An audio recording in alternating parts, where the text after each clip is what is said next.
A lot of rain here over the last couple of days.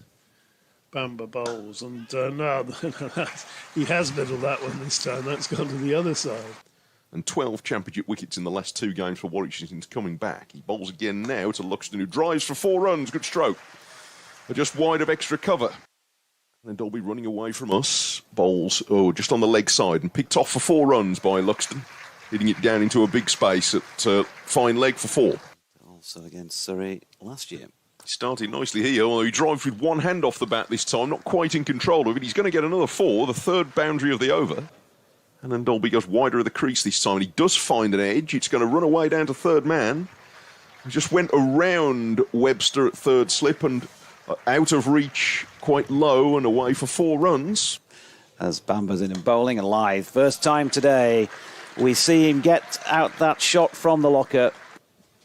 More in a sec because Bamber's coming in. And Luxton, lovely shot, 4 runs. Top of the bounce. Again, Bamber just a little bit too short. It's a long time. And Dolby in. Lythe just meets that on the half volley. Really, just to play at the ball. He steered it beautifully through square cover. Field changes over for the left-hander. And Hannon Dolby has Lythe. Oh, it's a sweetly hit. Cover drive for 4 runs. He does play that delightfully. Unlike Mark Waugh, the great Australian, who often used to go to sleep in the middle of the dressing room.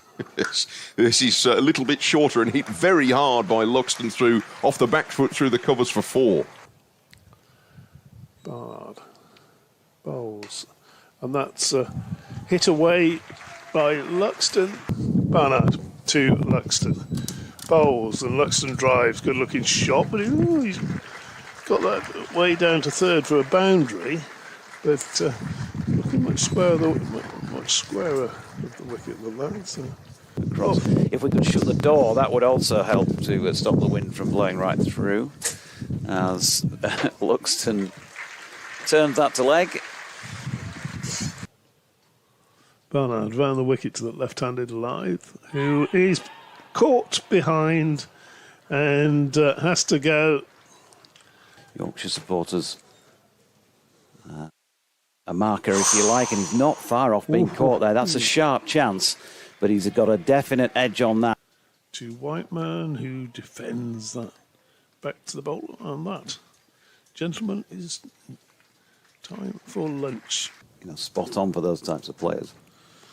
Breeze is quite stiff again, coming from Barker's left as he comes down the hill, and this is tucked away very neatly through square leg for 4 runs by Whiteman, well timed. Just eased it forward. Yeah. I take his point. Bamber in. That's flicked away by Luxton. Beautiful shot. Lovely, languid Luxton. Has he got a response? Well, this time he's gone back of length. He's going to go for the same result. I'm glad you've shared that with us. Bamber round the wicket. Oh, it's come off an inside edge, has it? And gone past the wicket-keeper and away for 4 runs. 153 for 1. Bamber trying to find that line again, but he's swung this one right onto the middle of Whiteman's bat, and he's going to get 4 through extra cover. He tries again to Luxton and gives him some width. Luxton drives elegantly through the offside. Oh, and a misfield by Malik. He's going to give him 4 runs. Bowls, and again, that's just straying onto leg stump, tucked away nicely down, in fact, very nicely indeed. Sam Whiteman, that races away to square leg for 4. Here he comes again. Bowls, and that was in the air for a while, but Whiteman's got it through the gap. Very tempting. Start of his approach. Round the wicket to Whiteman, who's driving through the extra cover gap for 4 runs. He's playing those strokes well. Square of the wicket through extra cover and through square leg have been his 2 most productive areas so far, and that was sweetly timed. He's up to 48. With the sweep, and the sweep, which he's got fine of Hannon Dolby, who was just around the corner at 45 behind square, brings him a half-century. And he comes again then, left arm, gone. Whiteman comes down the pitch, thinks he's putting that one through. Got underneath this one, he's got a top edge on it. He's cut it away in the gap between the man at backward point. Barnard Bowling edge and taken. Yep. Taken. Diving catch by Davies in front of slip. Didn't think it was going to quite carry. As a result of that very brief stoppage, the sun's shining again for the moment, and plenty of blue sky around as well, as Revis will get off the mark with a little flick off his legs. Sutar just dropping that one 2-leg stumpish, and it's just bobbled over the boundary rope down to our left, the foot of the pavilion. Sutar in and bowling. Luxton has picked this one up. Has it gone all the way? Barnard has, he got that one moving away from Revis, and he made room to hit it for 4, steering it into bowl to Revis, who guides it through the gap where the backward point was, and has a single to keep the strike after tee. He'll go to the break on 14, and Luxton is about to get cheered to the echo again, I'm sure, as he goes back into the rooms. 104, and Yorkshire 238 for 3 in 64 overs as we get to tee, only a few minutes behind schedule. Got to 80 fairly quickly and then slowed down, didn't he? Revis is picking up a run here, in fact, probably more than one run. Yes, he's going to beat Hannon Dolby down to the fine leg boundary for 4. It's gone. For England, Matthew Rivers. Bamber goes wider of the crease to Luxton, who hits this his first ball since tee through mid-wicket, confidently off the front foot with good timing for 4 to the longest corner of the ground. Still got it. Bamber is, found the edge that time from Luxton, and it went directly between the keeper and slipped for 4 runs. Next delivery, shout of catch. It's hit backward a square past a deep gully. He does push some of them through a bit. This one is not at that speed, but it's turned down the leg side by Revis. Good shot, he's timed it well, and a big chase for Suter, and he's a bit unlucky. He tries to dive alongside the ball and throw out his arm to sweep it back, and all he's actually done is deflected over the rope at a different angle. Get a nice bit of sun there if you're in the right place this afternoon. Yeah, Suter. Lovely sweep shot this time from Will Luxton, just dragging it. Suter bowls and that's edged by Luxton. He's got away with that one. Is it going to go for 4 again? Just past. In again and bowling. Got him. Revis has got one that's got either through or goes under his bat. Here's Barker again bowling and pitched up and clipped through mid-wicket for a boundary. Bairstow's away. Off the mark. Nice shot over to the bleachers. Sure it did. Here comes Bamber bowling, and beautiful shot right on cue from Will Luxton. Steward's now leaving. She's had enough of looking at her mobile phone, and she's off towards the pavilion. Meanwhile, Johnny Bairstow at his finest. 3-3-3 for 4. There's the number in English cricket. It's not going to stay 3-3-3 for long, because Bairstow's gone long. Over long on. Done himself a mischief there. Barker tries again, and Luxton is squeezing this away for his 150th run, down to 3rd man. He'll get 2, in fact. Keeping it going, Will Luxton. 151 not out, extending this maiden first-class century still further. Warwickshire, while they weren't dire this morning, they just weren't quite asking enough questions. As Ollie Hannon Dolby back into the attack, bowls to Johnny Bairstow, who's flicked pleasantly off his legs. There's a chase on down to fine leg, and a good... There are still a few stragglers. Suter bowls, and Luxton hits this a bit more aerial, I think. Lost it in the flight, but I suspect it's in the air. Yeah, it's 6. Pressure on a pretty good pitch. Suter swung that one around, and Bairstow's gone LBW. And Luxton has gone LBW, and that's the end of a great innings. 167, he's gone LBW. Alan Dolby nicked it and gone. That is the end of night watchman Ben Cliff. And that is why I still don't like night watchman, because you might as well just write down have a wicket. 2 slips a gully, a leg slip, and Alan Dolby to bowl to George Hill round about off stump, and that is defended. And at 6:19 p.m. we have the close of play on the opening of 4 days of cricket. First ball of the day from Bamber. Bowls, and that's played down into the gully. No run there, so Bamber again bowling, and Bairstow, there's his 50. He's just worked that one wide of mid-on, up towards the tee room. He's going to get 2. Is he coming back for 3? He's decided against it. 2 runs to Johnny, so his score now matches the number on his shirt. Number 51 is next delivery is worked away fine by Bairstow. He's going to get another 4 runs here. There's a chase round for Ollie Hannon Dolby. Bamber bowls and, well, crashed away square the wicket. Short delivery, got what it deserved outside off stump, and Johnny Bairstow's made the most of that. A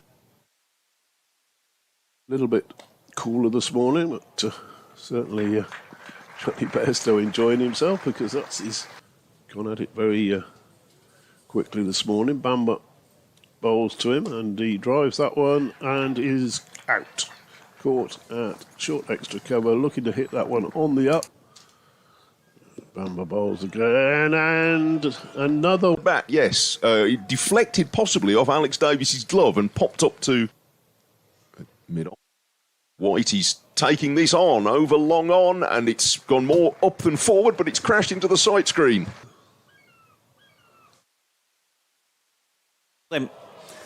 Hassan Ali stepped across pretty much to the other end of the square.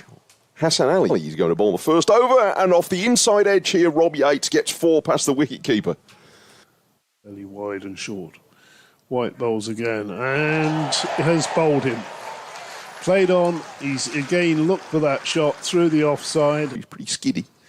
This one's going down the leg side, and Yates helping it on its way to fine leg for 4. And just started on the wrong line. He's swinging it. Jack White bowls, and that's off the edge. He tried to turn that one square on the onside, and it's gone off a thickish edge. He'll into ball. Robbie Yates tickles it off his hip to get through for 1. And they're rushing round, and they might get no. Going to 469. White round the wicket, and for the first ball this afternoon, as White bowls down the leg side, and Mosley's nudging it very fine for 4 runs. Well played, just helped it the direction it was going. First class cricket, this. Good virtues. Oh, whoa, and that one snuck through. It went through quite low, possibly off the inside edge. Very much his own. He's his own man stage of his career. This is a slightly airy drive from Yates. He's going to get 4. It was in the air for a while through the vacant gully area. Yes, we do. Yeah, well, absolutely. I should say so. Next delivery is clipped square of the wicket. That's going to bring runs. It's going to bring 4 runs. Nicely timed away down to the... Been around, he knows stuff. Round the wicket comes Hassan Ali. That's a good shot from Yates. That he might get 4 this time. Whiteman's giving chase, but it's not a very enthusiastic chase. He knows he's not getting it. Or the village, that's where it started. Revis is in, driven firmly by Yates, back past Revis's hand. A diving miss by Hassan Ali, and that turns out was a very well-timed when it was at Lyme Regis years ago. Here's Revis bowling, and Hayne has smashed that one away. That's a beautiful shot. Given a little bit of room to work with, and... Coats are off.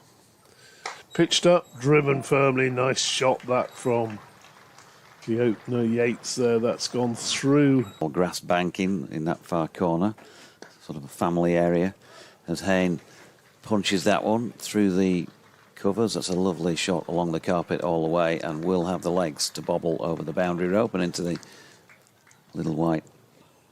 To Hayne. Hayne goes for the hook, and he's going to get 4 runs here directly behind the keeper. It was over Johnny Bairstow's head. As White comes in and bowls, and Hayne flicks it in the air and has gone. Sam Whiteman with the easiest of catches at mid-wicket. For that first 11 spot. Oh, Good delivery of Hassan Ali, and an inside edge for 4. It's whistled away past Jack White. On his way in towards us from the Trafalgar Square end. Oh, brilliant catch. Oh, what a catch. Don Bess, the ball's dipping on him, diving to his left, and Bo Webster. Yeah, oh, good shot. Lovely shot. Yes, he's just over pitch, but it's a cracking shot by Rob Yates, to be fair. Takes him to 49. Hilling and bowling. Oh, Yates moves across that one, and there's an appeal for LBW. George is... He's got 100 and he got his 50.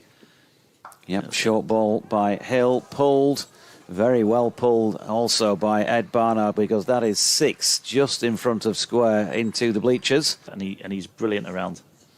Yep. Oh, now then, this is wide of off stump. George giving him some room, and he's got his hands through that, Barnard, but edged it between Luxton and Lythe. Seemingly going pretty well for Rev as well as Bess bowls, and Yates turns it to leg, no run.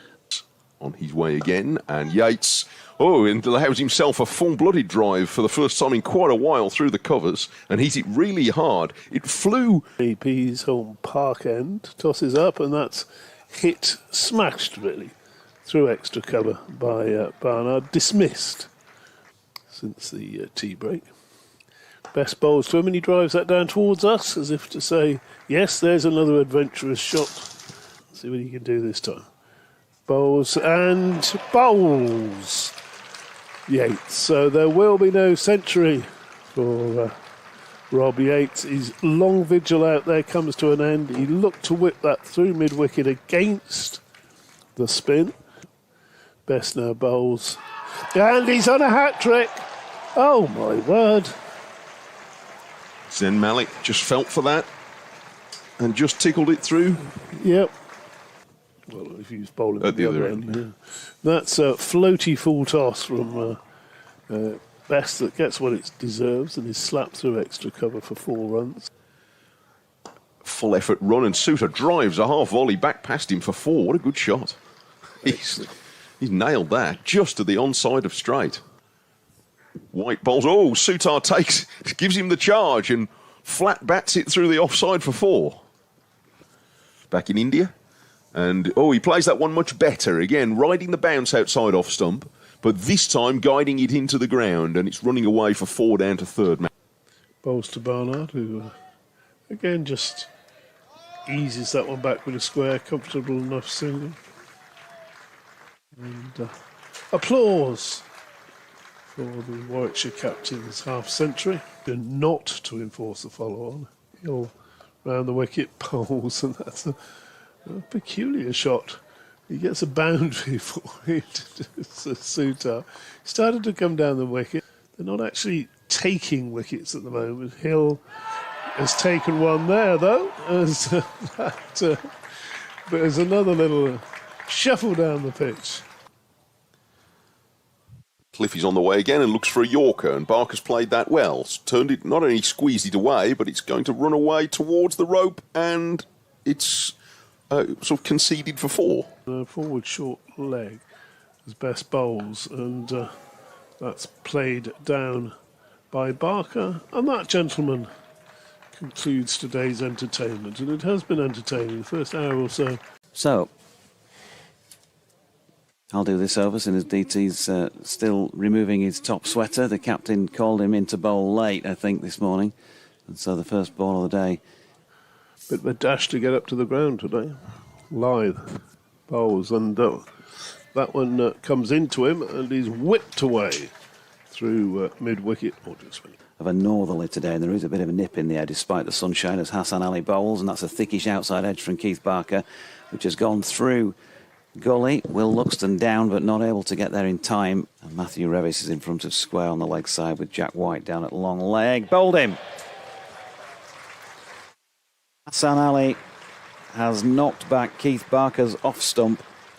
Here's Hassan. Again, good delivery this time. Big appeal for LBW and gone.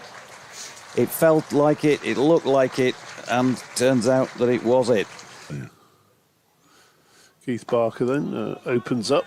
He's bowling up the slope. This person, what a decent chap he is. This is Bamber bowling and finding the outside edge of a gently hung out bat by Luxton, so he keeps the ball down and it runs between. But would you see, she wouldn't know, would she? Because you didn't send a picture or anything. No, I didn't. You see, no, I don't make that sort of error. Here comes Luxton driving through the covers. Got a good shot. Bamber put it there in the slot to tempt him to drive. It was Bamber round the wicket. And, Lyth is bowled, offering no stroke, and looks back in some disbelief that the ball's hit the top of the off stump, but that looked as though it nipped. Bamber bowls and covering up Whiteman. That's the end of the over, and that, gentlemen, will be lunch, which won't include a scone. We'll save those for tea, I think. Sam Whiteman with a slip and a short leg, as well as Alex Davis wicket-keeping for company, turns this too bothered about it on a general comment as Whiteman sweeps firmly for 4. He's got it away backward of square. There is a man posted round the corner. He's not bang on 45. He'd be a bit... Yeah, Sutar in again. Whiteman goes back foot this time. They're appealing for a catch, and he's out. To the accompaniment of the birds. He's on his way to Luxton, who carves this for 4, nowhere near the middle of the bat. But he gets 4 down to third man. Went relatively fine, actually.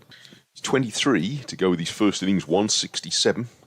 And he's going to get more runs here. Another 4 down to third man, I think. There's a long chase. No, it's given up. That one was a more controlled edge. Alas, sun hats only for the optimists this afternoon. Here's Bamber bowling to Luxton, who carves this one away down to third man for a 4 in the similar fashion he did in the previous over. Sides visiting Scarborough don't always find the right length here. This is cut hard by Luxton for 4 runs. Good shot. And then again, if you're in the area, there's plenty of room to come down and find a decent vantage point. Hannon Dolby has hits Wharton on the pad, and he's LBW here. Tom Longley has quite a long look at that. So what's not to like from his point of view? Hannon Dolby bowls. He's pulled that, and he's put a very, very hard chance put down close in at mid-wicket. So Luxton to 50, and now Wharton is also getting a run, or possibly runs, down to third man. Yep, it's going to get to the rope, I think. Hannon Dolby bowls. He bowled Revis. Knocks back the middle stump, possibly off an inside edge, I think. And Revis is not the first batter today to leave. Here he is now, passing umpire Longley. And Luxton is... good shot. That was worth hanging about for. Turning that through long on for 4 runs, and it was all timing. Gorgeous shot, that wasn't it? No, I'm sure they won't. Hannon Dolby bowls, and Luxton hits this in the air pick-up shot, and it's away towards the popular bank, and it's bounced through it for 6. Point. There's On the virtually, offside. yeah, virtually an entire postcode out there that's to be exploited. And he's tried it again. It's 3 in succession where he's missed it, but the ball has also been missed as it bobbled along. Seamers. And he's in. Round the corner. That's been picked up. And a really good catch at short leg. Luxton will not make it to... Slightly angled approach bowls, and that's going to be 4 runs to Bairstow, but again it bounced and came back and off the inside edge. Baseball bat, as if he's going to club every ball out of the ground. As we know, sometimes he does. On this occasion, it's not a club, it's a lovely cultured push wide of mid-off along the carpet all the way for 4. This is just fired down leg side by Suter, and a good shot on the sweep. He's going fine for 4 by George Hill, who's moving along very nicely at the moment. Duo of goals patrol over Suter, waiting for him to bowl the last ball so that everybody will go and have tea. Hill turns this calmly towards Malik coming in from mid-wicket. Webster bowls, and Bairstow launches that one into the direction of Cow Corner. He's got a boundary to end the over. Suter's going across in front of the umpire, and this is floated up and swept hard by Hill. And it took a horrid bounce just as it got to deep square leg, and he sort of watched me back for 3 or 4 balls. Webster bowls, and that swung high and mighty. That's a good No shot. need to run for that. That's gone all the way. 6. He said, I thought so. Webster bowls, and this time Hill's got hold of that one, and Bamber, the ever enthusiastic Bamber, is not going to for a very long time, and he's that's pulled down short, and that's hammered away. That's absolutely murdered square of the wicket, apart from Adam Lyth, of course. Oh well, yes, quite. Is Bamber starting a new over, and this is chopped very fine down to third man by Hill so fine that Alex Davies thought for a moment he was going to get it, and they're back for 2 runs, and George Hill has 50. Top edge, isn't he? That's Yeah. going to. And, well, Hill pulls back and smashes that one through extra cover. Orthodox shot. And we played on through that. Bamber bowls, and Hill plays the sort of stroke that suggests the declaration he's not far away by clumping this straight for 6. I think it's gone just to the leg side of straight. Oh, no, it's gone dead straight. Bamber bowls, and it's just standard deliver from Bairstow. It's a ball that was only fractionally short of a good length with frightful power.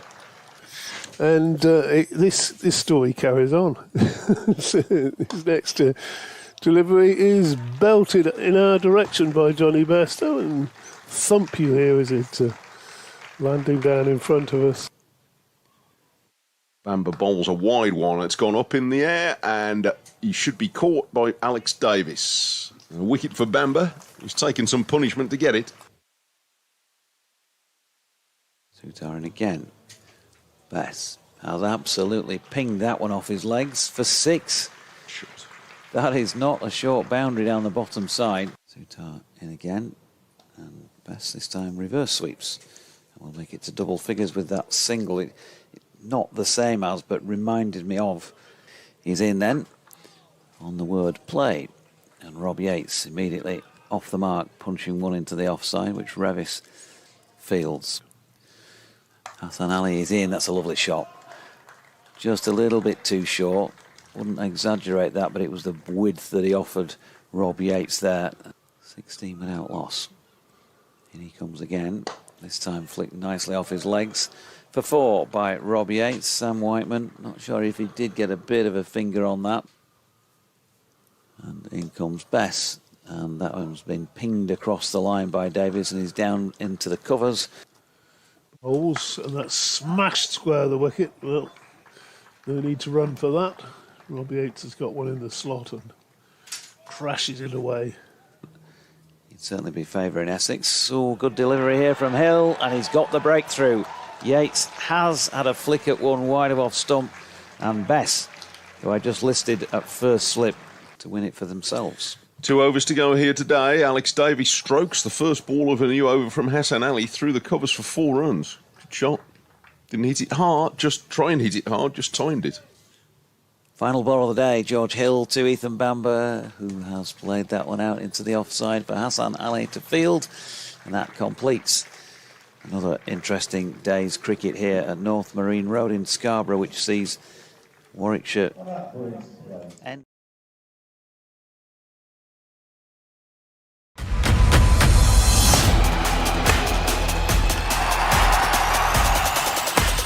This is Yorkshire.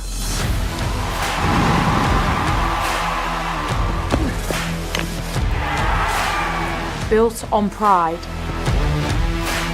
Forged through generations. Now, a new season begins. Driven by ambition. We play to compete. We play to win.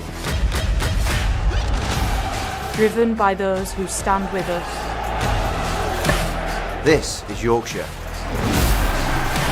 We don't stand still. We move forward. Together.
I would say.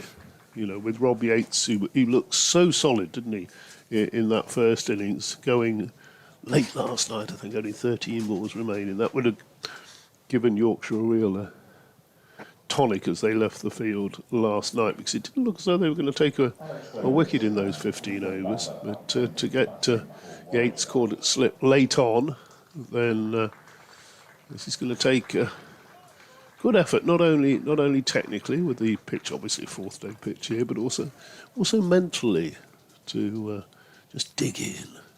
I don't think we're going to see what that famous Hashan Amla rear guard for Surrey a few years ago, where he literally blocked about 250 balls all day, but and wasn't tempted by anything. We're not going to see that, but Warwickshire want those 5 points because they'll want to keep that cushion between themselves and Yorkshire. Yep, 15 before this match started. Yorkshire have taken maximum bonus points, 5 with the bat, 3 with the ball. Warwickshire picked up 3 with the ball, and in their first innings managed 1 with the bat. Thanks, Mike. Stopped me groping around for the nose. I've been out and had a look at the pitch. I mean, we can see from this distance it looks a nice straw colour, but there are a few darker patches where the bowlers have worn things away. And there's one particularly interesting spot when you think that probably Don Bess is going to need to get through quite a lot of overs from this Pease Home Park end today. There is a spot just inside the real dark follow-through marks where somebody's been putting their foot. It's not the largest of areas, but if you can land it somewhere near, maybe on the edges of that a time or two, then you would think something might happen with the ball. Yeah, it just puts a little bit of doubt in the batsman's mind, doesn't it, man? Might have been one of left arm over, Keith Barker, one of his big boots coming down there causing a few problems. He was another one that Yorkshire want to get out quickly later on in the innings because he can hang around for a long time. First ball of the day, White bowls, and that's eased away down towards third for. They're going to get initially Davis thought he got a boundary there, but a good chase back. Is that Will Luxton? No, it's Wharton who chased that, I think, from backward point. Pulled it up just inside the boundary. So little stretch of the legs early for the batsman and for the fielder. White again, running in towards us from the Trafalgar Square end, bowls, and that's pushed to one of 2 catches on the onside. An indication of the fact that this pitch is slower than they normally are here at North Marine Road is that Yorkshire have already a couple of bricks in what used to be known as the Yorkshire Wall, didn't it? Back in the day when Steve Patterson used to employ 3 catching on either side of the wicket, just looking for that the push drive, the shot in the air. Jack White bowls, and Davis is beaten by that one outside the off stump.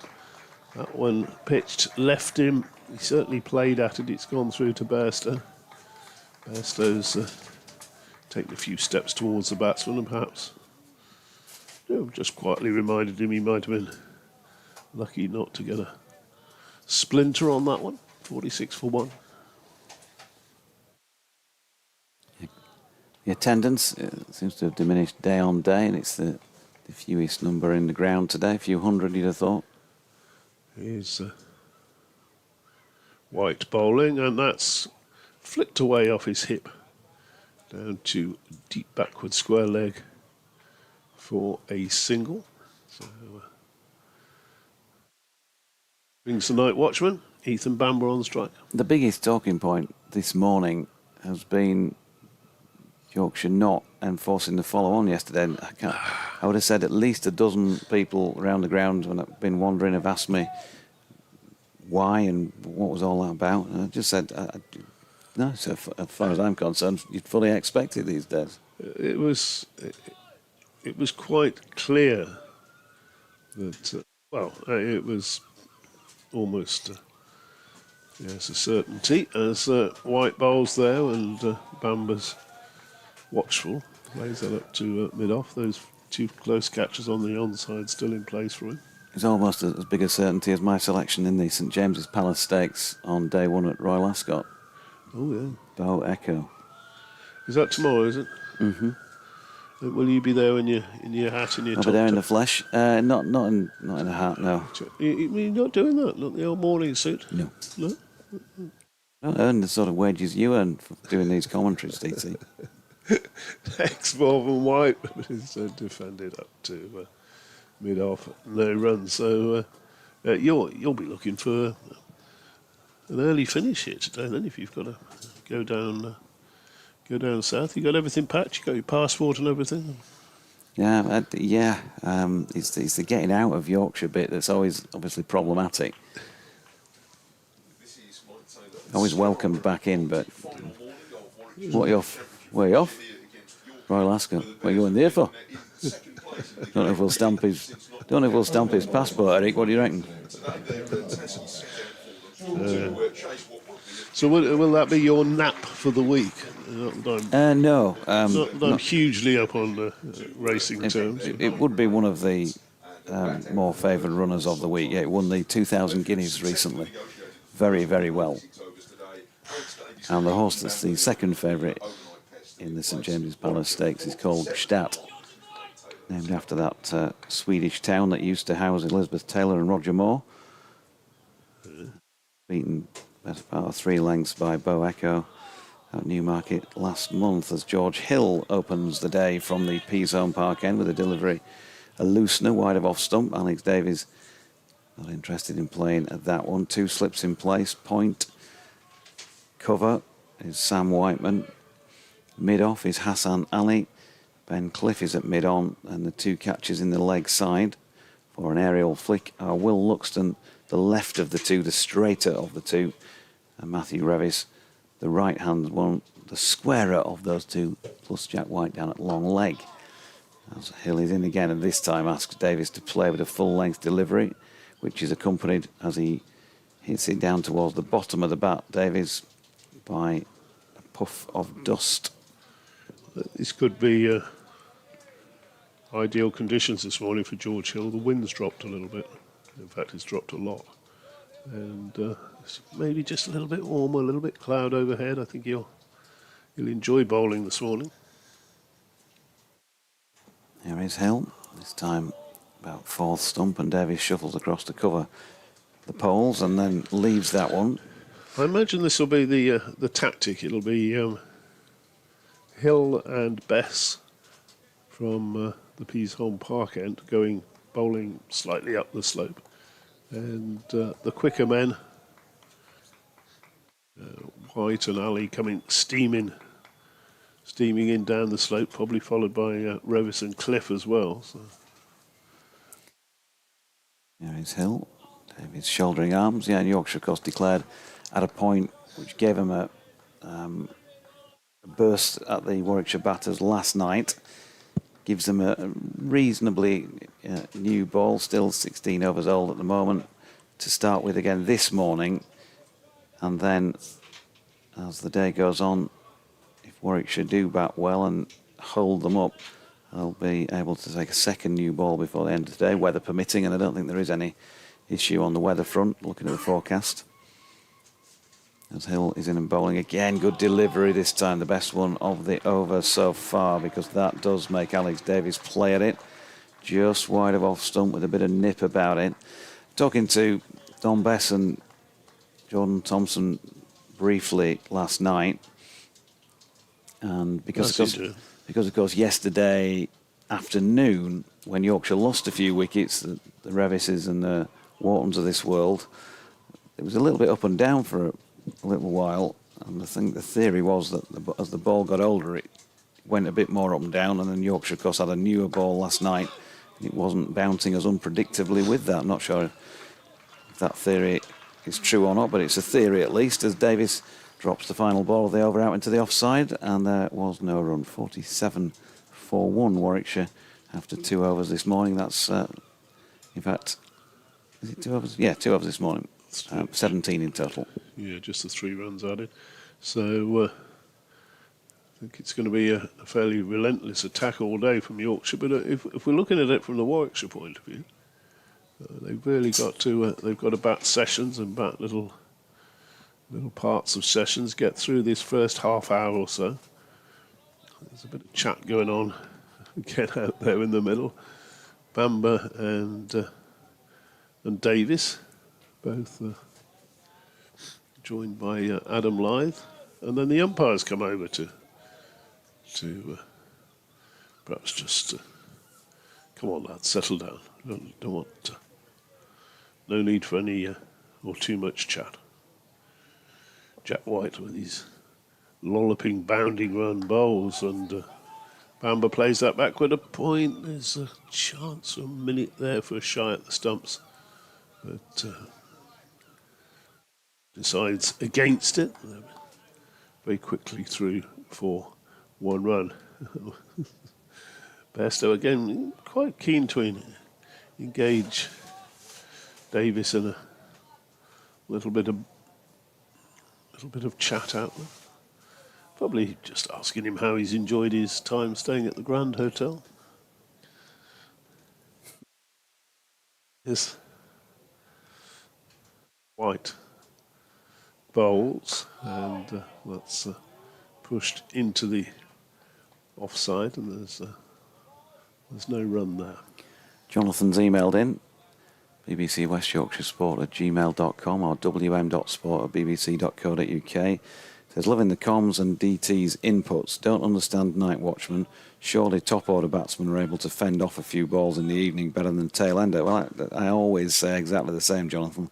Not enforcing the follow-on was a no-brainer. 110 overs to bowl a side out in the 4th innings is quite enough. It's White bowling again, and it's on the stumps. Davis defends, lots of oohs and ahs, but he got the middle of the bat on that, so I think they're just trying to build up a little bit of mental pressure. So he was agreeing with us, was he?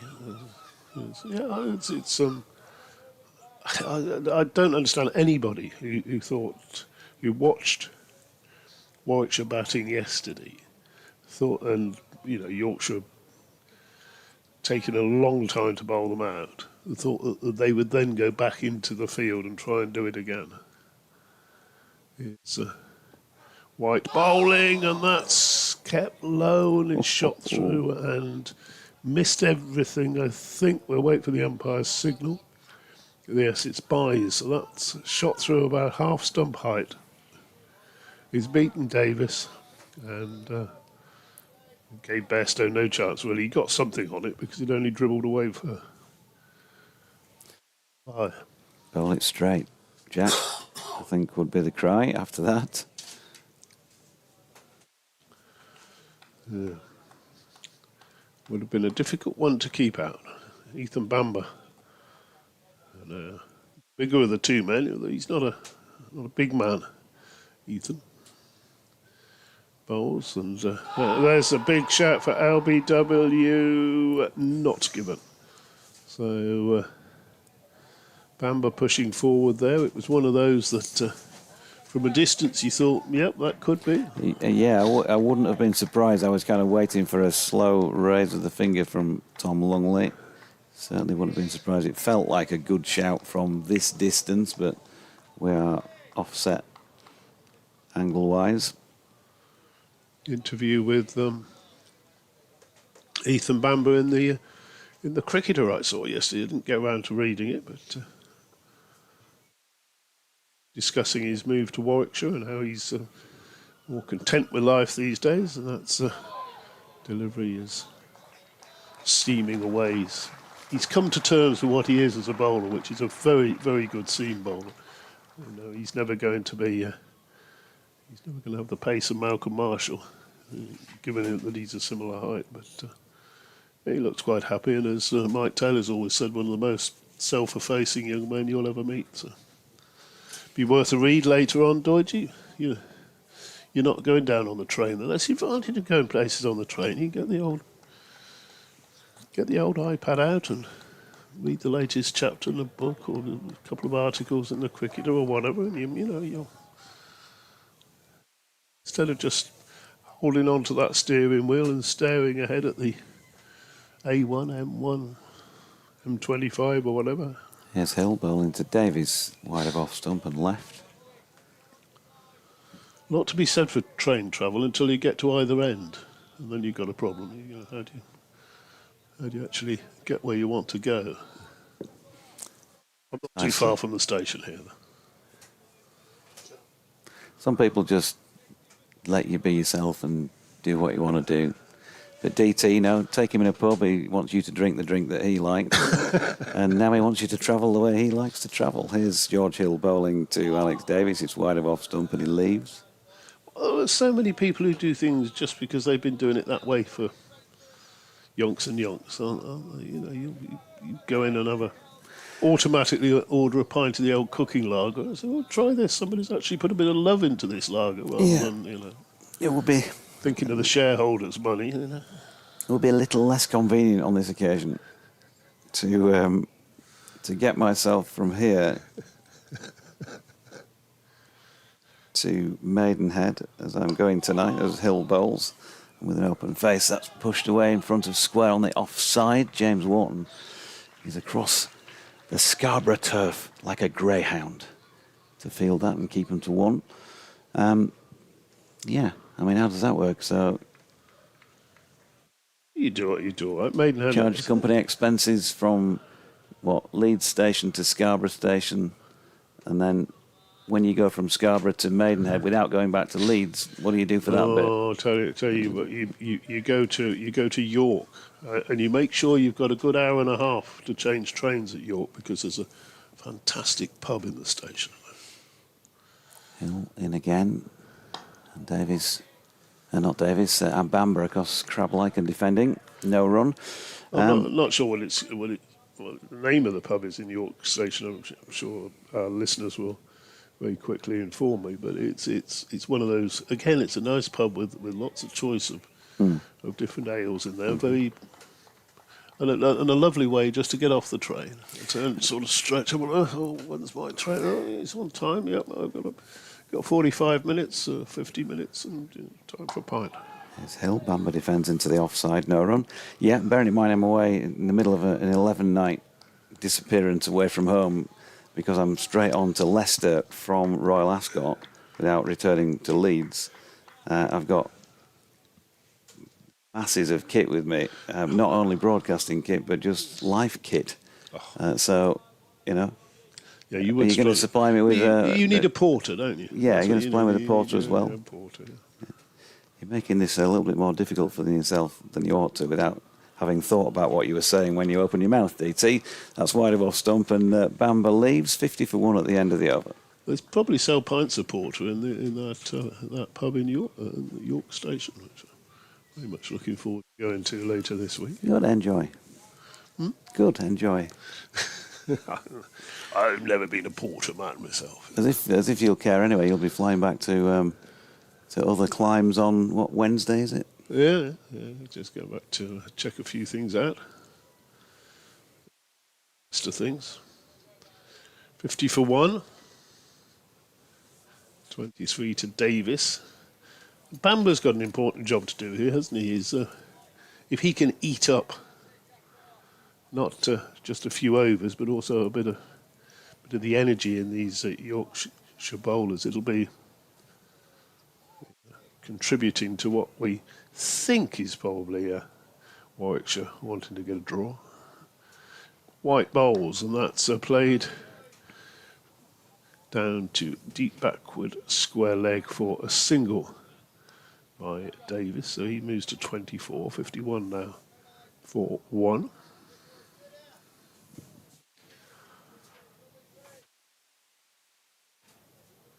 Bamber so far just got the single, but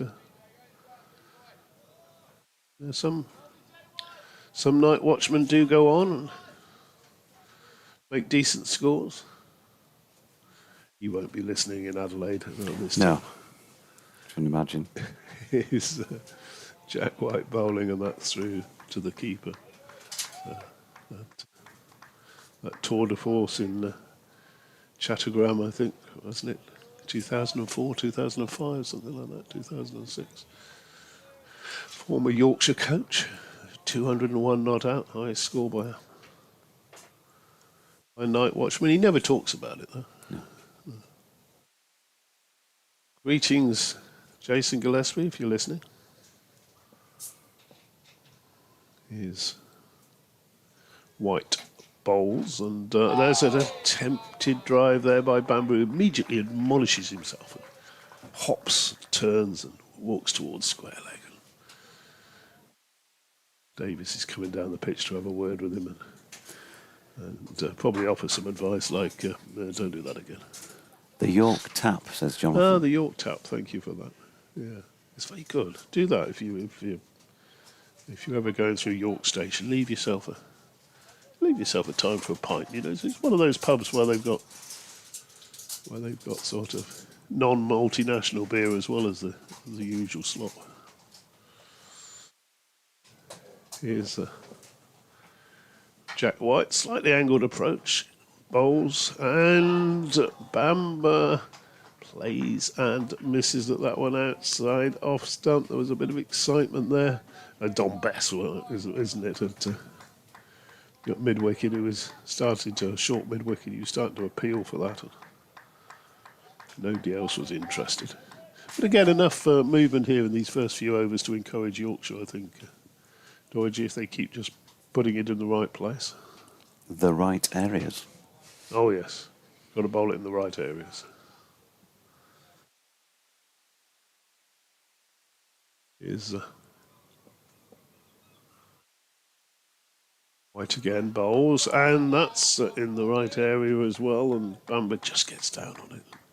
Thickish edge out to backward point, no run to be had there. Jeff Greenwood says, I was surprised Yorkshire didn't enforce the follow-on. In my humble opinion, it was the only way Warwickshire could win the game. At 114 for 5, I think they might have hoped to roll over Yorkshire for 130, 140 and then chase down 350 to win. Of course, that didn't happen, and setting Warwickshire 450 plus, we may have given them an opportunity to save the game. I remember at Essex last year. Yeah, that's fair points there. White bowls, that one bounces and Bamber gets his bat out of the way and through to the keeper. The way I look at those, who was the correspondent? Jeff Greenwood. Jeff, the way I look at those is if Warwickshire have been able to roll Yorkshire over for 150, it's then going to be a heck of an achievement to then go out and score 350 to win the game when you've got that bigger. I'm not saying it can't be done, and you're probably perfectly right that that's the only way they were going to win the game, but which will slowly deteriorate. Whether it does enough, who knows? George Hill, under sunny Scarborough skies at the Peashone Park end. Bowls, evidence of swing, gone! Straight back at him, and a very sharp reaction catch in the right hand by George Hill sees the back of Alex Davis for 24, and Warwickshire 51 for 2. Yeah, so important wicket there. You would have expected perhaps the night watchman to have gone first, but it's the wicket keeper who's trudging off. Not happy. He's smashed that one back at Hill. So thank you very much. Second wicket for George Hill. We thought it might be his morning to take wickets. I wasn't thinking he was going to take many like that, though. more sort of nicking off for an LBW. But a reaction catch off his own bowling. Well, there we go. Dan Mosley on his way out. Very slow trudge off from Davis. He hasn't actually reached the rope yet. Yeah, really good catch, wasn't it? Do you think when he gets inside the dressing room he might mutter some words that the spectators would do well not to hear? Yeah. Because he wasn't lucky. That wasn't good fortune. No, there might be a bit of mutley going on. Yes. Yeah, so back to Jeff's email. For those who are not aware, and maybe Warwickshire supporters, if there are any left listening or viewing at this point, might not be aware, but Yorkshire started the last day at Essex last year in a similarly very strong position and ended up finishing 1 wicket short of finishing Essex off because the pair who were in overnight, Michael Pepper and I forget who else, if I could tell you who was playing against who at Headingley in 1977, but what happened last year I can't remember. I think it was Michael Pepper and another, and they saw off all but one ball of 2 sessions. Here's Hill. Oh, has he got him first ball? No, it's on the rise through to Bairstow, and it did feel like it was nipping away from the bat, but stifled appeal, not out. Mosley, of course, left-handed.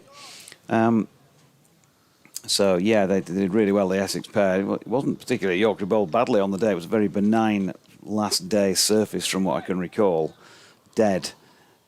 And on the very last ball of the afternoon session, the first wicket of the day fell, and then they proceeded to take, I think they needed 8 off in the last day. They took 6 more in the final session.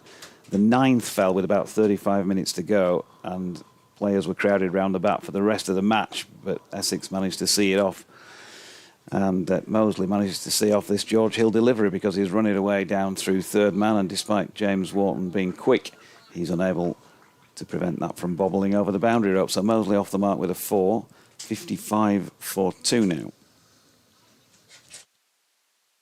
Wicket that for Yorkshire, because the longer the overnight pair stayed together, the more sort of doubt would have crept in, wouldn't it? And you know, cricketers do have memories of previous games, and that would have the Essex scenario would be playing on their minds a little bit. 5 Sports Extra listeners now with us, as well as those of Sports Extra 3, the BBC Sport website and app, and of course on the YCCC stream going out all over the place today. Welcome along, and Hill is in and bowling. That's a lovely drive by Mosley. He's got past the bowler, Ben Cliff giving chase, and that's the second boundary of the over for Mosley, following the wicket of Alex Davies earlier in the over. A lovely catch by George Hill, sharp return chance from the bat of Davies, and Hill taking it to his right with the right hand. 24 Alex Davies made. Rob Yates was already out and a victim of Hill as well last night, so he's removed both openers. Yates making 20 and was out not far short of the end of the day's play. Here's a third boundary of the over. So George Hill is getting Dan Mosley to drive a couple. That one's gone the onside of straight, but nowhere near Hassan Ali, who's having a lumbering jog after it as if he's not quite loose this morning. So runs coming, but it's really all about wickets here. Warwickshire began the day needing 409 more runs to win with the 9 wickets they've got in hand. There were 44 for 1. They've added 19 for the loss of that wicket of Alex Davies. Fell when the score was on 51. Out. Second wicket in the over. He's getting Dan Mosley to drive, I think I just said. Drive at that one he did. And straight in the breadbasket of Adam Lyth at second slip. Mosley can't believe what he's done. He is already walking off, head bowed into the back of his bat. A very quick 12. A little cameo, not what the Bears needed. And Yorkshire have taken 2 in the early moments on day 4. Warwickshire 63 for 3.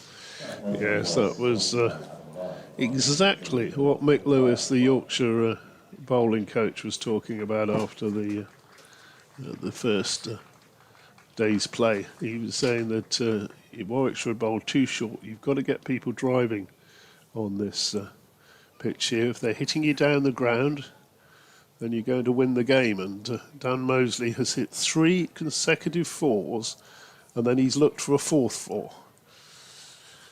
And edged it. Got a little bit of movement away, and it's one of those, Adam Lyth, I don't know how many catches he's taken in his career, but he won't have taken too many easier ones than that. Straight into the breadbasket. And thank you very much. 3 wickets down, so that's 2 of the wickets we were talking about. Yorkshire gathering 3, an extra 3-4 down at lunchtime.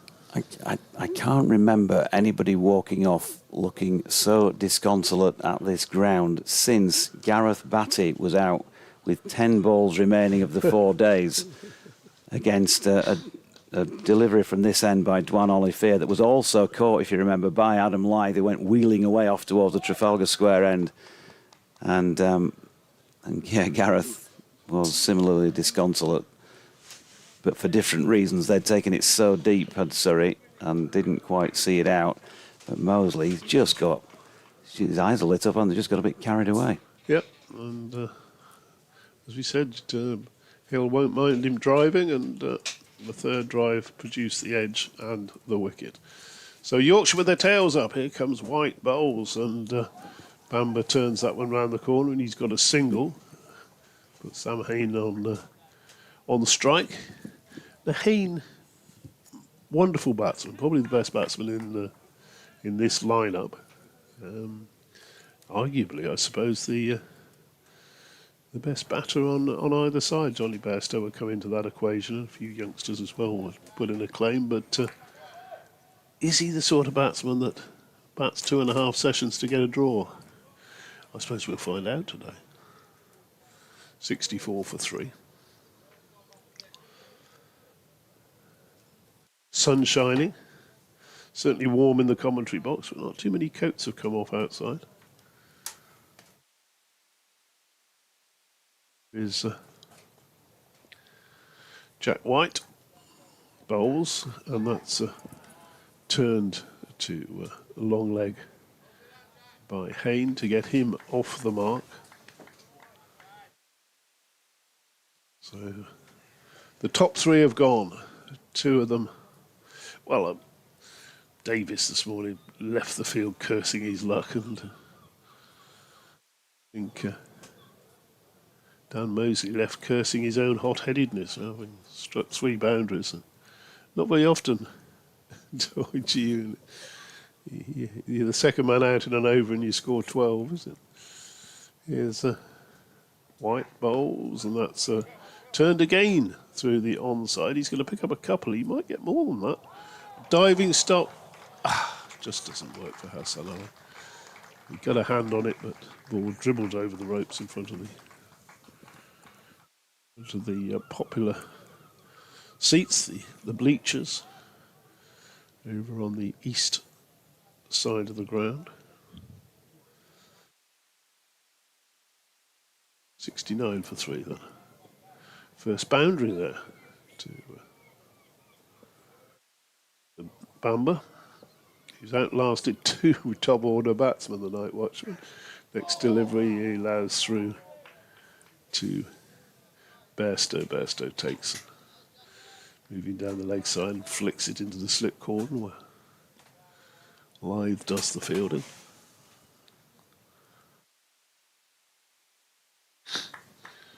Definitely his first half an hour or so here.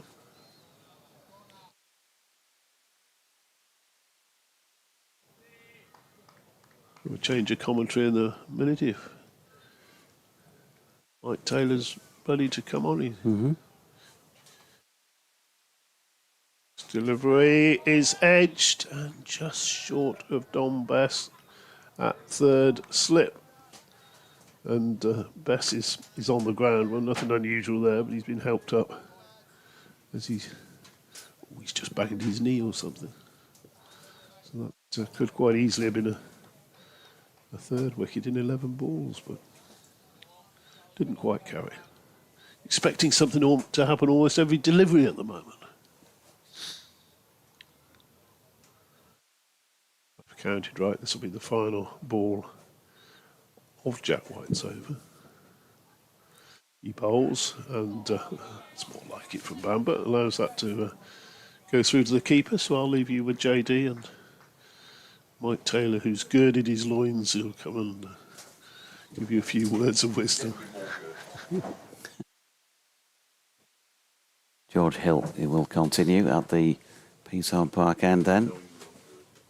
Ethan Bamber and Sam Hain. A lot of concentration, a lot of batting to do for the Bears.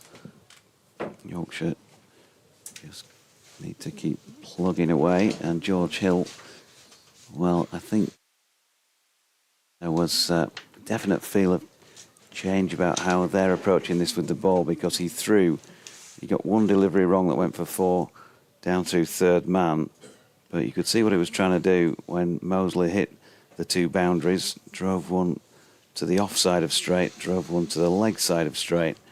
It was get the ball up there, get him coming forward, and then he absolutely nailed it with that delivery that was well taken by Adam Lyth at second slip. So Hill to Hayne, who walks into this shot, plays it along the deck to Ben Cliff, who's at mid-on. Morning, Mike. Morning to you. They haven't played well in this match, Warwickshire on the whole. And they haven't done a great job this morning so far. No.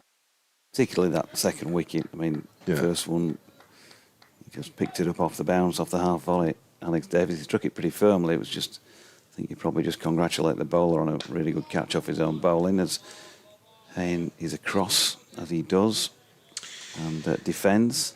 Yeah, and look, it can be easy to criticise sometimes, maybe too easy in situations like this, because the corollary of saying, well, you don't want to get out playing a shot like that when you're trying to save the game, is that it follows then that you don't play any shots and just sort of block all day. And I'm not sure that is necessarily a good idea either. So there's a balance there. Hill to Hayne, short ball. Ooh, I'll tell you what, he's not dealt with that brilliantly, Sam Hayne. He's got a run from it because he dinked it up in the air squarish. There is a leg gully in place, leg slip come gully. It was clearly where it landed well wide of him, but when you're playing a shot that's not in complete control, you might risk it going around that corner. It's Matthew Revis who is in, he's kind of about second slip width at leg slip. And then they've got 3 orthodox slips. Don Bess is at first, Adam Lyth at second. Will Luxton's gone in at third. And George Hill's bowling over the wicket here to Bamber, who turns that into the leg side. Sam Whiteman doing the fielding. Whiteman a half century. Feels like a long time ago, that in Yorkshire's first innings. Probably threw away what could well have been a 3-figure score. He was going very nicely and decided to dance down to 1. Yes. Fortunately, he missed it. It was as good an innings as we've seen in this match. Still got 2.5 years, if you like, to go with Yorkshire. Signed a you can make lots contract. of runs. You would think so. He's shaping up nicely. Here's Hill. Full-length delivery. Bamber turns it into the onside. Ben Cliff does the fielding. So 70 for 3. Had 107 as night watchman against Essex last season in somewhat different circumstances, but nevertheless shows a certain willingness to hang about at the very least. Hill making his way in again, bowls it now. Ooh, full again. He's trying the same tactic, George. He's going for a few runs, but he's not going to mind that if he picks up wickets. He's not done on this occasion, but it was a thickish outside edge from Ethan Bamber, wide of Will Luxton at third slip, and it's gone through the vacant third man position for 4, and 74 for 3 at the end of the over. Bamber on to 11 with that. Sam Hayne on 2. We've had 23 complete overs of this Warwickshire second innings, so I make that 8 this morning. That was very full, and I think just swung a little bit. Funny enough, I think the most swing we have seen in this match was what Warwickshire got on the first day, but they didn't use it all that effectively, in that in between every good ball, there were 1 or 2 4 balls, which Yorkshire helped themselves to, and it sped them up to what's turned into a very competitive first innings total. But that one just was given every chance to swing by Hill, and he's had his rewards this morning with first 3 wickets in this innings, and now White, who will think that he perhaps hasn't had as much luck in this match as he might have done, I think justifiably, bowls the first ball of a new over to Hayne in lovely sunshine from the Trafalgar Square end, and Haney's squeezing this into the leg side, where, as teams sometimes do for Hayne, they have almost two close-in mid-wickets. There's one not too far from the square leg umpire, so he's nearly at square leg. And then there's one that you would definitely say is a short mid-wicket, as well as a mid-on, 3 slips, mid-off, backward point, and a long, deep backward square leg, I think we'd say that. White goes wider of the crease, and Hayne, as he tends to do in defending, brings his right leg around after playing the stroke. So he ends up pointing down the pitch afterwards, but the batter's come down straight, and that's the main thing. 27 in the first innings, averaging 62 this season coming into this match, including a century and a half century in the game against Yorkshire in the middle of last month. A lot to do today. 74 for 3.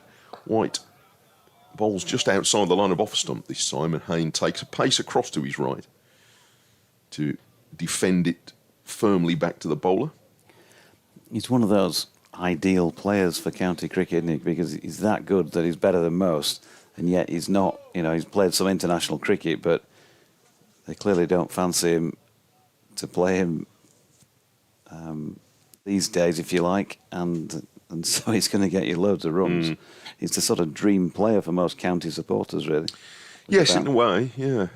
2 one-day internationals against Ireland, as far as his international career's ever got.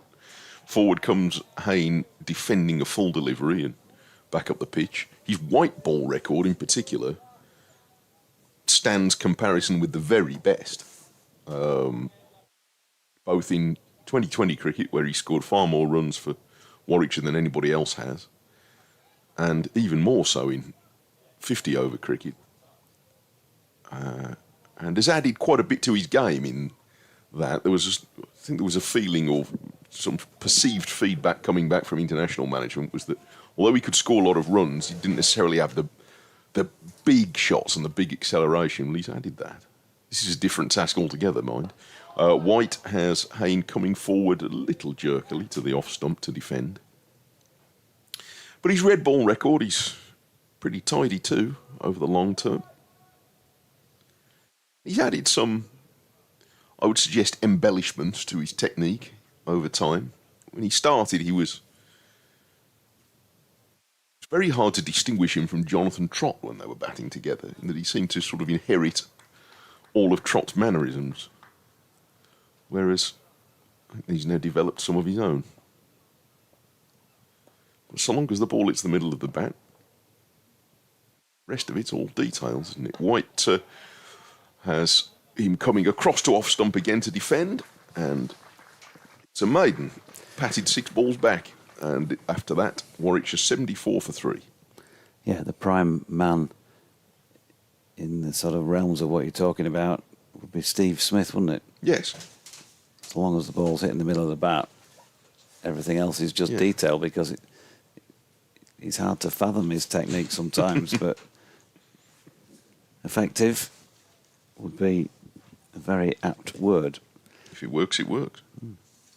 George Hill is going to continue, and why not? Because he's been bowling well, despite the fact that there have been a few runs flying off him. He's taken all 3 wickets in this Warwickshire second innings so far, and he's now, either he or Johnny have introduced a 4th slip here. Matthew Revis has gone in at 4th. George and Matthew Revis have both put a slip catch down off each other in this match. I'll be hoping that that's not repeated here. And Bamber on strike. Waits takes that fairly late. It was on the money. George asking him to play. Pushed out into the offside, no run. Morning to Debbie and Julie, who are just talking to Anne without an E. Anne without an E's. It's an unusual surname, that. Selling, from a particular selling region scorecard. of I think Anne. And without an E. And without an E. Yes. As, one of the without an E's of Yorkshire. Yeah, as Hill comes in again, and Bamber strikes this one firmly with an open face. He's going to get 4 for it. Backward of point. James Wharton fielding. I went up to Skipton Cricket Club, where our very own Kevin Howells as an association. I was doing an evening with Bumble up there, going back a few months. Good. Did you open the Kevin Howell stand? I hope so. And Anne, who speaks to me regularly, it's difficult, isn't it, doing our job, because so many people talk to you, and I try to remember everyone's name, but just with the best will in the world, no disrespect to anybody, I cannot keep all the information. And I said, Anne, I can't remember your name. And she said, it's Anne without an E. Right, and I'll know if you pronounce it incorrectly, which I thought was a great line. And it stuck with me. And Hill bowls, and that's run away backward of point by Bamber. And there is a single down towards third man. So, yeah, and without an E, and I'll know if you pronounce it incorrectly. That's very good. He's obviously a verbal connoisseur with an E. The end. Good day for going to the creek today. The forecast was going to be 14 degrees, which is a bit fresh, but I don't think it's as windy as it has been on the first 3 days. So, at the moment, it's looking a very good day. 3 slips and a leg slip now, with Hayne back on strike. A very comfortable defensive drop by Hayne, who's looking like he's trying to book himself in for a Scarborough B&B. And Warwickshire need exactly that from him, because if he came and went quickly, not that it's the end, obviously, still 6 wickets more to take, but it would, you'd have to say it would be a pretty big disappointment for the Bears, and a real big fillip for Yorkshire as he's away outside off stump this time and getting himself in line to cover his stumps before leaving. Well, there were a lot of teams this week would have started these 2 championship games thinking, if we did well in the next fortnight, we could come back later in the season in with a shout here, because there is no standout candidate to win the championship this year. Surrey have not been clearly at their best. Notts have won some games. At the moment, Sussex setting the pace. Hill bowl, short ball off the elbow of Hayne down towards Revis at leg slip, no run, end of the over. 79 for 3. Hayne on 2. Bamber on 16. Yeah, we were saying this off air, weren't we, beforehand. Sussex, I mean, what a great story it is, really. It is. For, the supporters around the country. If your team can't win the title, from the position that Sussex are in with the points deduction and the fact that I think most of us love to go for a trip down to Hove. Yeah. We all love Harmsley on the circuit, great bloke and all of that. They're having some tricky times, so if they maintain that sort of form, what a story that would be. Yes, it would. But there were a lot of teams who started this round thinking, that could be us. And Warwickshire would have been one of those. And to that extent, their performance, especially on the first 2 days, has been a disappointment, but it is not unrecoverable. Got a difficult game away to Somerset next week. They're also going very well, aren't they, this week against Notts. White starts a new over, and the first ball is run down along the ground to third slip by Bamber, who is 16. And it is 79 for 3.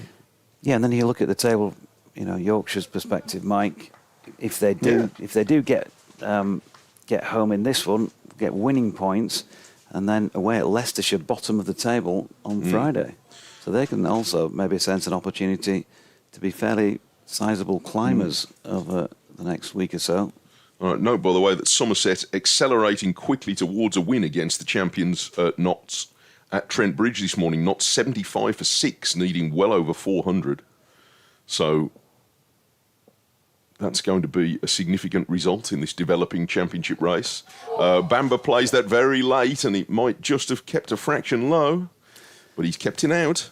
Yeah, there was one earlier when Alex Davis was batting that really shot through, and it might be just as a patch there, which is wide of the stumps, and you can't get one of them that you bowl straight to do that. The other games in progress, by the way, Sussex having won yesterday. Leicestershire still hanging on. Yorkshire at Leicester in the next round. But Leicester against 355 for 8 in the second innings. are going to give Essex something to chase. They're 141 runs in front. White bowls full to Bamber, who played that quite late as well, but he's defended it out on the offside. Not 75 for 6, as I mentioned, at Trent Bridge. So Somerset all over them there with wickets for Overton, for Leach and for Ball in that second innings. And in the second division, they're not playing at Wantage Road, where Northants are wanting to push towards victory. Lost a 264 for 7 in the second dig, leading by only 67 with the new ball nearly due, but they're in the pavilion at the moment. And Worcestershire 70 for 2, needing 358 as a target against Middlesex at New Road. Bamber plays, again, he's playing as late as he would dare on these full deliveries from White and pushing them away on the offside. And this is a good contest now. Yeah, Adam Lyth at second slip has almost constantly got his hands on his head. Hope he's got some good deodorant on today for the poor lads either side. Where's the breeze gone when you need it? 79 for 3. Wait, he keeps asking the question with these full deliveries, hoping that another one might sneak.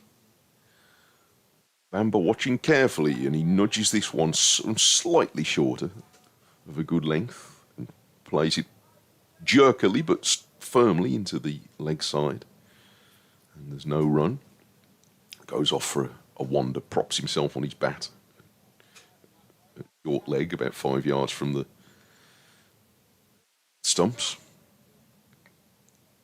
This is the 11th over today, so 85 still available for Yorkshire to get the remaining 7 wickets. White elbows jutting out, passes umpire Lungley, and this one, for the first time in this over, has a bit of shape to it outside off stump and leaves Bamber, who's not playing it, and it's the end of a second successive maiden from Jack White. 10 overs, 4 maidens, no wicket for 20. And Warwickshire are 79 for 3, Bamber 16 and Hayne 2, having this morning lost, following Yates for 20 last night. Davis for 24, driving firmly back to the bowlers. Good sharp catch. And in the same over, Dan Mosley caught at second slip by Adam Lyth for 12, both wickets to George Hill, who has 3 for 23 now, but maybe about to give way at the Pease Home Park end, I think, to Dom Bess. Perching his sunglasses very cleverly on the peak of umpire Michael Goff's hat, which I was going to say baseball cap. I mentioned yesterday, it looks a bit quite tight, that. It's almost like a cycling cap. Yeah. You can imagine a sort of white one. If the peak was just turned up a little bit further, then you could have imagined Bernard Aino wearing that. Yeah, or maybe a marathon runner in days of yore. Oh, maybe, quite yeah. often they used to wear them, didn't they? They don't Yes. seem to wear them as much these days. Yeah, but it's different to... I'd observed that in the previous over, different to the normal... These days, the Panama is kind of the favoured hat of most umpires, but Tom Lungley at the other end has got a short, flat tip front. He's just moving himself from square leg to point because Adam Lyth's come in at fairly tight on square at short leg. Feels like he's trying to give it the Dickie Bird vibes in honour of our surroundings, Tom Lungley, doesn't he, this week? I think he'd love this sort of contest. He would have. 79 for 3, then Bess introduced for the first time on day 4 at this Pease Home Park end will bowl over the wicket first up to Sam Hayne, and he's just dragged one down the leg side. First ball, which is going to disappear away beyond everybody for 4 byes, as signalled by Michael Goff. Good morning to Ethan Edwards. I put a poll up this morning on X. Yorkshire win, Warwickshire win, draw or tie, given that if I'd have missed out on the tie, somebody would have picked me up on it. Probably DT. So, of which of the 4 results were most possible? Ethan said 100% win Yorkshire. So, good morning to Z Thompson, who was here the other day, listening in or watching, as that is turned away off the pad. Sam Hayne, Adam Lyth will have to be a study of concentration in there for any little tidbits that are offered. Either the bat directly or glove or bat and pad.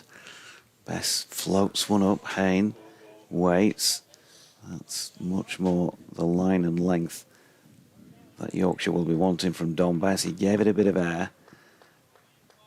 Hayne had to be watchful.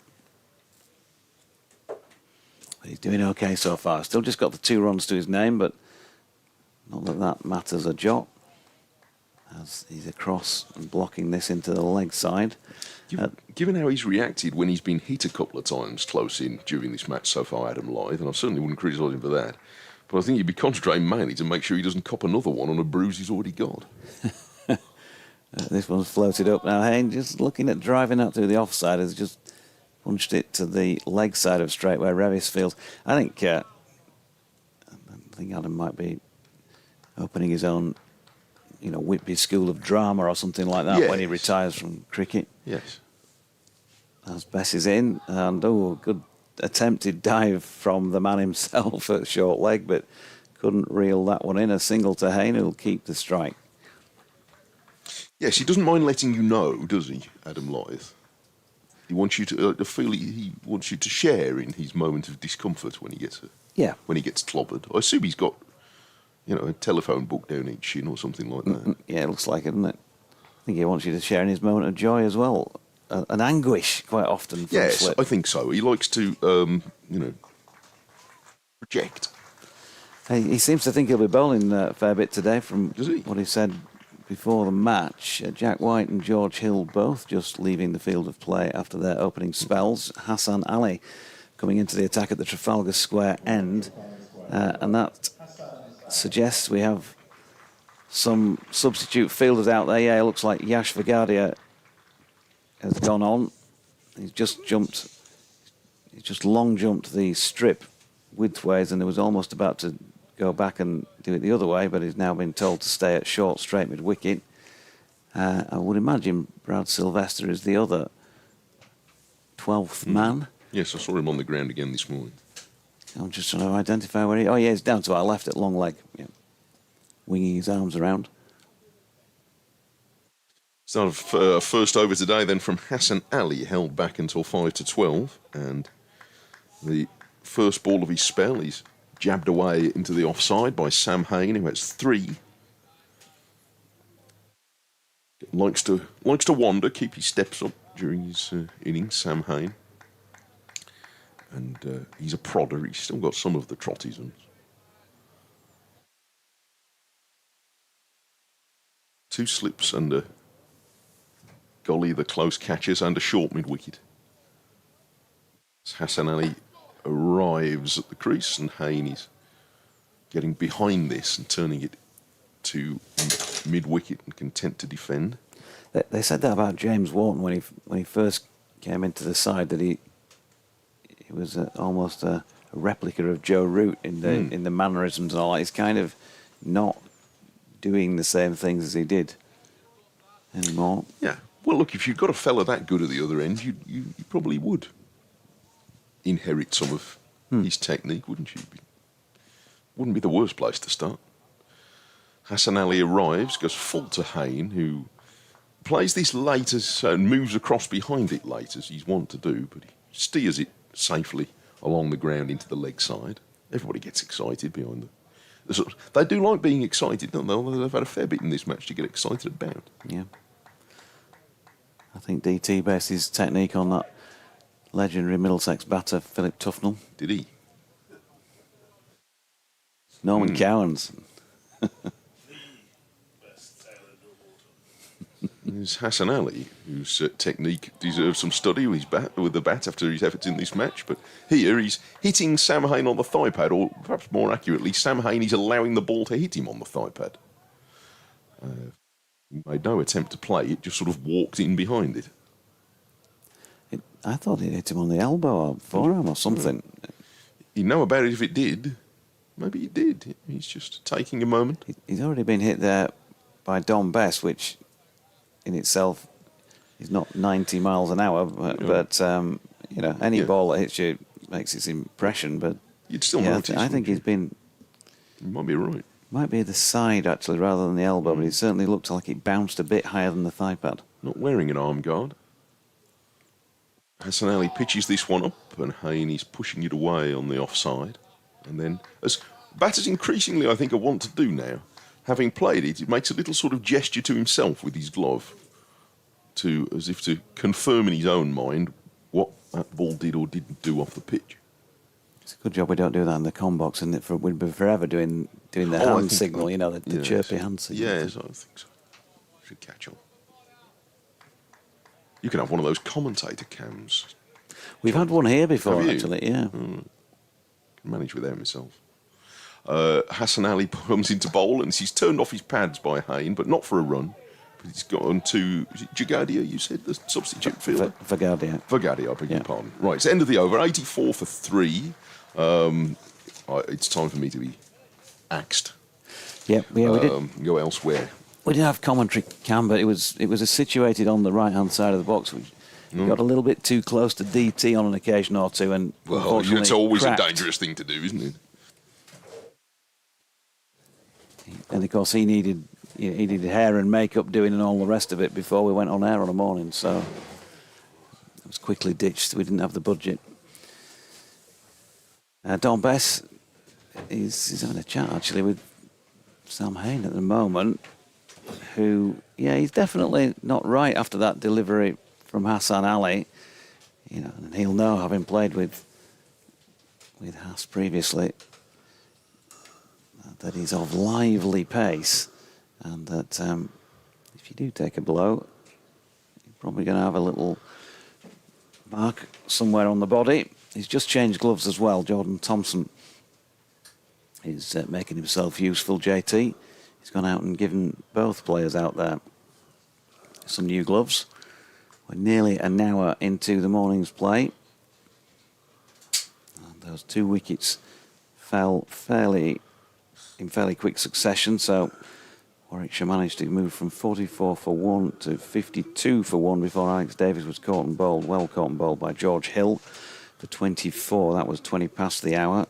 The first ball of the 21st over, and then just 5 deliveries later, and after he'd hit 3 fours, 1 through third man and 2 drives, Mosley had another drive at once and was well caught by Adam Lyth at second slip off George Hill for 12. Now then, 2 men now brought into the leg side of straight with Bamber on strike, short leg and leg slip. The latter is James Wharton, the former is still Adam Lyth, both under helmets, and that first ball was a pretty good one by Bess, and Bamber slightly uncomfortable in dropping it down to his left. Here's Bess in again. Now the sweep comes out. That will be 4. There is a man down in the distance, Ben Cliff, but he was squarer than Bamber got the ball, and he executed that well, to be fair, and well worth 4 runs. 20 to him, 88 for 3. Yeah, so Bamber doing a fine job. He's eaten up the first hour at his end and lost 2 batters at the other end. So we'll be seeing another famous night watchman innings. I've seen 1 or 2 in my time. I didn't see the great dizzy 201, but Eddie Hemmings on the last day at Sydney, making 95.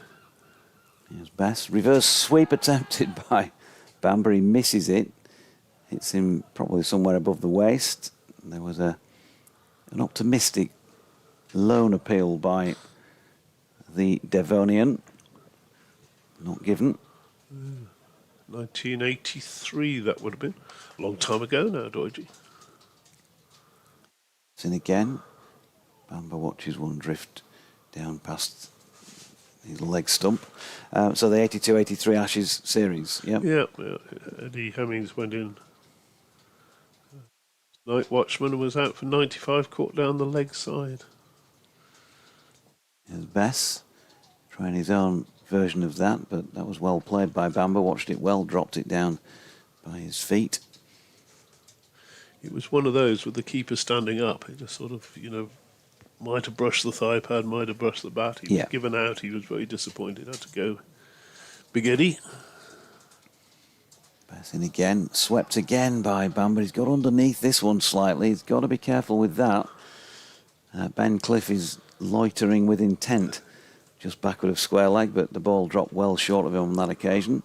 Bamber takes the single and will keep the strike, and that was the end of the 28th over. 89 for 3.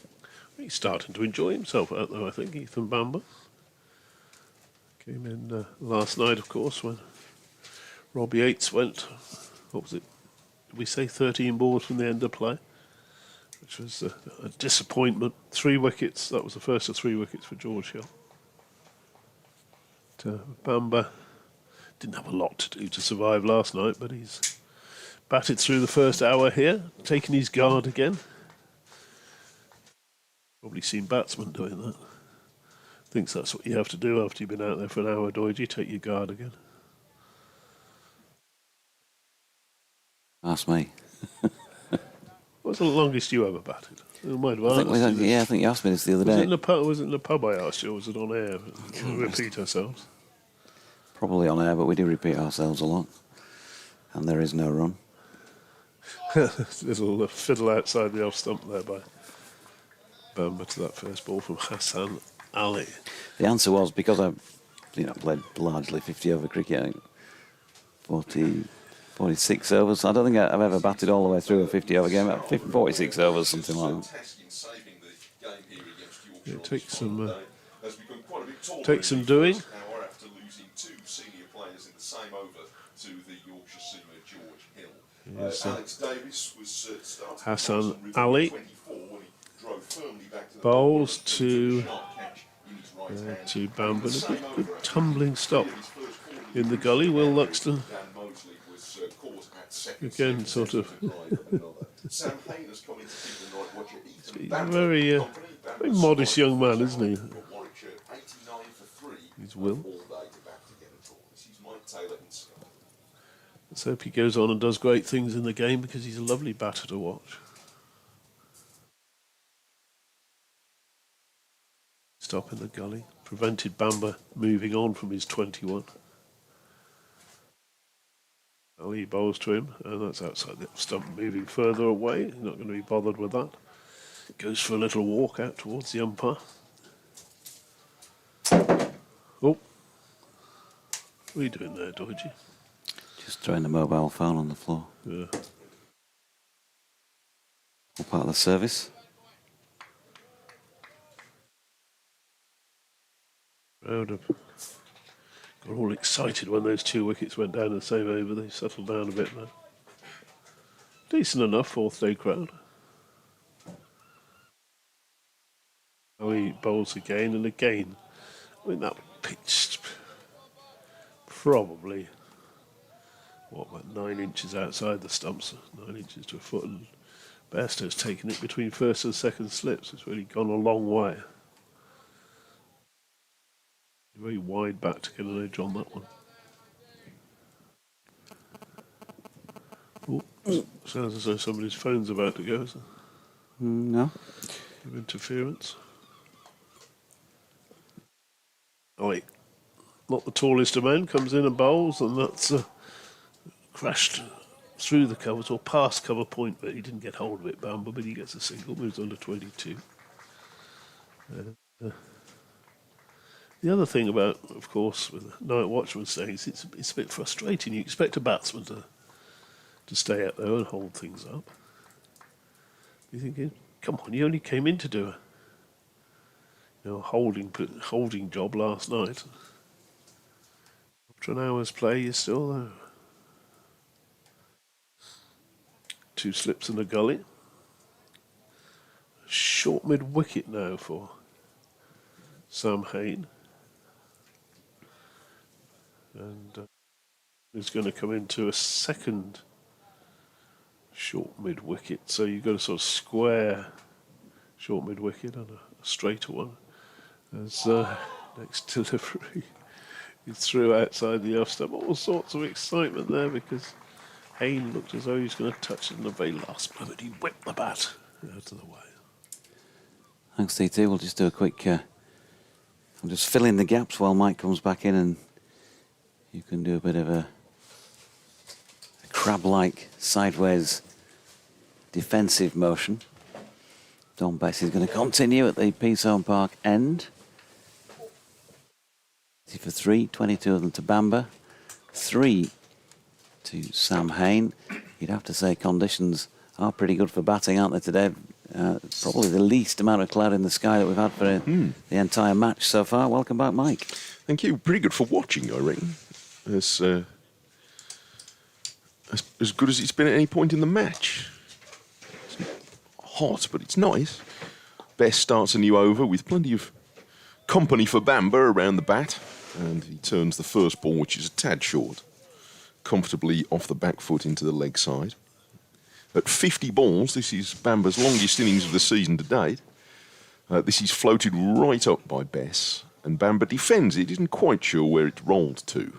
But Adam Lythe, he's sure. He nips in straight away to pick it up from just in front of the batter's boots. 90 for 3. Bess floats this one up a bit more, and Bamba's squeezing it into the offside and getting a run. A well-placed push into the covers. Umpire Longley standing at cover point at the moment, presumably. Well, it's midday, so the sun should be right above him, I suppose. But anyway, he's obviously happier there. Go on, push the red button, see what happens, Dieter. I'm back with you. Yes. Bess turns this one a little bit, and Hayne flexing his wrists. Very gentle spin, though, isn't it? Yes, it is. It's quite slow spin. There is some turn there, as we saw with Suter, who bowled quite nicely, I thought, in both innings, for a fellow who's just got off the plane. Bess goes a bit fuller, and Hayne again plays his stylish defensive stroke. I saw Suter actually this morning walking up with some of the other Warwickshire players. They'd got their cricket bags. He's still got his suitcase with the airline labels on it. He's dragging his kit in, so you could pick him out. Bess wide of the crease, trying to find an angle to turn this, but he turns it into Hayne's pads, and it's a comfortable single tucked away to square leg.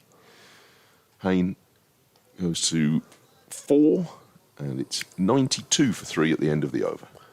They need a bit of a spark here, don't they? Yorkshire at the moment. It's just drifting a little bit. I think Don Bess will continue because, as you said, he's got that little bit of spin, and the occasional one just does trouble the batsman, particularly Bamba, who's not a top order batsman, and you'd fancy he might go at forward short leg or back leg slip, something like that. But maybe they need a burst from big Matty Revis coming down the hill. Well, you'll certainly give him that. Give him some energy. But, for the time being, it's going to be Hassan Ali to continue. And of course, the thing, if this game is going to be stretched out throughout the day, you've got to try and keep the bowlers a little bit fresh. Hassan Ali bowls there, and that's Hayne playing down backward, a point fielded by Wharton. Yeah, there's no need to. They've got plenty of options, so there's no need to run them into the ground. I mean, you can have a bit of Adam Lythe if you want to help spread the load. Yes, and of course the one we haven't mentioned was Ben Cliff, who your quiz team colleague from Stalwart, I think it goes far as Stalwart. Yes, very Saturday night. dependable. Good effort from the youngsters to win that competition. Hassan Ali bowls, and that's clipped away down to Jack White, who's loitering with intent in front of the Scarborough Pavilion. First time in a while I've been included in one of the youngsters. Very noble of you. Do you ever get called young man anymore? No. I think that's probably last happened to me when I was in my 50s, and I sort of took a double stare and then thought, I don't mind that, actually. Yeah, very seldom was. Big man. Big man. Alec McLeish used to call me Big Man when he was managing, which is very nice. He was bigger than me as well. Next delivery is hooked in the air. It's going to be taken by Jack White, who's held a magnificent catch. A magnificent catch down to our left in front of the pavilion. As the ball was in the air, he was checking behind him where the rope was. He's caught it, he's tumbled back, he knows he's got perhaps a yard to spare. He's certainly got a couple of feet to spare, because he didn't touch the rope. He's held that, and that is a super catch. I do hope they've caught that on camera, because that will go down in the pantheon of Scarborough catches. Let's have a look again. It's Ethan has swung that one away. He hasn't gone on top of it. It's gone in the air. And let's have a look at the camera work. Excellent. Well taken by White. And he made sure he didn't go back. And he hasn't put the foot down. He's inside the rope. And the crowd are delighted. Adam Lythe leads the charge towards him. And yes, 4th wicket down. Yeah, very, very good technique on the catch, as you described, because he didn't have a lot of room to play with, just enough, really. And to start with, I thought that was going to fly beyond him. I think he did to start with. He approached it and then was going backwards. And checking the rope as well, Yeah, which was smart. Which was excellent. And, well, I would say that could be a match-turning moment because it was the night watchman, but certainly a very useful wicket and a very good catch, and getting roundly applauded by the spectators in the pavilion, who would have had a wonderful view of that. I mean, the front row of the pavilion would be no more than, 7 or 8 yards away from it, if that. Yes, absolutely. But I thought they were getting it at one point. Yes. It's down 93 for 4. Well, Webster, the new man. Webster looks to drive that.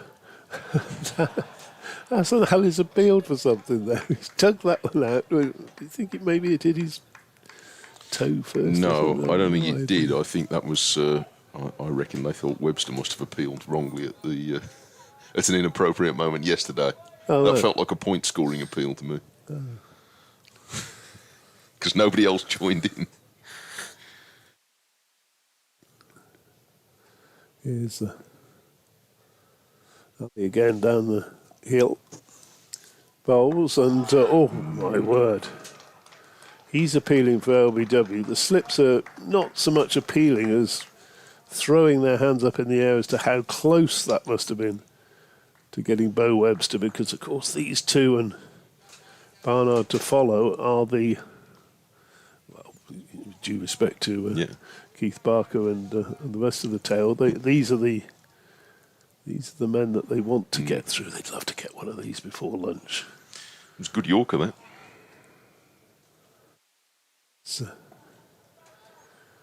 Settled over his bat again. Big Bo. He bowls to him, and oh my word, kept just a little bit low. It was on the line of the stumps, and Webster was late playing it. But play it he did up towards mid-off, and that's the end of the over. A splendid catch that was by Jack White. Well, I mean, he made it look in the end like it was all going to plan, and it did, but it would have been an easy one to mess up. I think it went to plan B or C, didn't it? Well, possibly, yeah. That might be a good way of putting it. Plan A, standing there and cranking your neck and watching it sail over your head, was Yes. I think that was plan A. But, suddenly realised he was in action. Had to backpedal a little bit. And That's an alley greeting his public. He gets good hearty round of applause. up there by the tea rooms. I mean, I sense Warwickshire supporters already starting to have a philosophical discussion about whether the 3 wickets this morning are really the sort of wickets you want when you're trying to save a game, but it's not always as simple as that. Best starts a new over and turns a ball off straight. That's going well down the leg side and turned away by Hayne. And, yes, when you've got about another 70-odd overs to save the game, there is, I can see the argument that, a fella shouldn't be caught on the boundary. On the other hand, you can also just find yourself blocking everything and ended up surrounded by people all day, which is not always a great solution either, is it? So, No, and we... yes. This is punched off the back foot, by the way, by Webster for 1, possibly. No, you come back easily for 2, actually, by the time Ugardia's got after it. And I think we were making the point a little while ago with that Bamble was just starting to enjoy himself out there, wasn't he? After he'd been very watchful for the first 45 minutes or so. And then it's just starting to get into a bit of rhythm, get into a bit of a groove. Yeah. He didn't do a bad job on the whole for a night watchman. Around an hour. The next one, he's turned into the leg side by Webster. Maybe it was in the air for a moment. There was a yelp from somebody in that cordon of close fielders, but they get a run to square leg. Probably Adam Lyther's Likely.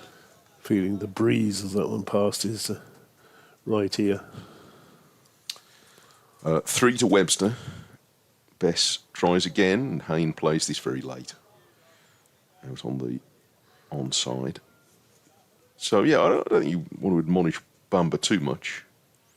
Maybe Mosley got tempted when he shouldn't have been after he hit 3 fours, but as I say, just blocking everything is also not necessarily the right answer. So it's easy to criticise than it is to figure out the answer. There's a run here for Hayne, turning it between the close fielders on the leg side and away for 1. Yeah, it's very, very, very hard to do what Hash and Amler famously did. Yes, it is hard. Was that at Guildford? I can't remember. Or Beckenham or something like that, wasn't it? Yeah. Just to literally block everything all day. Now, that is hard to do. Bess is bowling to Webster outside off stump, and he pushes it into the offside and takes a run. Well placed, so they picked up 6 in that over, 99 for 4. Because by blocking all day, although I could certainly see the attraction to that, you end up just with everybody round the bat and a sense of pressure building, don't you? So, anyway, it's too late now for Bamber to think about it, although he probably will, knowing him. Yeah, well, all 3 have fallen to attacking shots. Yes, that's the point, that's isn't it? the point Yeah. you were making, isn't it? Yeah. So it's a discussion point. I'm not sure there's a conclusive answer to it, but I'm sure that it is a discussion Warwickshire supporters will be having. Hassan Ali starts another over. Ball leaving Webster and goes through to Bairstow. He's asking Bairstow for a change in the field, I think, or no. He's got 3 slips and a gully. Backward point, mid off, and then the obligatory 3 on the onside. Webster, tall man, waits for him and glances that past Bairstow, and it's leg byes. I was thinking for a minute he might have just got a little bit of a bat on that. But, They're on a hair trigger behind the stumps at the moment, and who can blame them? yeah, they're getting excited, aren't they? Well, you would be. They've taken the 3 wickets that they would certainly have been after this morning, albeit one of them's the night watchman, who batted longer than the 2 batters. So, Sun Ali, top of his run, sunshiny. It's really actually quite nice out there. I think I'm going to go for a little walk this afternoon. Bowls to Webster, and that tucks him up and comes back. He turns it to mid-wicket. No run to be had there. Remember, all the commentaries are available on the BBC Sport website, so if Sports Extra or Sports Extra 3 are not broadcasting the commentary you particularly want at any given moment, or you just want to hop about, then you can do that. Or you can stay on Sports Extra and let Kevin Howells hop about for you. And when he's done that, he might move you from one game to the other. He's a very obliging chap. See, the next delivery is through outside the off stump. I've been in the control room with Howells when he's been in charge. And he doesn't do a lot of hopping. Doesn't he? No. That's what he says. He sits in his seat and he's. I was talking more physical hopping rather than hopping around the ground. In his mind, he's a restless mind. Anyway, if you hop to knots, then you'll find that the champions are 95 for 7 on the verge of defeat against Somerset. Yes, Hassan Ali again to Webster bowls, and that's against outside the off stump. He's having nothing to do with that. Through to the slips. So that would open things up. It looks as though Sussex are going to finish this round, notwithstanding their points deduction at the start of the season. They are going to finish this round of games as much as 11 points clear at the top. And that includes the points deduction. Including the points deduction. That would be a heck of an achievement, Well, it wouldn't it? really would. I mean, say, as we were saying earlier, and Jonathan was vocalising on air, I think there'd be a lot of county cricket fans that if their county can't win the championship this season, would have some sympathy with Sussex doing it in their predicament. Hassan Ali bowls, and that's clipped in the air for a little while. Down to fine leg. Jack White, who has been a very fine leg this morning. He's taken a very fine catch at fine leg. He walks in now to take up a position closer to the bat for the next over for one of only a couple of 3 men on the onside. You've got slip, short third, and White himself at wideish mid-off. I don't think we could call that extra cover, can we? No. He's quite deep set, actually, isn't he? There, if Webster wants to go down the ground, not as deep set as mid-on is, by the way, as Bess starts a new over by turning the ball, again, with very slow turn, into the right-handed Australian who defends. A man making very steady progress in front of us with an ice cream, which you need to be steady carrying one of those. Stops to look at Bess. Coming into bowl to Webster, whose thoughts this time are only defensive. Couple of licks of the ice cream.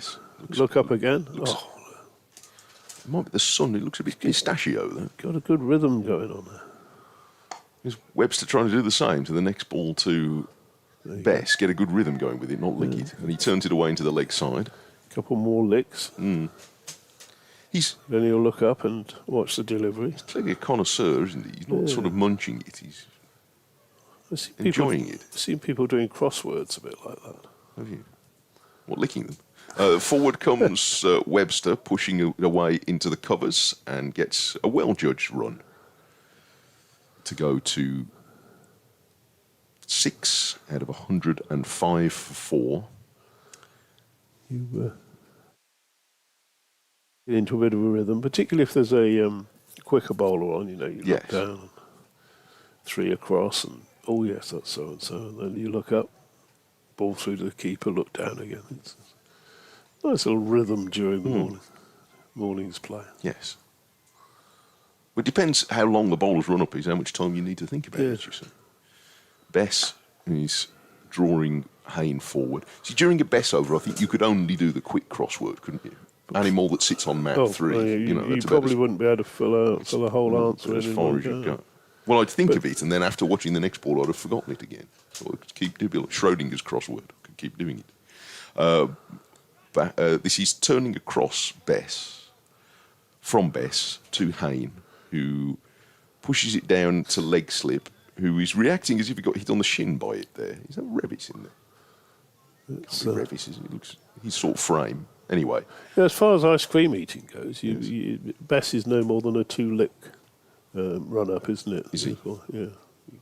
You should tell him that. Can't get much more than that of her. Yes. Even a pistachio flavoured one. Whereas Hassan Ali, you could get most of a flake done in that time, couldn't you? You could, yes. Or a raspberry mivvy. Yeah. You're not one of those who has sprinkles on the top, are you? No. I'm not 9. 105 for 4. It's a phase, isn't it? Sprinkles. You think so? I do think so. I won't make some disparaging remark about our cousins across the Atlantic, but they don't grow out of that phrase. Yeah? Next first ball from Hassan Ali is edged wide of third slip and away down to third man. And indeed, why should they? Why should they? A nice little reminder of the childhood having some sprinkles on you. Yeah, well, look. With your flake as well. And the ice cream man's quite happy because, the sprinkles cost him about sort of 1.5p and he charges you £1 for them, Does he? Yeah. It's a markup for you. Especially that one at Essex. Are you sharing the secrets of the ice cream game? Is it a game, the ice cream? The ice cream business? The game feels a bit... I was doing that earlier in the game, I think. the ice cream man at Chelmsford. Hassan Ali Bowles, and that's played square by Webster. He's... I bet he has a two-sided price list on his counter, so when he sees you in the queue, he just turns it round. Adds a quid. I don't think he has a price list at all. He just has a look at you, sees how much he can extract He from. negotiates. Now, this was the guy who was there 10 or 12 years ago, so I Friend of yours, is he? don't wish to libel anybody. No, he's obviously retired into a massive villa in Barbados or somewhere on the amount of money he made there. Are you trying to say we're in the wrong game here? Oh, Like most of our listeners do. it's good money to be made in that, you know. Need the weather. Hassan Ali Bowles, and Webster's going to get a single. Just played around his front pad a little bit there. Got it wide of mid-on. Comfortable enough run. 110 for 4. A lot of those jobs, you think, you know, travel around, and you don't imagine the people that operate It's hard yards. those already. ice cream vans and burger vans and things. I mean, you make huge amounts of money. Yeah, but it's hard yards, though, isn't it? Oh, It's not the most sociable hours. really tough, isn't it? You know, pouring a sort of Mr. Whippy ice cream type thing as that pours through outside the off stump. And it's basically sugary fat with a bit of chocolate in it, isn't Yeah. it? And what's not to like about that? Price. Oh, I spent too much time in Yorkshire, haven't I? 110 for 4. It's the only thing you have spent in Yorkshire for. Oh, Very good.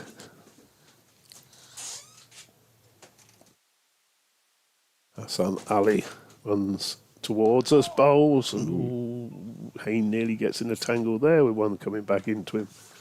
But again, just gets the bat on it and defends it back down the pitch. by the way, discussing refreshments, I had a late email yesterday from, let me find it here, I think it was Peter in Paris, where I bet he always has sprinkles there in Paris. Feels like a sprinkles kind of town to me. Here's Hassan Ali again, bowls to Hayne, who drives. He's going for a quick single. I think Ali took a bit of a pace off that. And it's tidied up by the very enthusiastic Dom Bess. Would it be a sprinkle sort of town? It'd be more like that chocolate that you have on top of your on top of your cappuccino, wouldn't it? Oh, That you could sort do. of thing, Yes. Anyway, Peter, who I hope we are bothering today as well, says, I missed the scone discussion earlier, or Scone-gate, as I think it was being called here in the bars of Scarborough last night. But the following joke only works if you pronounce it right. What is the fastest cake in the world? Scone. Cheers, Hey. Peter. Thank you, Peter. Well done. That was a joke I heard on Radio Scotland once that only works in a Glaswegian accent, which I'm not going to attempt.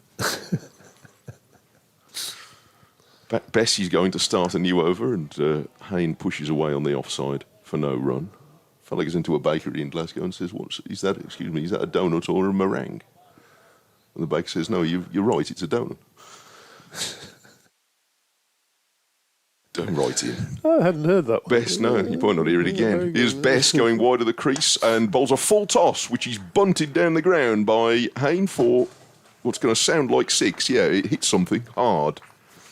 And that was just a chip, because it arrived on the full and so it disappeared. Yep. It's a premeditated charge, and Yes, when he got there, he found the ball very much to his liking. he did. Well, with sprinkles on it. Bess is throwing it to umpire Goff and saying, it's gone square, Gov. Throws it back. Ah, they just have to check, don't they? Yeah, they do. No, it's definitely the same one. Yes. Ooh, that's a good response. Has spun that one past the outside edge for the first time today, I think. That one presumably didn't turn as much as Hayne was expecting it to do. No. gone through. So presumably he didn't spin it past the outside edge, which Yeah. I suppose is the point. 14 to Hayne. Oh, this one's really tossed up above his eye level, and this time Hayne, it's a little bit more artistic than a slap, Oh, but he hits it hard along the ground for 4 runs. It's misfielded by a chap Very. in front of the... That's very The full fence. fielding, isn't it? Yes. Down there. And it's now gone into the... Oh, that's done it, you see. It's gone through, it's hit that wire fence. It'll come out as chips. No, they've found it. A fella's come to his aid in a blue sun hat and gone underneath the fence, risked life and limb, and has thrown the ball back. So 2 full tosses in this over, and the one in between beat the bat. So something for everybody in Don Bess's over. 121 for 4, and this turns into the front pad, and it's nudged back by Hayne. Love to separate these two before lunch, Yes, wouldn't they would. Which is still 28 minutes away. On the loveliest day, at least if you don't mind it being a little bit fresh, Bess tosses this right up outside the off stump, and Hayne offers only the front pad. And then, having kicked it away, walks up the pitch with his arm round Johnny Bairstow. It's all very convivial. 121 for 4 at the end of the over. 18 to Hayne, 11 to Webster. Yeah, it's a pretty safe thing to do, because I don't think umpire Michael Goff's ever going to give an LBW for that. But that's not to say that the ball wouldn't actually have hit the stumps, because it's spinning a long way. But the umpire really can't judge him that. That one really was a long way wide Yeah, of the off stump. yeah. So I think But he has probably all right. been turning some in. Yeah. I think Hayne knew when he padded that away that the umpire couldn't give it, if you know what I mean. Yeah, rather than it was probably all right there. safe thing to do. And a change of bowling at the far end. Ben Cliff, I think, going to have a crack. It should be Ben Cliff. Has it got number 23 on the scoreboard still? Yeah, no, I think this is Cliff. Cliff bowls and defended by Webster. No run, good delivery. You're of course, I've forgotten you would be able to recognise him instantly. Another member of would. your winning team. Yeah, well, look, I like to think that we have a bond now.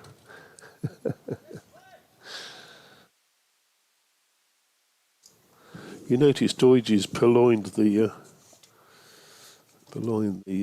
chocolates that were bought for us. This next delivery is through to the keeper. Well bowled, Ben Cliff, with a bit of life coming down the slope.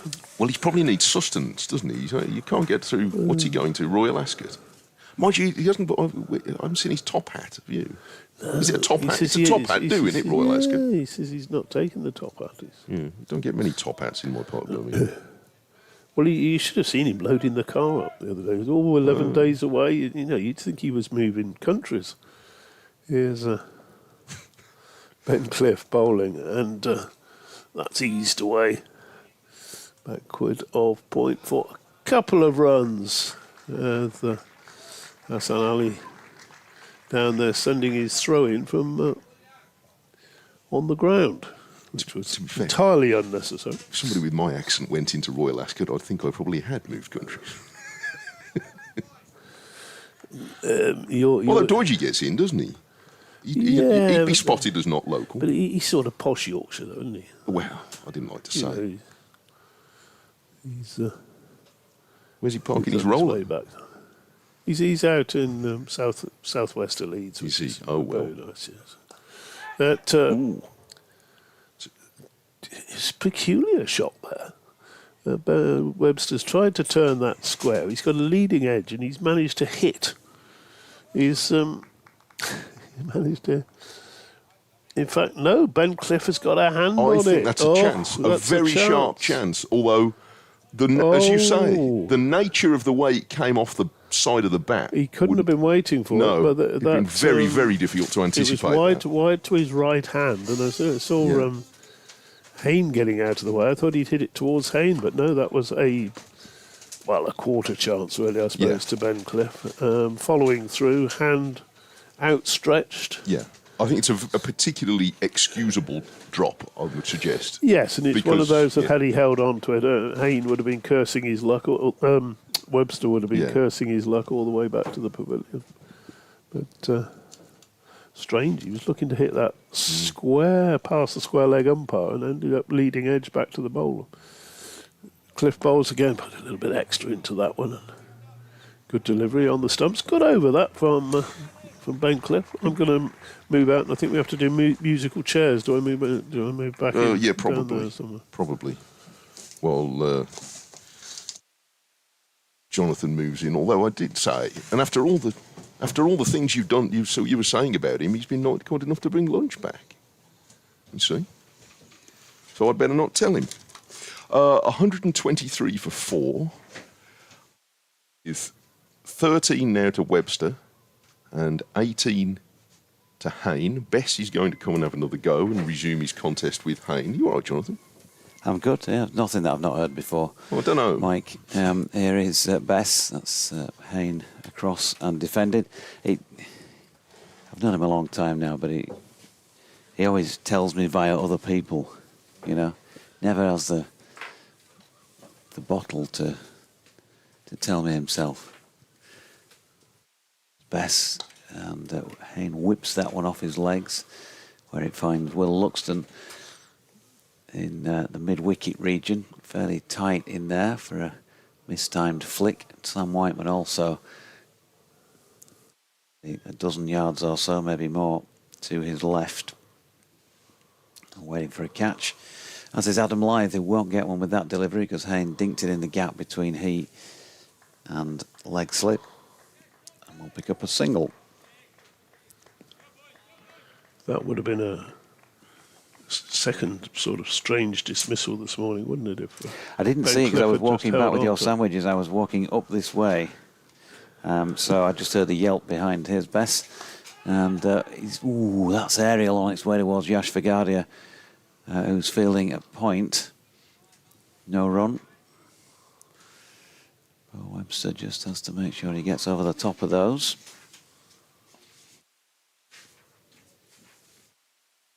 Bess in again, and this time Webster sweeps through the onside in front of square aerially for 6. I didn't see that coming as it left the bat, and I didn't see it going either. I completely lost it, but fortunately Michael Goff did not, and raised both hands towards the scorers away to our right. He's greeted with the absolute bare minimum, if any, applause from the crowd. So 19 apiece for these two batters, 130 for 4. They've added 37 in pretty quick time since that wicket of Ethan Bamber fell with that outstanding Jack White catch. I got a bit excited about that. James Wharton-esque, had I been on comms. DT but Webster, I should say, pushes out into the offside, and White right on cue is round to field and complete the over at 131 for 4. With Webster now on 20 and Hayne on 19. Yeah, I did say it was for me, it's in the pantheon of great Scarborough catches, which obviously the one at the top would be James Wharton, who chased back 30 yards, dived full length, and came up with the ball in his hands, which was an extraordinary catch. But that one, very well judged. He initially thought it was going over his head. I think we all did. And then realised it wasn't, looked behind him to see where the rope was, took the catch and kept himself inside the rope. It was a fine effort by the big fast bowler who's got through a fair bit of work. Ben Cliff hasn't so far today. This is his second over, and that's driven back to him. And he gets a hand on there. And there's no run to be had there. You being the racing man, Mike Taylor was wondering whether he'd get in to Royal Ascot with his accent. Was there a man at the door checking things like that? Yeah. He gets into Lords, though, doesn't he? Big. I don't notice. It's Cliff bowls, and that's turned to mid-wicket. No run. Yeah, I think Mike could be in trouble with the accent. You'd definitely be. The sniffer dogs would be on you. Would they? Yeah. Yeah. Can you imagine the security turning you away saying, go get a shower? Hmm. I don't know what he said about me when I was out, but I just thought I'd get mine back in now. Well, I was defending your honour. He said that he didn't think they'd let him in, and he said, well, mind you, they let Doidge in, and Cliff bowls and defended back to him, no run. And I said, well, Doidge is posh Yorkshire. He's all right. No, it's just because it's only because I look like a horse. You look like a horse. Nay, lad. 3-1 for 4. Yorkshire desperately want to separate these two before lunch, wouldn't they?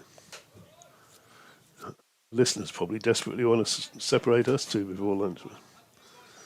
There you go. I can manage that in a minute, if you like. Here's Cliff bowling, and off the back foot, leathered into the covers by Webster, who doesn't look like a man who's playing for a draw, does he? I mean, his target is still, what, 339 runs away. It's not so much a target, really, is it? It's just a shimmering oasis in the distance. Will never be found. Here's Cliff bowling again, and that's turned square. Chase round for Jack White, who picks up cleanly. Can he be excused a couple of fumbles after that wonderful catch, wouldn't he? Splendid effort.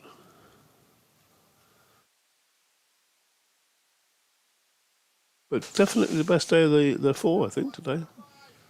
Doidge, weather-wise. It's lovely out there, isn't it? Yeah, which is probably not what Yorkshire wanted. Well, put a little bit of cloud cover. That's probably what they wanted. Maybe some's bubbling up behind us somewhere. Next delivery, just outside the off-stump. Bowling well, Cliff, isn't he? He's tightened up a lot in the last year or so. He used to, have threatening deliveries, but also used to bowl fair percentage of 4 balls. But he's now, to me, he's now a lot tighter. Isn't it? Yeah, we've not seen a lot of him this season, have we? Played a few games, came in as a substitute when there was the Jai Richardson, Jack White food poison gate a few weeks ago. Everything's got to have a gate on the end of it. And he didn't bowl many overs in that match, nor has he since, really. He's very definitely sort of, at the moment, the junior seamer. Yeah. But as Gavin Hamilton said when he came in the box the other day, they see him as a long-term project, and they've got players around now, haven't they? Jack White, Ben Code, who are at a certain age that they can't go on forever. So if you're developing players like Ben Cliff, and obviously Brad Sylvester's been around for a few matches without getting on the field other than running drinks or fielding. There are others besides coming through, and you've got to keep developing those players as best bowls. And Sam Hain is across his crease yet again and just dropping that into the offside. Bairstow out from the back of the stumps to collect. The ball is halfway through its useful life at 40 overs. 33 for 4. Bess in again. There was concern in the press box when I just nipped in to wait on you two with your lunch that ball's not turning that much for Don Bess today. It's not doing that much, is it? Bit of Yorkshire anxiety in the press box. Bess again. Ooh, just bat and pad together from Hain. It drops out in front of Adam Lythe. I hope none of them are suggesting they should have enforced the follow-on. Nobody's saying that, no. A few round the ground, well, I told you I should have followed on. Should have had him done by now. He wouldn't be let into Alaska. You know all that by now. Well, Bess in and bowling again, and Hain turns that one to leg. And again, there is no run with Luxton fielding. Not been allowed in. I can't understand it at all.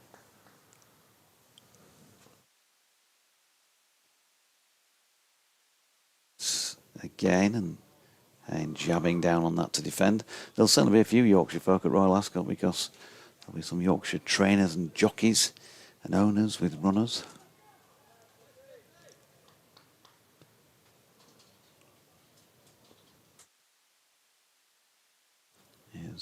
Pass again. Hain playing into the deck with the ball bouncing up. Drawing a yelp from a Yorkshire fielder. That's the end of the 41st over of this Warwickshire second innings then. Still a country mile behind in run terms, but they still have 6 wickets with which to defend their honour in the game, and we're only 13 minutes now from them getting through the morning session for the loss of just the 3, I say, because we can, we've seen 8 tumble here on a morning before. And in a sense, it's also, no disrespect to Ethan Bamber, it's 2.5, isn't it? Because one of them was a night watchman, so 2 batsmen and the very able night watchman, but not one of the top order men. As you said, ball halfway towards a new ball, halfway through its useful life. Here's Cliff in bowls and nicely balanced as he gets to the crease and brings his arm over, and that's defended. What sort of age were you when you were halfway through your useful life, do you reckon? 8. I was certainly halfway through my useful cricketing life at 8, because it was about twice that when I got injured. And it was all over then, was it? Yeah. Never the same again. Here's Cliff to Webster bowls, and that's crashed off the back foot. But there's a man down there at deep backward point, deep third. Just a single. I reckon Hain on strike. I don't know about you, but for me, Ben Cliff feels like he's put a yard on this year. It definitely, if he bangs it in short, there's often a bit more of a jumpy feel about the batter, jerk back.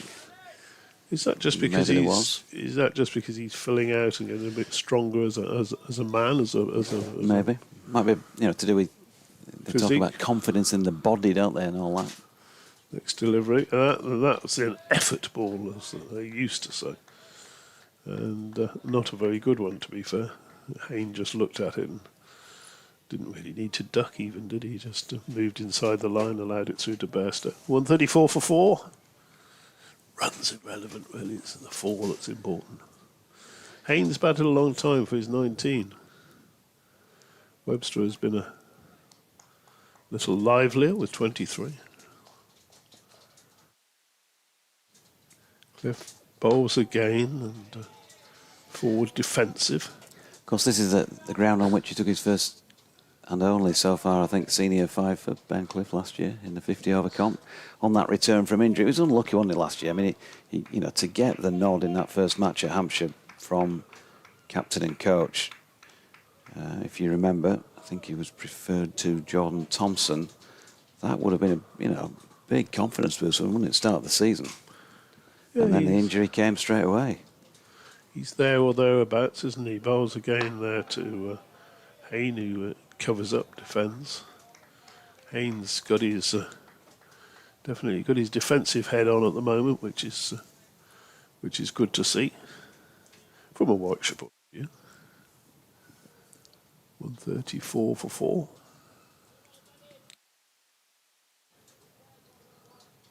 Murmurings around the crowd. What do you reckon in today? We got 1,000 in today? Might be stretching it. Next delivery is outside the off stump, no run. I would say to anybody who's listening though and is within striking distance, get yourself down here. It'll be a good afternoon. If nothing else, you'll get a bit of colour into your cheeks and your legs. Well, obviously if you've got shorts on, you will. It's not cold out there. It's lovely out there. Going to have a walk around the ground this afternoon, mate. The annual preamble. No, what's the word?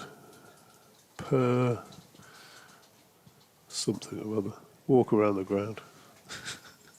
23 to Webster on the strike. Perusal? Something like that. Here's Bess bowling to Webster, who plays out into the offside. There is no run. It will come to me about halfway through the luncheon interval. I know cricket lads who say, shall we go for a perusal, meaning a walk round the ground when the team's batting and you're not in until the back half of the innings, but It's not really the right expression, No. is it? But it just became a thing as Webster turns that to leg and live fields. It's the sort of thing they used to do in Jane Austen books. What is it? Sort of. Promenading. No, something like that. You realise there are people shouting it at the radio at the moment, don't you? Bess, reverse swept by Webster, who's executed it pretty well. He's got Jack White sprinting away down to third man. And talking of sprint, Sam Hain has done well between the wickets there and got him back for 3. Good running. 137 for 4, 26 of them now to Webster. Hain content to play the anchor. He's on 19. Come on, Jane Austen. No, it's not. It's like something like a preamble, isn't it? But I think that means something entirely different. Often I get stuck for words, Dodgy. Bess and Hain padding off outside off stump. Fare thee well. Give it that sort of language, won't you? That sort of. Perhaps Kevin Howes can help us out if he's listening. Here's Bess, tosses that one up, and Hain again defends. Sir, I put it to you, Sam Hain, with thy stout defence at the striking end. That's Bess bowls. It's all right, just ignore me. Just humour me as Hain turns that one to Luxton, and there is no run. 137 for 4 on this fine morning. Good morrow, sir. Good morrow, fine man. Yes. It is a lovely morning. A lovely morning. Finally, Scarborough, after 3.5 days, you've produced something that we love you for. Would that you could find this word, DT. We could move on with our broadcast. Take this over and I'll see if I know what it. See if I can find what it is. See if DT can find this by one of the Tewkesbury clock. As in comes Cliff, and that's driven by Webster backward a point. There is a sweeper out there. Matthew Revis. He always feels the ball, and there's a couple of really sort of casual strides in before the shoulder takes over and ping. That flat throw comes in to the gloves of Johnny Bairstow. Yes, there we go. And we have the word. I was nearly there. Perambulate. Perambulate. Yeah. Carry on, then. I'm praying. There was a racehorse called Perambulate, I seem to remember it when I was growing up. Was he Just any to throw good? that one in. Yeah, he was only seen in walkovers. Very good. Yes, to perambulate means to walk through, around, or over a place, typically for pleasure. So it was the right word, except I just didn't know it. So, no more. I bet there's people reminding me, nudging me about that. Good delivery from Cliff. That's clipped up to mid-on. 5 minutes to go before the luncheon interval. I think we're going to have to change the headstone now from literary genius to he perambulated. He perambulated upon this earth, perambulated upon this earth for whatever, how many years. Then shuffled off. Ben Cliff bowls. And, that's through to Bess. That's a good delivery as well. It's just getting into that little worrying stage, isn't it, again for Yorkshire? Where's this wicket going to come from? Last night it was George Hill that produced it. And I was just thinking this. Adam Lyth is having a little bit of a warm up, isn't he, at second slip? Yeah. So we might see him have the last over before lunch. So he does give the ball a fair tweak.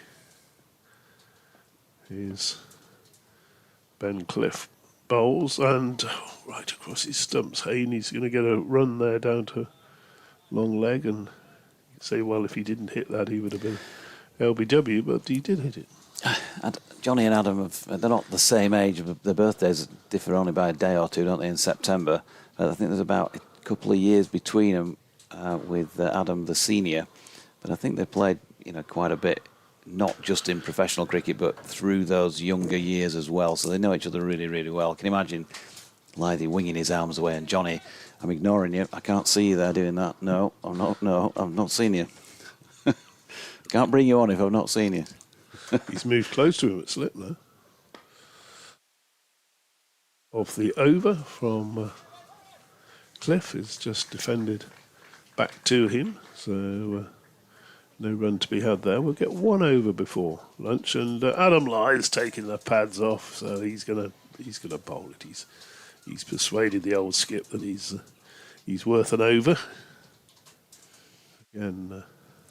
Something a bit different. How much padding has he got on? Pads are off, boxes off. Hope there's some hand sanitising gel back in the dressing room for poor Brad Sylvester, who's had to go out and pick that up. 39 for 4, and Lythe then coming on. The legend from the Peaceholm Park end. Well, he did have certainly... We've used the expression golden arm a time or two where he's concerned, when he's come on and just broken a partnership and then whipped out of the attack. And you can imagine a bit of a celebration from him if he did manage that with a batter of the abilities of Sam Hain, who is on strike for what, as DT suggests, is very likely to be the final over before the lunch break, especially as it's taken a bit of time to get the field right. Yash Vagadi has been sent deep. A very wide third man, probably about 15 yards in from the boundary. 3 men round the bat. And the first delivery is that of a man who's not bowled that much this season and dragged down the leg side. Does give it a good rip, though. He's a different sort of bowler to Don. He definitely does turn the ball. Yeah, it's slower, more loopy, but he does give it a tweak, and there you go. Hain with the ball just bobbling up. Couldn't completely kill that dead. The short leg slip. Those 2 men in the leg side have been there waiting for a catch as well, for an uppish flick. Lythe's in again, wide on the crease, and Hain this time much more comfortable in getting across and defending that. Worth having a back pad on the offside for the last couple of balls. You'd have thought so, wouldn't you? Just for anything, really. I mean, at this stage, you just want anything to lob up somewhere. Hain doesn't, and he's smothering that one very nicely. Playing just the sort of role that you would have expected Sam Hain to play, really. And he's living up to the reputation at the moment. Battling 20 as he's forward again, dropping that into the offside. Not sure how much trouble he's been in at any point in this innings so far this morning. Not huge amounts, but one thing he's definitely having to do is to concentrate hard. And that in itself, as well, most of us in commentary boxes other than DT would know, is tiring. And there you go, you've got your wish, because Don Bess has been brought out from leg slip to silly mid-off this time. And now Sam Whiteman is being asked to replace him at leg slip by Johnny Bairstow. So he'll have a 5-man accompaniment, including the keeper, around the bat.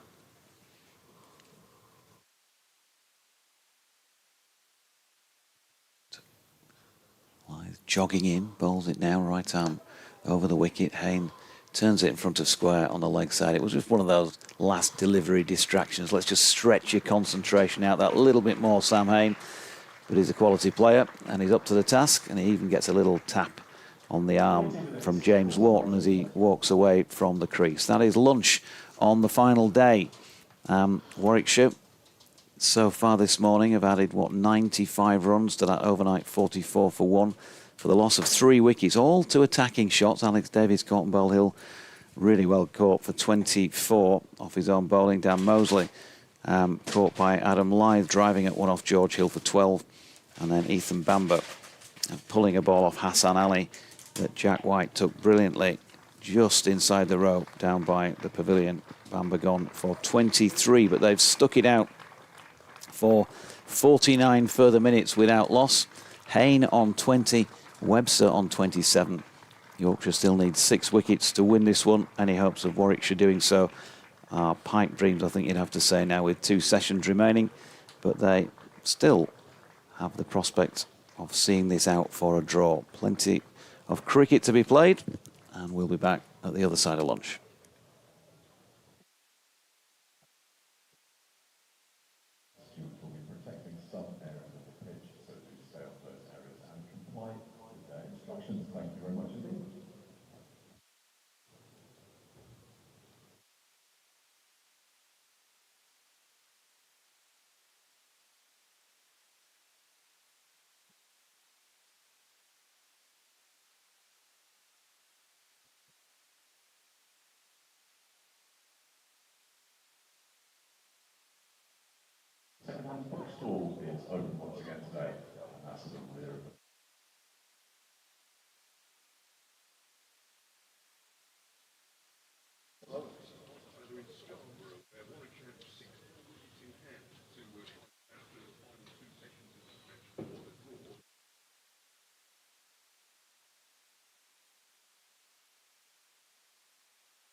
Welcome back from North Marine Road for the final afternoon session of the match here.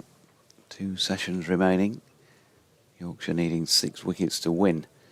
Warwickshire with still plenty of batting to do. If they're going to avoid defeat here, I think we probably discounted the possibility of a Bears victory here. That will be something miraculous from this point. But cricket being cricket, it does exist as a possible result. Jack White is going to start the afternoon from the Trafalgar Square end of the ground. David Townsend and myself, Jonathan Doidge, with you for this first spell of afternoon commentary.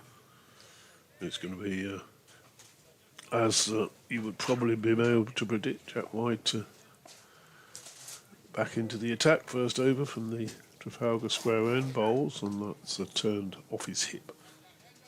Down to long leg for a single by Bo Webster. He moves to 28, 140 for 4.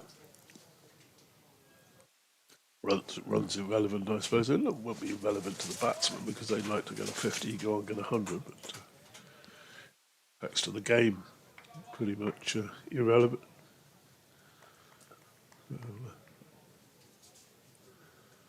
Looking forward to my little perambulation around the ground, Doidge, and 2 o'clock.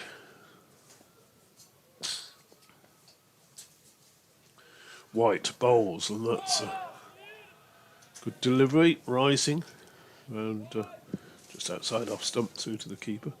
I would imagine it would go on. There seems to be some debate as to perambulate or preambulate.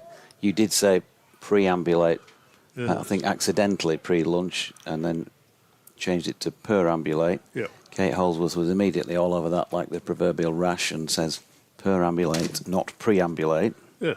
Preamble was what I was originally saying, which I knew was wrong, but amble sounds about right, doesn't it? It's White bowls, and that's tilted into the onside. I'm sorry to say we didn't do Latin at Cholby Spendelove Comprehensive School.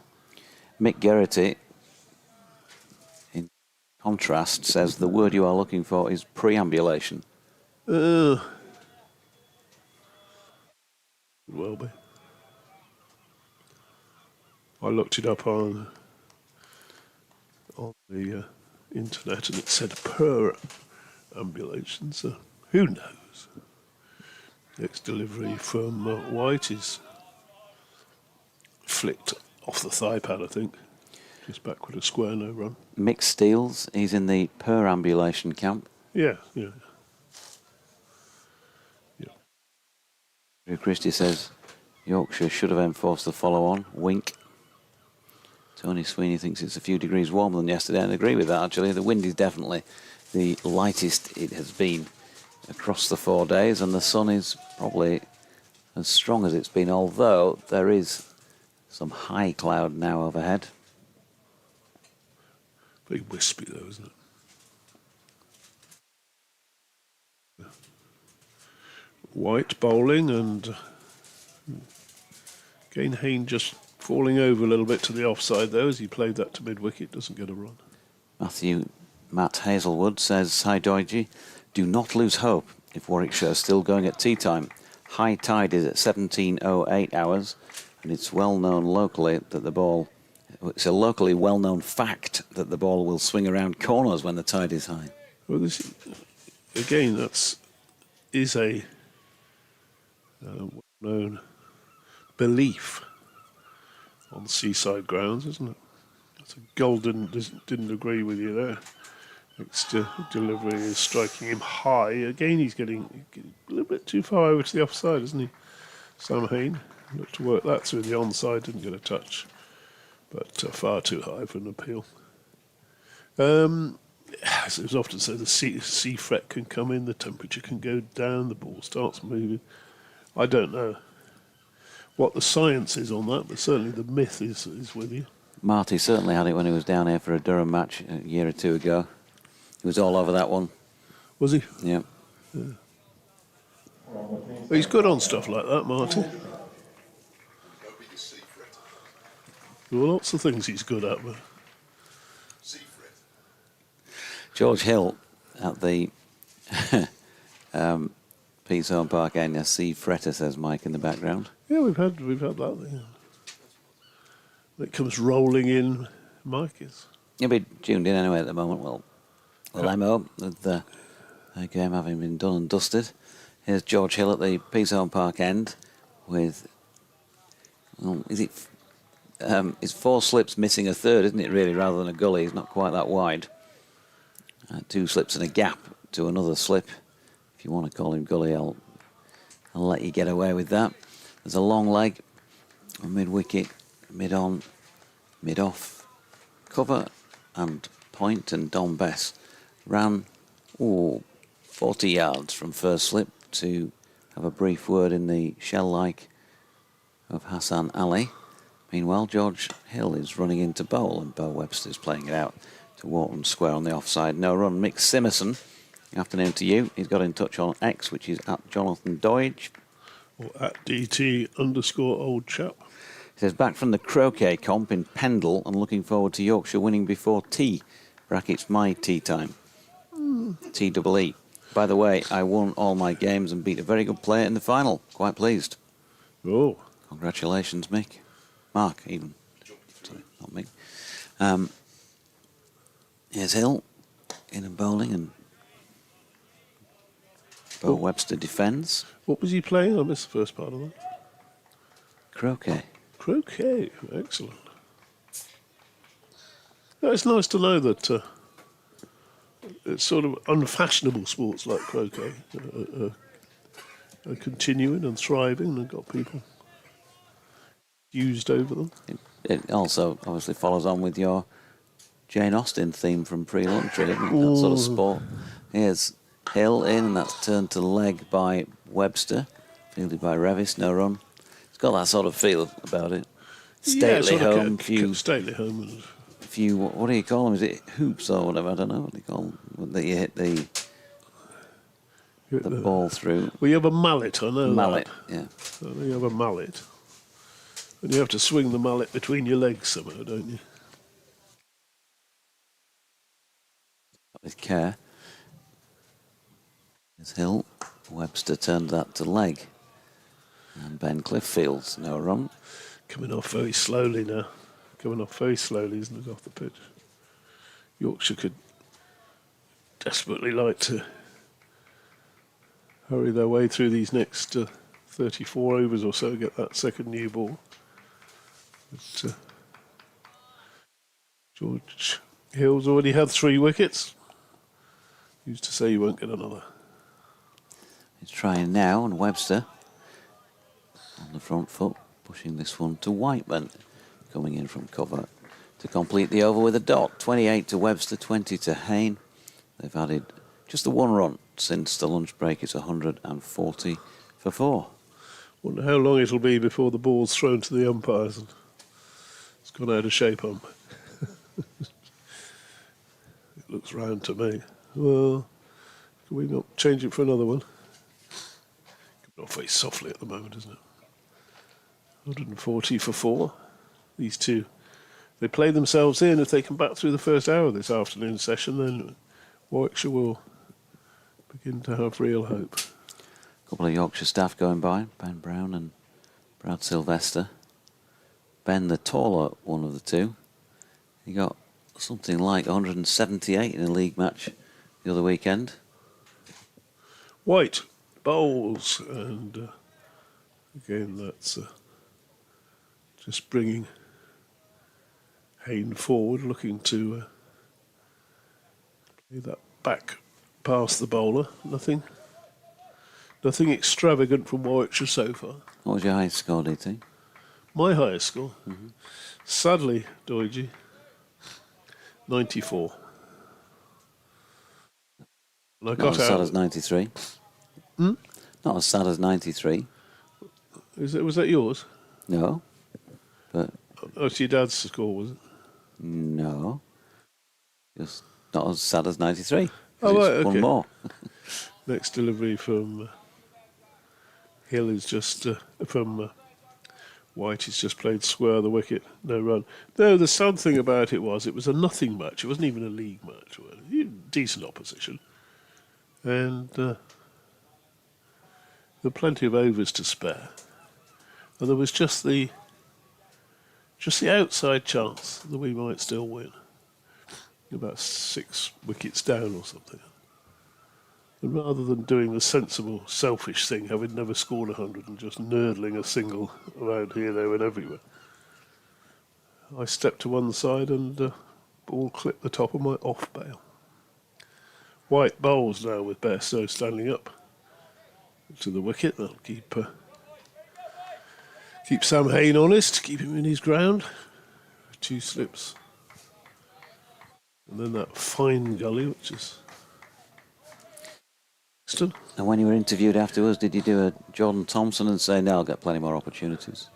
Well, I don't know, I was probably at least mid-30s by then. I'm not quite sure when it was, but I was already thinking that it would pass me by. Next delivery is defended up to mid-on. Mind you, exactly double my dear old dad's highest score. He made 4. He was a bowler. He made 47 one evening, went in, crashed it everywhere. And then some idiot from the home camp said, "Only 3 more, John." And, oh dear, I must have heard that story 20 times. So he never made 50. So White bowls again and just tucked off his hip there by Hayne to square leg. So what's your highest score? I went to think, yeah, 114. Mm-hmm. So you never made a daddy 100 then? Only at How's That, or in the street. Here's White bowls and Hayne is covering up their best. It was all over the place. I don't know where he thought that one was going. Didn't get through to him. Just pushed into the offside. No run to be had there. It was harder to get a ton in the street than on the pitch, because we played 3 gardens and out, and it was only about 6 yards either side of the straight that was into somebody's garden. So it taught you to hit straight down the ground, because that wasn't out if you got it over the boundary before it went into somebody's garden. Yeah.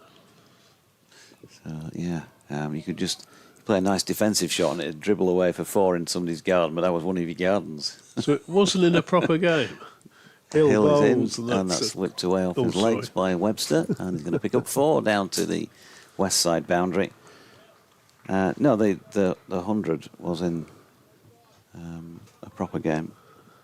Oh. But no, what I'm talking about is 3 gardens out in the street was harder to get a century than on a field in many respects. And how did you celebrate the century? I think I may have. Come on, you know exactly what you did. No, okay, it was a bit of a yes or that sort of thing, a bit of an audible celebration, having waited a long time to get there. Here is Hill, and that's played out square on the offside by Webster. There's no run. There was a 114 and then a 111 not out. There were the 2 that I managed to get over the 100. Well done. The most frustrating one, I think I mentioned it before, was I was 91 at the start of the last over of an innings, and we just lost a wicket off the final ball of the penultimate over, and my partner came in and swished and missed at all 6 deliveries in the last over. Every single one of them. He didn't get out. He didn't get a run. He just missed them all. Oh dear. As that's turned to leg, and Luxton, Cliff, in fact, does the fielding. That's not to say that I would have got there, obviously, but it would be nice to have a little try, wouldn't it? Yes. Yes, indeed. No, it's... And bowling-wise, did you would have taken a few fifers? Did you 6-fers, 7-fer? Yeah, no, quite a lot of fifers as Hill's in, and nicely played by Webster off his legs to Matthew Revis mid-on. Yeah, I mean, I couldn't tell you how many fifers, to be honest with you. 6-fers, not so many. And no, I never went beyond 6 in a senior game of cricket. No, well, I suppose I didn't in the senior game, but does Oxfordshire under-15s count? Is that a I did in senior a, I think I got 8 for 18 in a school match, you know. game? Sort Well, of school thing. match is different. That's not representative, is it? No. George Hill talking of 18s, bowls, and that's played out just backward of point. James Wharton does the fielding. No, I never did it. Never got a hat trick. My brother got 4 in 4 in a school match, and he was about 9. And I don't know if he still has, but he certainly did for a long time have the ball mounted on a plinth. My dad put together. Oh. Wouldn't have been a full-size ball if he was only 9, would it? No. Here's Hill again, and thank you very much for starting my sentences. Webster plays that into the offside. No run. I mean, you know, Morecambe and Wise, cannon and ball if it's good enough for them, DT. Indeed. End of the over, so game's just drifting a little bit. Yorkshire trying hard here, but you just feel they either need a bit of luck, a little bit like that Ben Cliff chance, as we said before lunch, where Bo Webster tried to clip him square and offered a return chance, and he stuck a hand out and just deflected it towards mid-on. If that had stuck, that would have been a big bonus. And of course, they still need to get rid of Ed Barnard, who's due in next.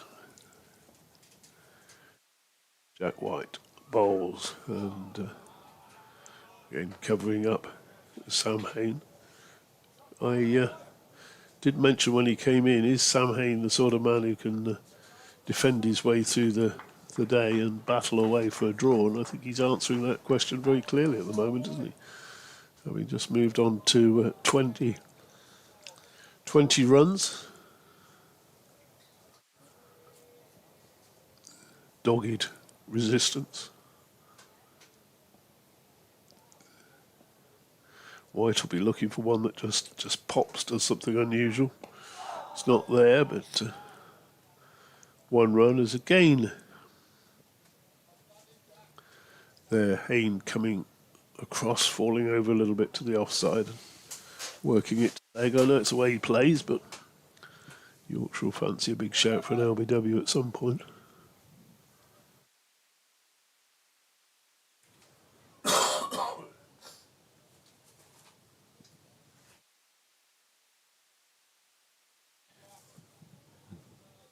He's just having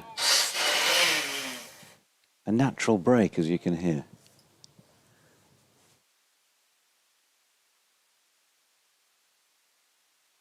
Jack White making his way in again. Pushed up to mid-off and no run.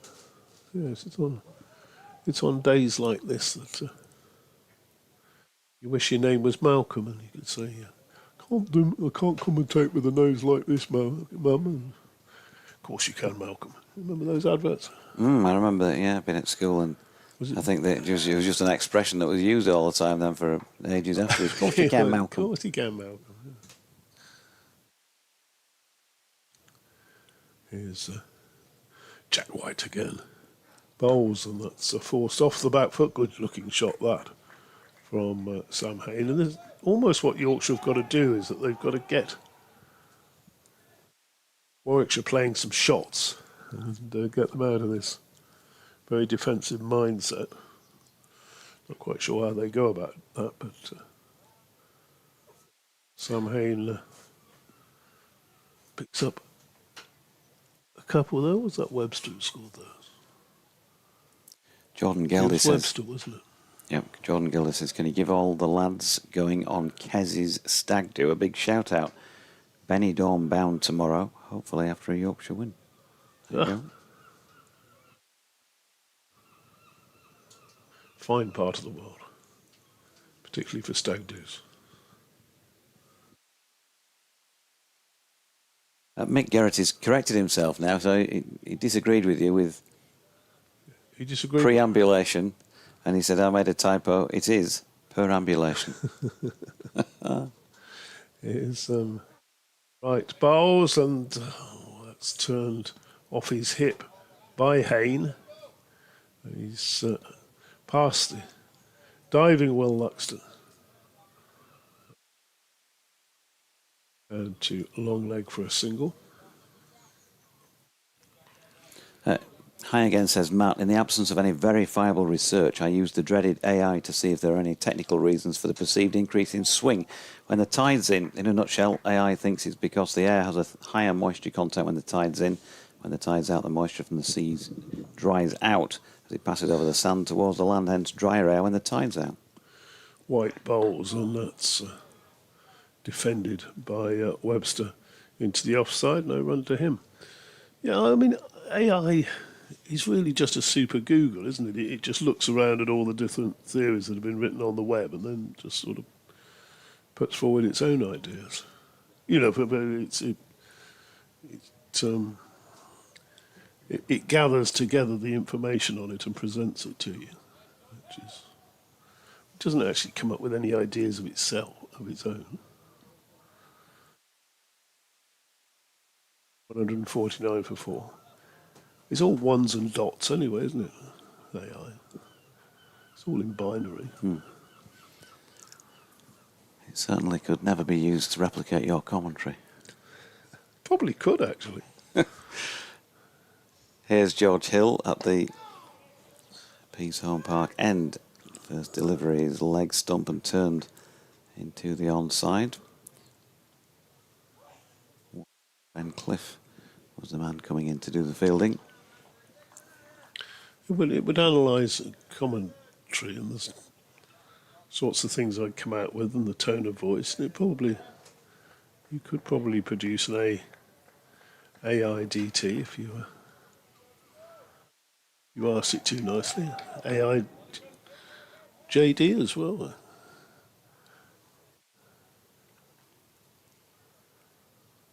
Hill turns at the end of his run. Makes his way into bowl to Webster. That one doesn't bounce so much on him, but he watched it well and jabbed down. You can tell it's a little bit warmer today because a certain Ken Code, who's had the yellow coat, the white coat and the terracotta coat yesterday, during the first 3 days of the match, he's walking around the top boundary in just a T-shirt today, DT. Oh.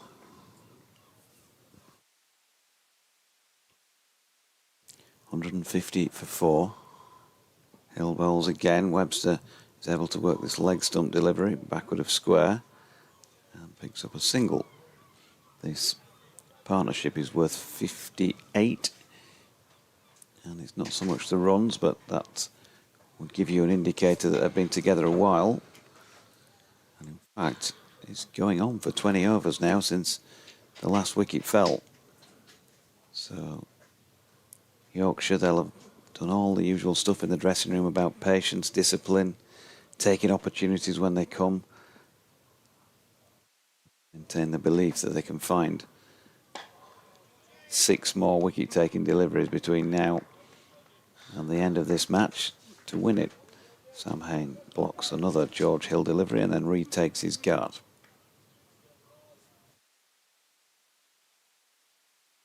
They'll be telling themselves all the old sayings. One brings two, and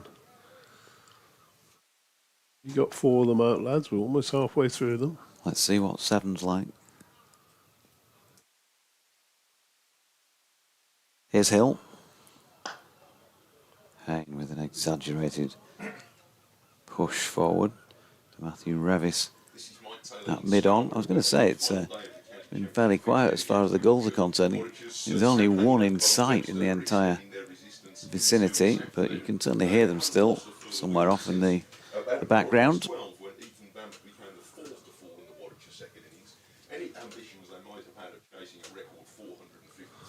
George Hill turning again. Past umpire Goff, bangs one in short this time.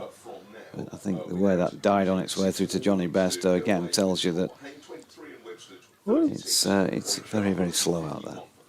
Yeah, I wouldn't mind seeing a couple of overs of Ravis or Ben Cliff for that matter. Just, a couple of fielders out bouncing and just trying to disturb the rhythm of what's going on. Voice you heard in the background there was Mike Taylor updating the good folk of the West Midlands. WM and Hereford apparently. WM for travel you can trust. For Coventry. Did you know they have travel you can Wrong trust? station, Hereford and Worcester DT. Your friend Frank Watson, David Bradley. Well, that's what I thought. Yeah. West Midlands and Coventry, is that? Coventry doesn't count as the West Midlands. Jack White, new over bowls, and that's defended back to him. No run there. What do you call somebody from Coventry? Depends if they're listening or not. Sky blue will do. Do they embrace being of the West Midlands? At the moment, they just embrace the Premier League, and that's all they want to talk about. Could you name one famous person from Coventry? Lady Godiva. Yeah, I was going to go with that Lady Godiva. I'm not sure of anybody since. This ball pitched further up and defended yet again by Webster. I expect it's a hard act to follow, Lady Godiva, isn't it? That's probably why there's been nobody famous since. I don't think he was from Coventry, but a person I associate with Coventry was Jimmy Hill. Yeah, he wasn't Coventry, was he? And did he play The jet engine? Frank Whittle? Yeah, he invented the jet engine.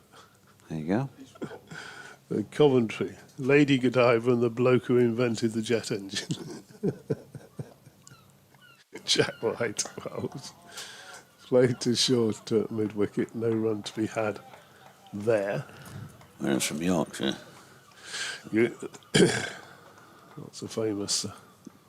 Yeah, but Yorkshire's it's not like Coventry. You'd have to pick out Leeds or Bradford or York, Scarborough, wherever. Bridlington, is that Yorkshire? Yorkshire's Enormous. It is. It's also quite interesting as well. So quite curious on the sports fan front. White bowls, and that one keeps a bit low, and Webster gets down on it. It's one of those he could easily have just deflected back into his stumps, but he gets it in a safe area. There are a weight of people in Yorkshire who don't come from a team where there's a well-known football team. Right. So I don't know, let's say Wakefield, for example. You get people who are Wakefield Trinity Rugby League fans who hate Leeds Rhinos with a passion, but they're Leeds United football fans, and so they can be heard chanting Leeds, Leeds, Leeds. Right. Not necessarily just from Wakefield, but that's just one town I could identify of that ilk. It bowls again, and Webster again defends. And as long as Warwickshire keep their defensive heads on and the ball gets softer, then you do wonder where this fifth wicket is coming from. Then all of a sudden out of the blue, or if it was from Coventry, out of the sky blue, something will happen. They're back in the Premiership, Dodgy. After a long absence. And just like every other club that gets back there, they'll be saying it's back where they belong. Oh, White bowls and to defends that. No run. That's the end of the over. I'll let Mike in here, and I'll go for my perambulation. Enjoy. Adam Lyth removes his sweater, and he's going to take over from George Hill at this Pease Home Park end of the ground. 151 for 4. Gives his hand a rub into the footholes just to pick up on a bit of the dust, presumably to remove any sweat from the hands. So he's got a good grip on the ball.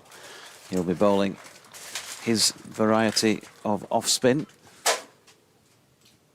Josh Vigadia leaves the field of play in a tabard. Does DT get paid per ambulation, do you think? I hope he doesn't get paid at all, really. Oh, well, yeah. The contribution he makes to these broadcasts, but I think he does claim something. There's a mid-off yawning gap round to Jack White, is it? No. I think actually emerging from the benches at deep backward point. Matthew Revis is at mid-on and he's having to run quite away for this first delivery of the over, which has been turned into the deep on the leg side by Sam Hain for 2. Sam Whiteman is at straight mid-wicket. Will Luxton's to his right. They've been hoping for a catch in that general area all day, but nothing's really gone their way. James Wharton under the helmet at short leg. Don Bess is at leg slip. George Hill is at slip. That's the fielding setup. Wide on the crease over the wicket and has been unceremoniously smashed for 4 down by the ice cream van away to our right. Not sure bowling the length that he's bowled the first 2 balls.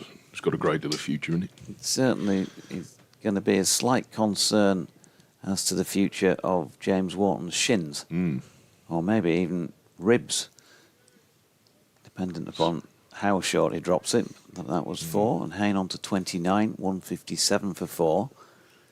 Lyth in again. There's a little bit of drift there, away from the right-hander. That's better.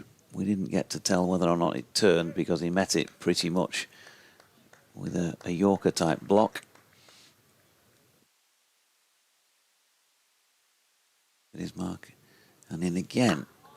And this one wide of off stump. Ooh, now then, just for a moment, Sam Hain was thinking about a run. Bo Webster then, with that momentary delay that you get before the message got through to the brain, then set off. And Lyth herring away to his left, did the fielding. No run. Comes Lyth again then. That's just wide of off stump. Hain once more propping forward and smothering any potential spin. Matthew Revis still with a bit of clapping and some words of encouragement for his bowler, but Yorkshire have not yet made a breakthrough in 31 minutes of play this afternoon. That's not a bad delivery to end the over from Adam Lyth, but not quite good enough to get Sam Hain playing at it. Pulled his bat out of the way. He made his way through to the gloves of Johnny Bairstow. Now, whether that's just a one-off over from Adam Lyth to effect a change of ends because George Hill is coming back on at the Trafalgar Square end, or whether he's going to get a short spell to see if he can break the partnership, time will tell. But George Hill back into the attack, as I say, at the Trafalgar Square end. Yes, he might do. It's worth giving him a couple there. The last one did look as though it spun a bit out of... There's not as many footmarks outside the right-hander's off stump, but there will be 1 or 2. We've seen a little bit of round the wicket or left arm over the wicket bowling in this game that might create a bit of that. By the way, I'd thank you too to stop winding up people from Coventry, because I have to broadcast to them once an hour. There'll be postcards. Hilly's going to bowl from the Trafalgar Square end, and his first ball takes a pleasing curve away from Bo Webster, who wasn't playing at it because it started well wide of the off stump. Do you get mail about these things? Handwritten, fountain pen? Oh yes, in green. If we've said something badly, no, we don't anymore. Get email in green. 2 slips and a gully away. Anyway, you can't upset people from Coventry at the moment. They've been promoted. It was a big thing. Hill has Webster pushing the ball away into the covers for no run. So they're all in very good order at the moment, the Coventry end of Warwickshire. And rightly so as well. If you support both sports in that in the city of Coventry, then it's been a bit of a long run back for the Sky Blues, so quite right to crow about it. 157 for 4. Hill hurries in the bowl and gets a ball that bounces a little bit from short of a length on Webster, but he's tall enough to handle it. Plays it firmly off the back foot. And, yeah, it's quiet at the moment from Yorkshire's point of view. The ball is into its 54th over, So I don't say they're waiting for something to happen particularly, because they are trying hard, but at the moment, there's been a lot of threat since lunch. But it only takes one ball to open things up again. It isn't this one, as Hill again finds a gentle swing away from Webster, but it's starting wide enough for him to know that he doesn't have to play. And Warwickshire are making no attempt to pursue the nominal target, incidentally, so they're quite happy to let the ball go, so that they haven't picked up runs where they've been available. And some good plumping strokes to loose deliveries. Hayne and Webster have both cleared the ropes. Webster comes forward and defends firmly into the offside. It's very convivial walking around the ground at lunch, by the way. The splendid bookstall over on the North Marine Road side behind the Popular Bank. Yeah. Selling some nice little prints of Scarborough. So, at a very modest price, I picked up one of those. This is pitched up from Hill and Webster with a back foot drive firmly into the offside. And there's no run. And that's the end of a maiden from Hill, first over after changing ends. 157 for 4. Ethan Bamber's come to sit alongside a couple of the other players out in the sun, leaning on the, or sitting up against the advertising board just down in front of us. Which is, well, they're all 7 again, waiting for the ball to bobble over the boundary so they can throw it back, which is a thrill that never loses its charm, evidently, even for pros. That was precisely the sort of position that me and my pal took up when Ian Botham and Graham Dilly were whacking around Headingley that day. Yeah, jolly good. It's a memory. Adam Lyth bowling. That one played out into the offside by Sam Hayne. I walked in the other day and one of the, this was the day before the match, to come and set the broadcast up, kit up. And somebody said to me, "Are you the bookman?" I said, yeah.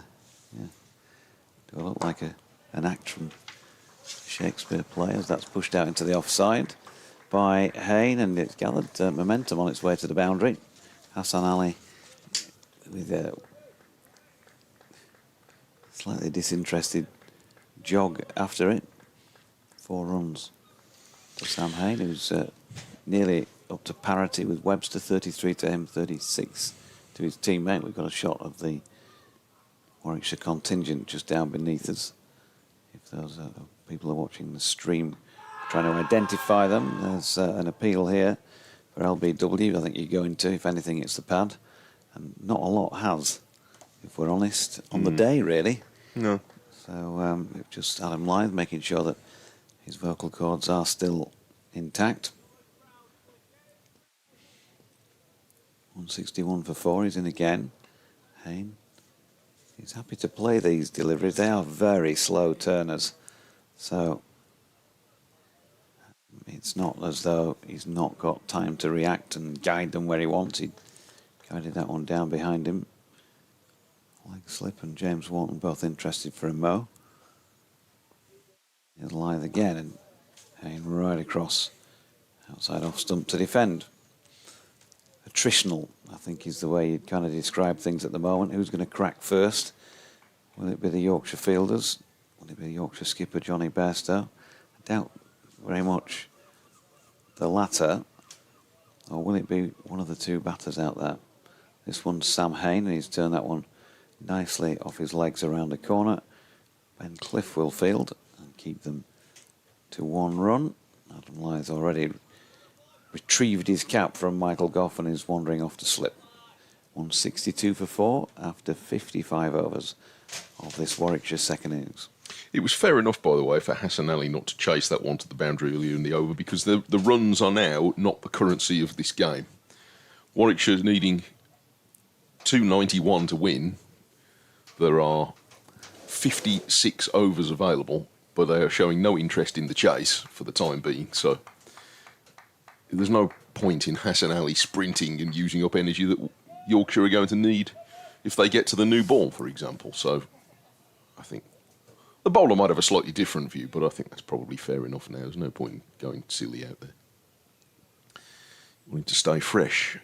Hill, who always looks fresh, is running into bowl to Hayne at the start of a new over from the Trafalgar Square end. And Hayne is turning this away off his hip for 1 run. In the most significant looking other game at the moment, the champions Notts are now right on the brink of defeat at 154 for 9 against Somerset. They still need more than 300 more runs to win. Somerset on the verge of a win that's going to push them up the table. The other Division 1 game in progress, Leicestershire, who've hung around for ages this morning, well, into this afternoon, have just been dismissed. Hill passes Webster's outside edge for the first time in a while with a good ball. It had that bit of swing on it again, but started on a much better line this time.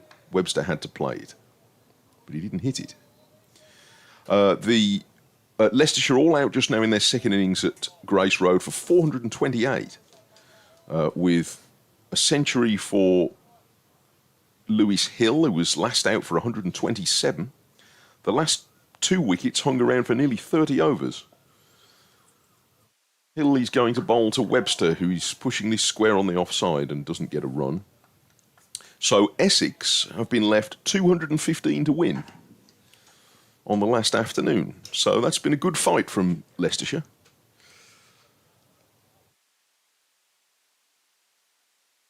So again, some interesting results around the First Division.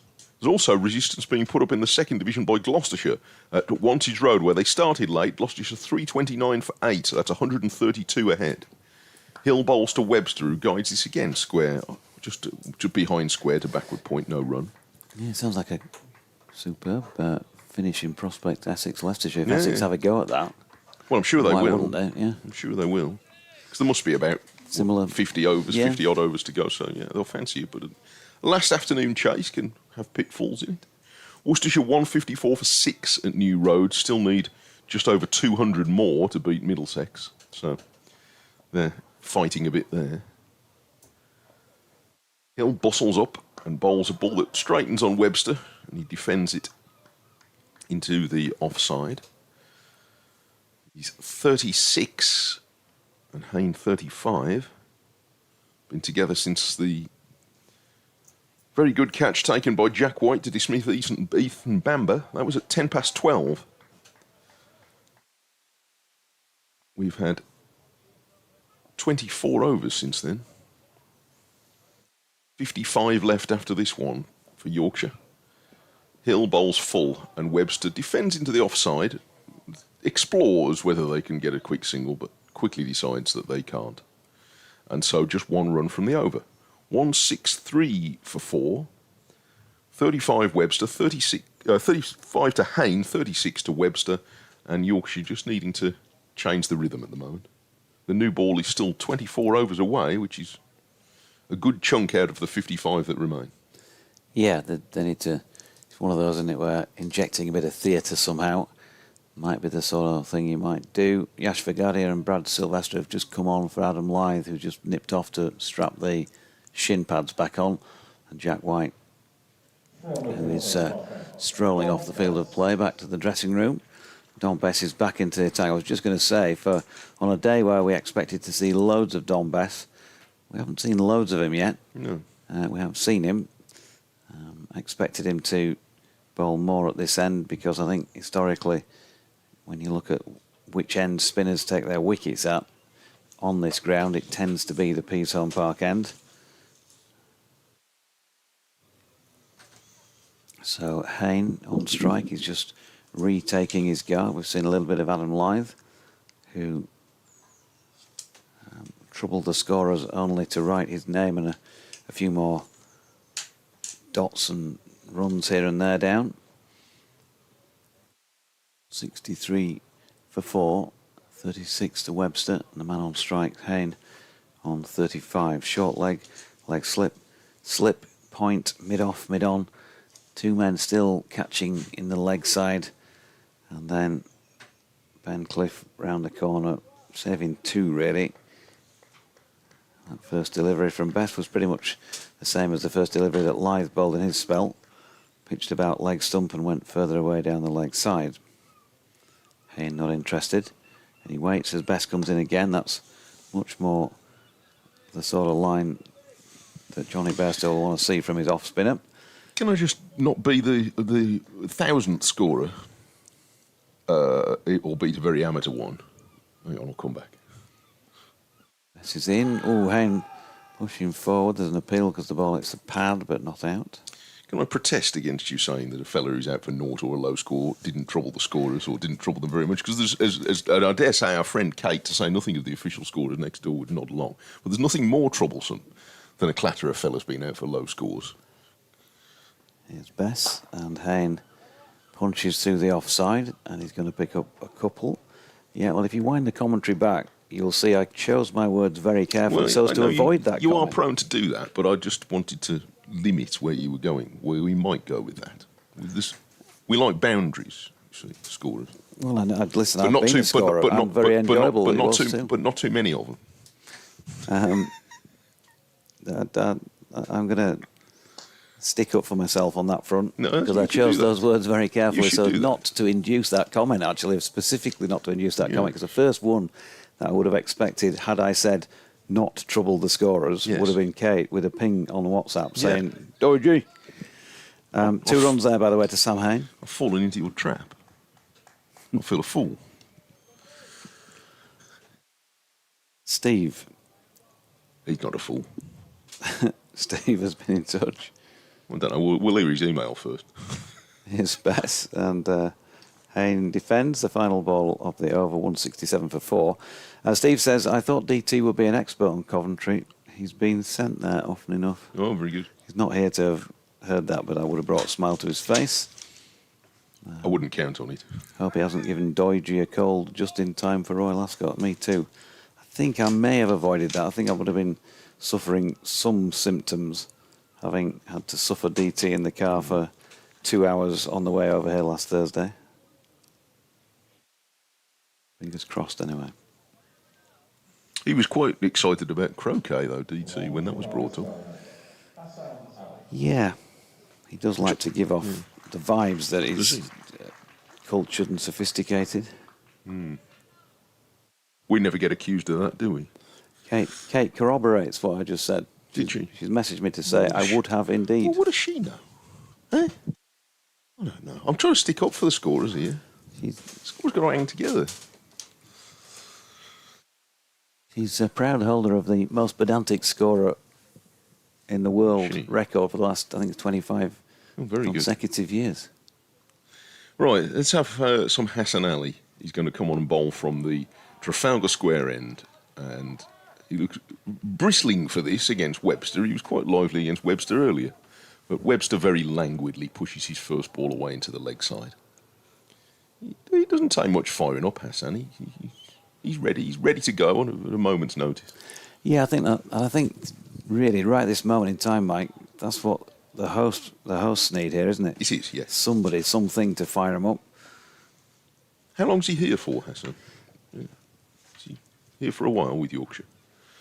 He's coming into bowl to Webster, who is pushing this away with his weight going slightly backwards into the offside. Through until the end of the blast. Oh, okay.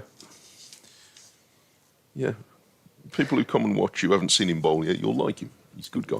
Yeah, I get the impression, and it's no more than that, but I get the impression that if the opportunity arose to re-sign him, that would be favourable. Yeah. The same with his fellow countryman Imam Ul-Haq, who, of course, Indeed, yes. I scored boatloads of runs last summer. St. Ali bowls. Webster's running this off the face of the bat down towards third man, and if there's no fielder there, and I don't think there is, it's going to be 4, and so it is. So very calmly pushed away by Webster, who goes to 40. Yeah, it's not hard to see why Hassan Ali's popular wherever he goes. Very bobbly, bouncy character, plays the game like a showman, as we've seen in this match. Yeah, just had a polite word with Bo Webster as well after he'd run that way for 4. Yeah, probably more for his own benefit, just to try and psych himself up, I think, than for Bo's. Yeah, but Webster's a pretty sort of easy come, easy go sort of character. But Hassan likes winding himself up. Here he is. And he bowls to Webster, who pushes this between two fielders on the offside and gets a well-judged run. As Wharton comes in to swoop on it, but they're already well through. Webster completing the run in about 6 strides anyway. So 172 for 4. Yeah, it'd be good, especially with get the blast crowds in. That's he's the sort of cricketer you want, getting people in to watch those games. So good. I'm glad he's back around. 2 slips a gully at the moment. A very orthodox field for this point, with the new ball 22 overs away. Bowls Fuller to Webster, and that was homing in towards middle and leg. Webster had to make quite a late adjustment to make sure he got the middle of the bat on that, but he did. He turned it into the leg side. 16 bowling at 16. Any idea why Sam Hain chose 16? Don't know. He's always had it. Undoubtedly, there's a reason, but.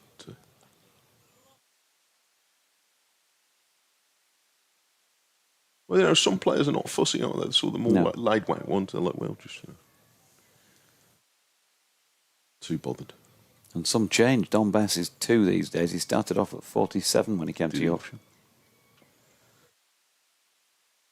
Comes Hassan Ali, and he's again having Webster just shift his weight behind it a bit to turn it to mid-wicket, where the aforementioned Bess is now waiting.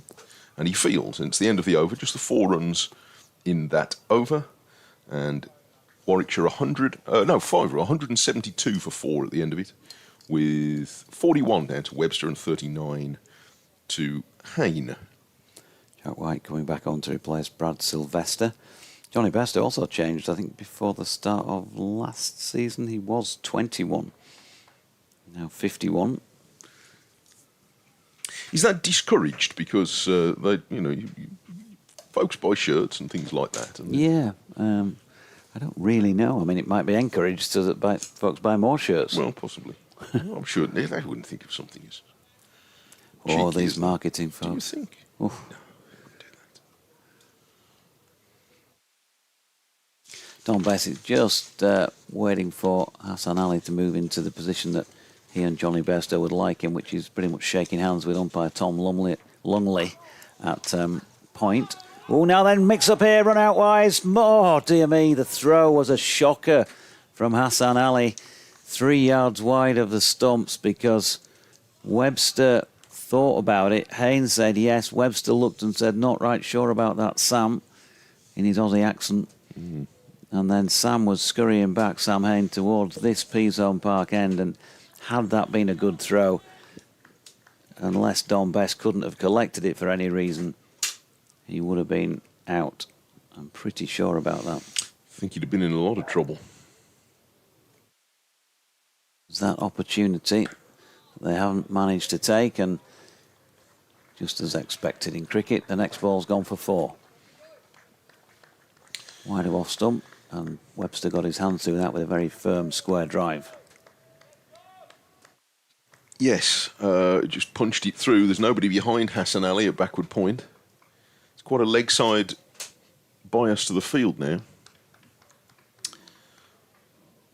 So there's plenty of room there if Bess hangs the ball outside off stump. And here is Bess.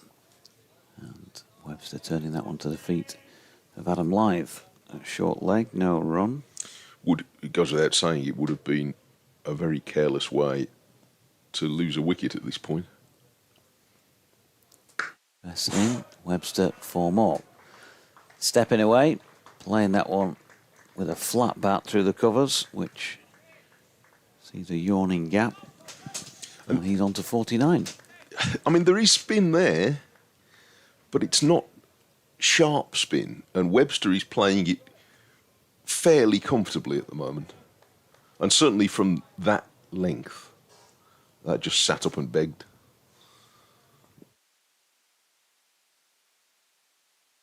And again, he's wide on the crease. Ooh, oh, he's got him! yeah. He has got him this time.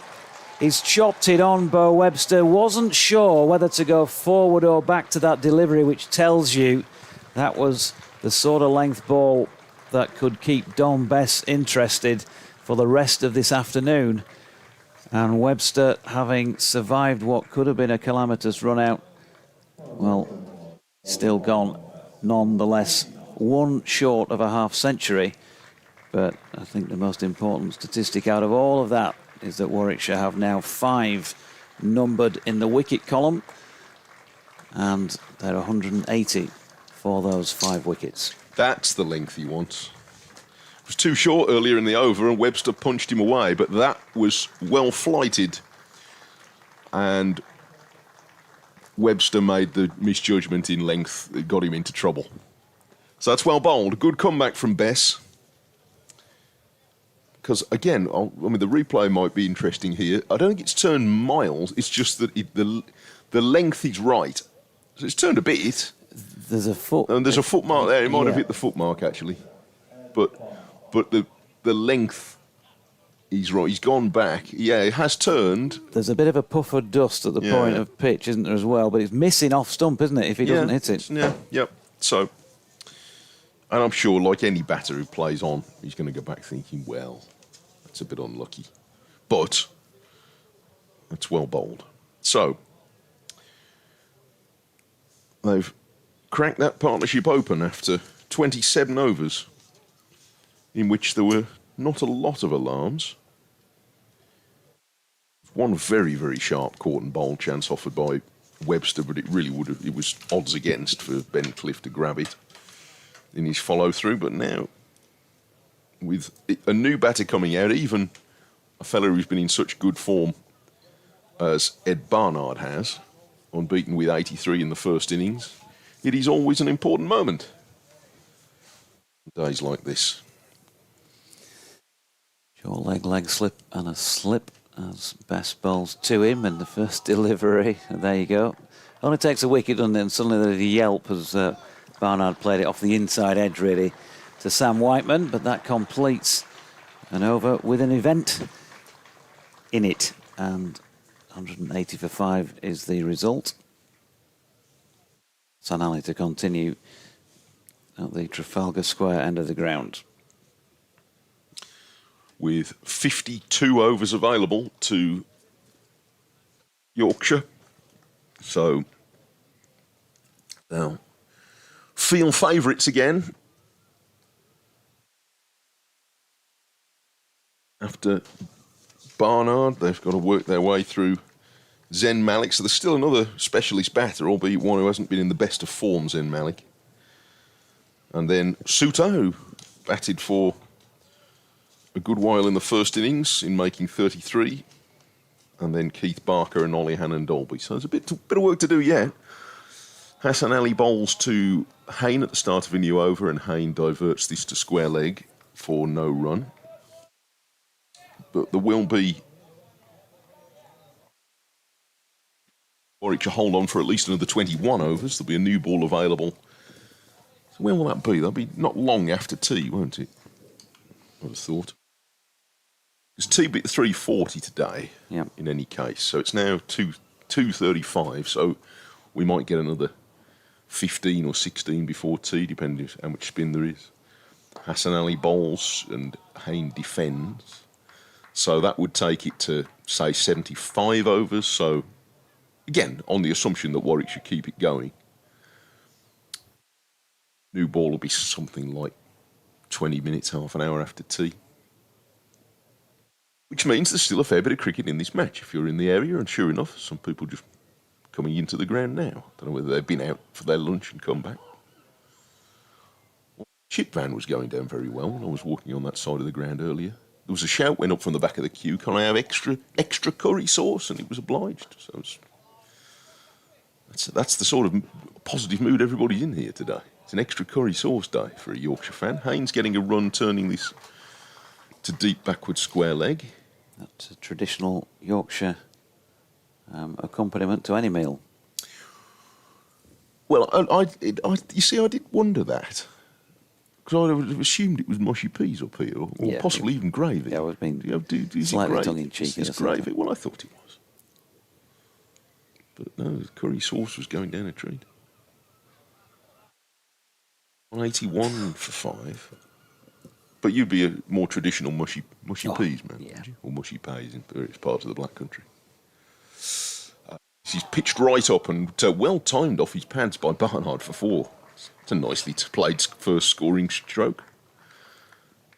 Off the rope and skims across a couple of rows of the wooden benches. And Barnard's away with 4.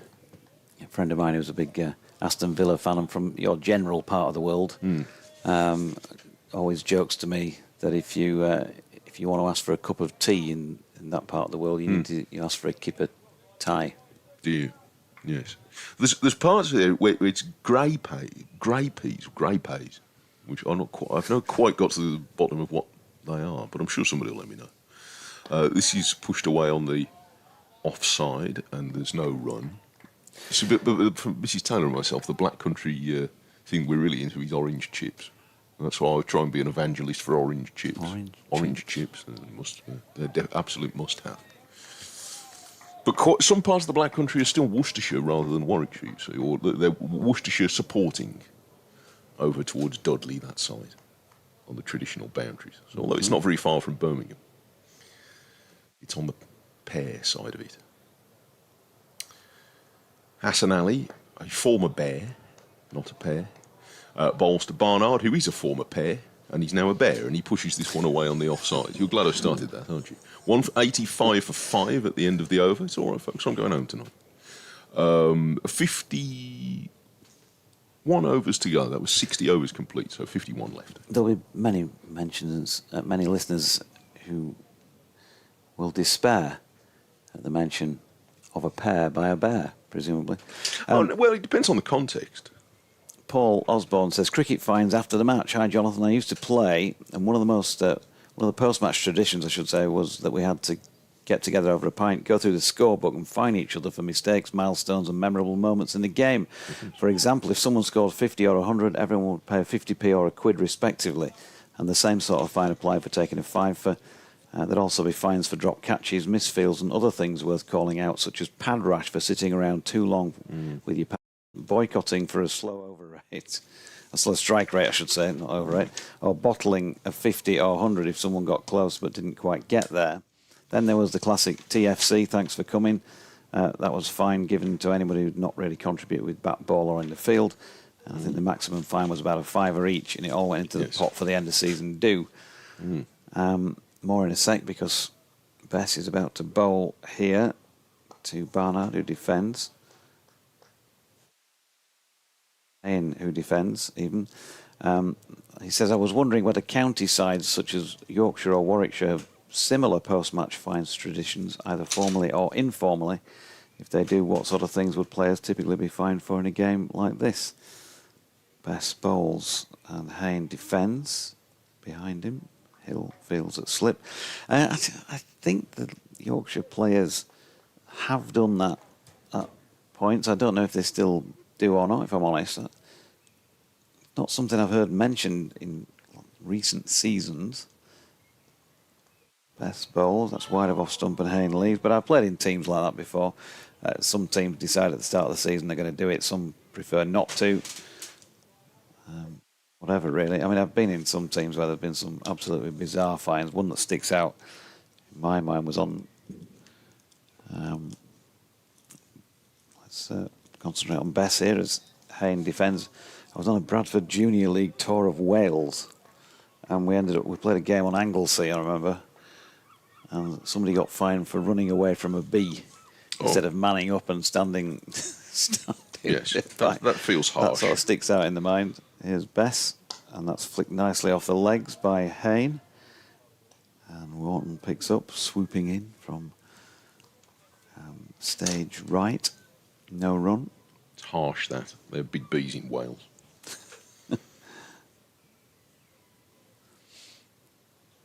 I should have fined people for taking holidays in the season. That sounds like you're going to. I'd have kept my money in my pocket then. And there are plenty of other people that have been paying out. Here's Bess in again, and Hayne dinks that one away, backward of square. He'll pick up a single, cliff round to do the fielding, and that completes another rapid Dom Bess over. 185 for 5, and Hayne very patiently put together, watchful 41 against his name. Yeah, I don't think I'd have ended up paying many of those. I don't think I'd have even paid the thanks for coming fine because nobody ever did. 186 for 5. So 50 overs to go from now. And walks past us in a white hat, concentrating very hard on the 2 cups of coffee that he's carrying. Sports Extra listeners back with us, by the way, Mike. Welcome along. 186 for 5, just a wicket since lunch. Bo Webster bowled, crashing one onto his stumps off the bowling of Don Bess for 49. Hassan Ali starts in for a new over, and that one went through with a bit of sting to Johnny Bairstow, who took it. He was trying to catch something hot that had jumped out of the pan, but he held on to it. He's had a few buys, or unlucky buys, fly past him today, Johnny, that he couldn't realistically have been expected to do anything about.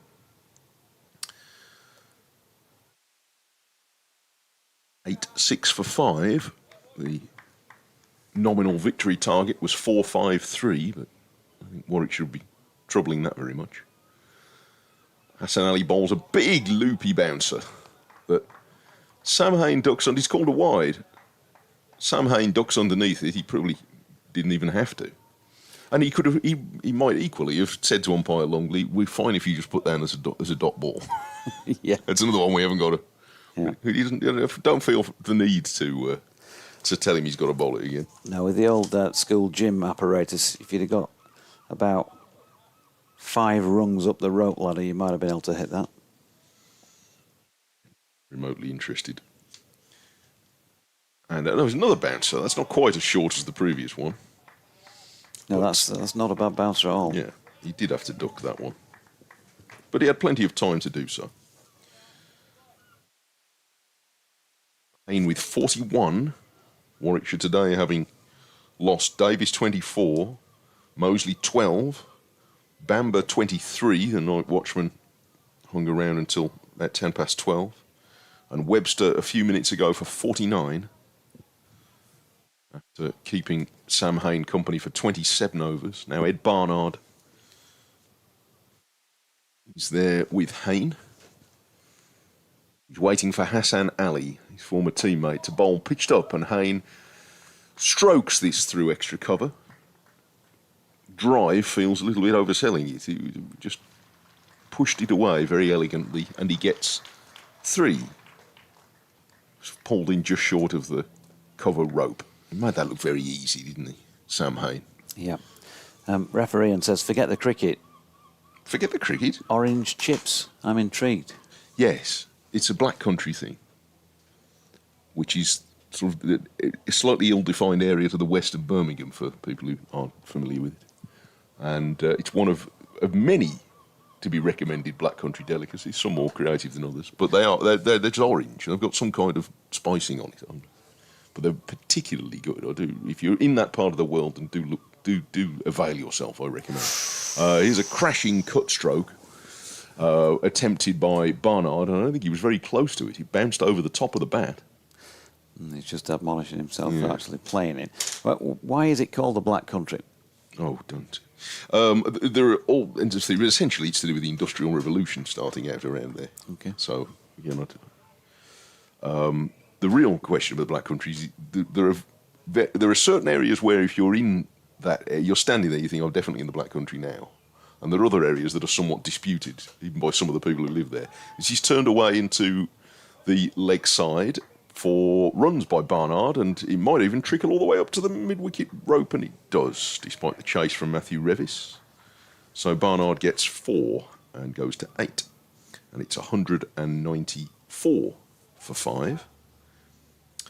So Dudley's very much black country. Stourbridge. Wolverhampton, depends who you ask. Walsall probably is, I think. Walsall would be counted in the black country. It extends a bit further southwest of that, of sort of Stourbridge, but not all that far. Certainly not down to Worcester, but into Worcestershire. So, yeah. Droitwich? I'm not sure. I think that would be a bit fringe. This is pushed away on the offside, and there's no run for Barnard. 8 from that over. 194 for 5. And Barnard 8 and Hayne at 43. There's a lot of lovely heritage and things to go and look at around the Black Country. So it's not to be overlooked as sort of a tourism area. And certainly if you're interested in industrial history and things like that, then it's the place for you. And chips. Chips. Yeah. Ironbridge. I stayed there when we played against Shropshire in one of those 50-over warm-up games 3 years ago. Yes. That, you can walk across the Iron Bridge, but no, I don't. No. I mean, it is a big industrial revolution Not too area. far It's not- north, yeah, are it's a we? bit too far, sort of north and west, really. Don Bess is back into the attack. DT's back to take over from me. Don't go far, because I've got an update shortly. So I don't know whether you want to replace me. I'm about 10 minutes away. In case you were running off. Oh, well, I've just been on for the last 2 hours either side of Have you? lunch, I think, Okay. now. Just All about, right. yeah. Well, So I won't go I thought far. I might wander off for a bit. So DT can manage for a couple of minutes. It won't be for long. In the meantime, Bess has started a new over and been defended. In the interest of a backstretch, I think I'm going to disappear. Yeah, that's probably a good Leave it to idea. DT. Bess is bowling with 2 short legs, and this is turned away into the leg side by Barnard, and not very far. It's fielded for no run by Hayne, I beg your pardon. Hayne without the sweater, Barnard with the sweater. 44 to Sam Hayne. A slip and a short leg, one just in front of square, one behind. Bess manages to turn that from outside the off stump, but it's hit into the legs of Lythe, who doesn't yelp this time. He's done quite a fair bit of yelping when the ball's hit him in this match, but not this time. Hayne playing very patiently. Waits for another one from Bess that nearly wriggles through and was quite close to running into the stumps very, very slowly. It's squeezed between bat and pad. Hayne was right on it, making sure that he was in position to steer it past the stumps if he needed to do that. Just got to watch ones like that. It can be a bit tricky. He gets even further forward to meet the next one and pushes it away. So it's not the sharpest spin, but there is a little bit of peril when he gets the length dead right. There's also some rough outside the right-hander's off stump. Bess aiming for it now, and that one looked as though it did take a bit out of the pitch. As it turned, you could just see a little fleck of something dark popping up out of near the footmarks. And the ball turned away by Hayne safely. It's the end of the over. Bess is in conversation with umpire Goff about where he's putting his own feet. Anyway, 194 for 5 at the end of the over. It's a decent contest, though, isn't it? Yeah, it is a good contest. Might as well perambulation around the field and saw the wicket when I was down the far end, just next to the sight screen there. Got the length just dead on. That was the one he really was looking for. There were 2 sounds. I think he might just have got a little bit of. Oh yeah, definitely off the yeah. inside edge. Yeah, definitely off the inside edge. So thought at the Bairstow had caught it, but didn't need. Well, he might possibly have caught it, but he didn't need to. So here's your man Revis. Yes, I'm just talking to Ken Code, the father of Ben Code, the Yorkshire stalwart, I suppose we can call him these days. He's not been fit lately, is he? Well, he is fit, and He's fit apparently now, is he? he's had 2 or 3 games in the seconds. It's again, Good bowler. he's getting a bit frustrated. Well, not frustrated, you know. He wants to get back into first team action. So, I'm sure he does. understandably, hoping he might get a run out at Leicester. We shall see. He's a good bowler. This lad's a good bowler as well. Matthew Revis down the hill bowls and. Well, I don't think you let go of it, is he? He hasn't let go of the ball. Is that right? So what's gone on there? Where's the ball? Has Revis got it in I his... thought he'd got it in his hand. Barnard flinched as if he thought he'd lost the flight of the ball and it was going to hit him, but no, Revis has got it in his hand. Yeah, that was a horrid moment for Barnard. You could see Barnard tense up as if to say, I can't see the ball. Yeah. And it's going to hit me. Yeah, well, yeah. That's if you don't know where it is. I imagine that's quite a tense. I mean, I never knew where it was, but that's quite a tense moment, isn't it? Like the old Franklin Stevenson slow. Oh, yes. Disappeared off the radar, didn't it? Great delivery, that. So talking to you yesterday about You were talking about him, yes. His autobiography. Revis in bowls, and oh my word, that has just been edged between Bairstow and Lythe. If either of them had been the size of Ollie Hannon Dolby, I think one of them would have at least got a hand on it. And Revis, as we say, he's got that little bit of something extra. He's going to run in and hurry the batsman up. And, Lythe says he didn't see it. Bairstow didn't go for it either, so... He's in again to bowl to Barnard. Bowls, and Barnard tucks that one to mid-wicket. And there's no run there. By the way, thank you to Jeff for an email, because when you were last on with Jonathan Deutsch, you were, I don't want to say maligning Coventry, but you were gently poking fun at Coventry. And Jeff reminds me, among famous people from Coventry, he says the bands The Specials and The Selector were both from Coventry, so, which is like The Specials. A good point. So there we are. Thank you, Jeff. The fact that they sung about a ghost town, which was Coventry, was latest advert. Revis bowls again, and that's down the leg side. I think it's fair. There's no run to be had there. It's fair to say that the song's been adopted.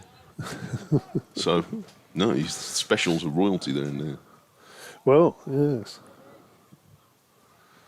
Nice to have penned a hit song, wouldn't it? That repeated time and time again. Your day might still come. So, Revis to Barnard bowls, and that's pushed backward a square and no run. Paul Anker would have made a few quid out of. I would have thought so. Out of my way. Yes. No, I can say he didn't write Ghost Town. He wrote Ghost Town. No. Yes. No. But I imagine he give him the choice of writing one of those two, he'd have probably plumped for My Way. My Way might have had slightly more out of it. So, Revis in, hoping to produce another snorter bowls, and that's pitched up in actual fact and whipped away to deep backward square for a couple of runs. Barnard quickly back for 2, not the tidiest of throws coming in from Hassan Ali. And that's we must have missed the 200. There's a ripple of applause that's around 200 the ground. there. That is the 200. Little ripple of applause around the ground, which is very polite. Just another 270 to get there. Not going to happen. Revis bowls. Barnard covers up. Defends. And, Yorkshire might have had their chance in that over. Ball flying between Bairstow, the keeper, and first slip. Just a bit too high, wasn't it? Warwickshire will be more than happy to go home drawn from here. Yep. Having been, Yorkshire have been the better team. Yes. Over the piece, there's no doubt about that. But Warwickshire are at least putting up a fight today. Yeah, and Yorkshire need another couple of wickets before tea, you would have thought.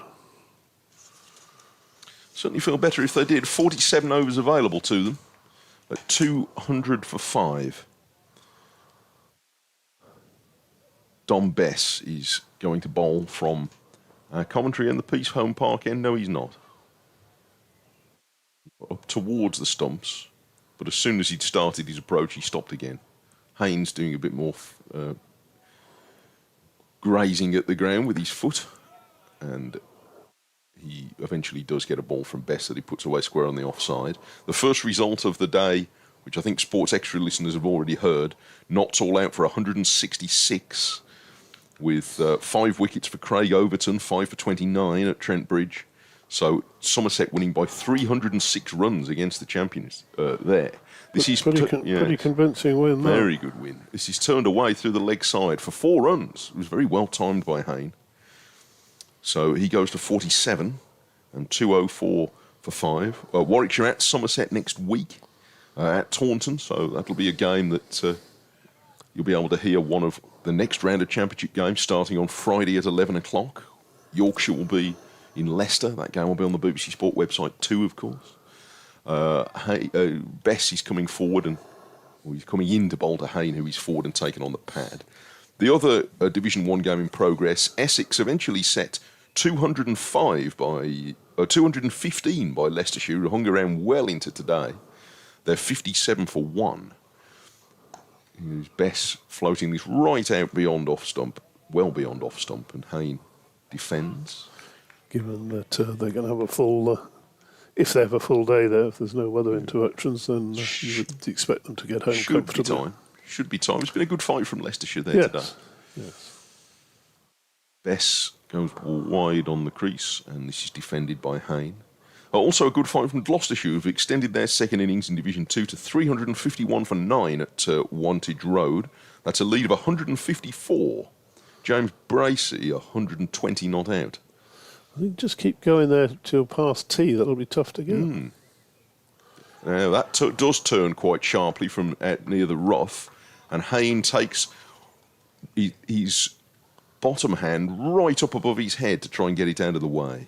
And it's the end of the over, and Bess starting to find a bit more encouragement. He's got his length sorted out now since the wicket of Webster. That set the mark. And he's doing nicely now. The other game in progress is at New Road. Worcestershire 164 for 7 against Middlesex, but that's still nearly 200 runs short. So they're in hanging on mode there, I think. Yeah, they'll be looking to save that now. I think they always were, weren't they? Yeah, probably, yes, but they certainly are now. Not batting particularly well in the first innings.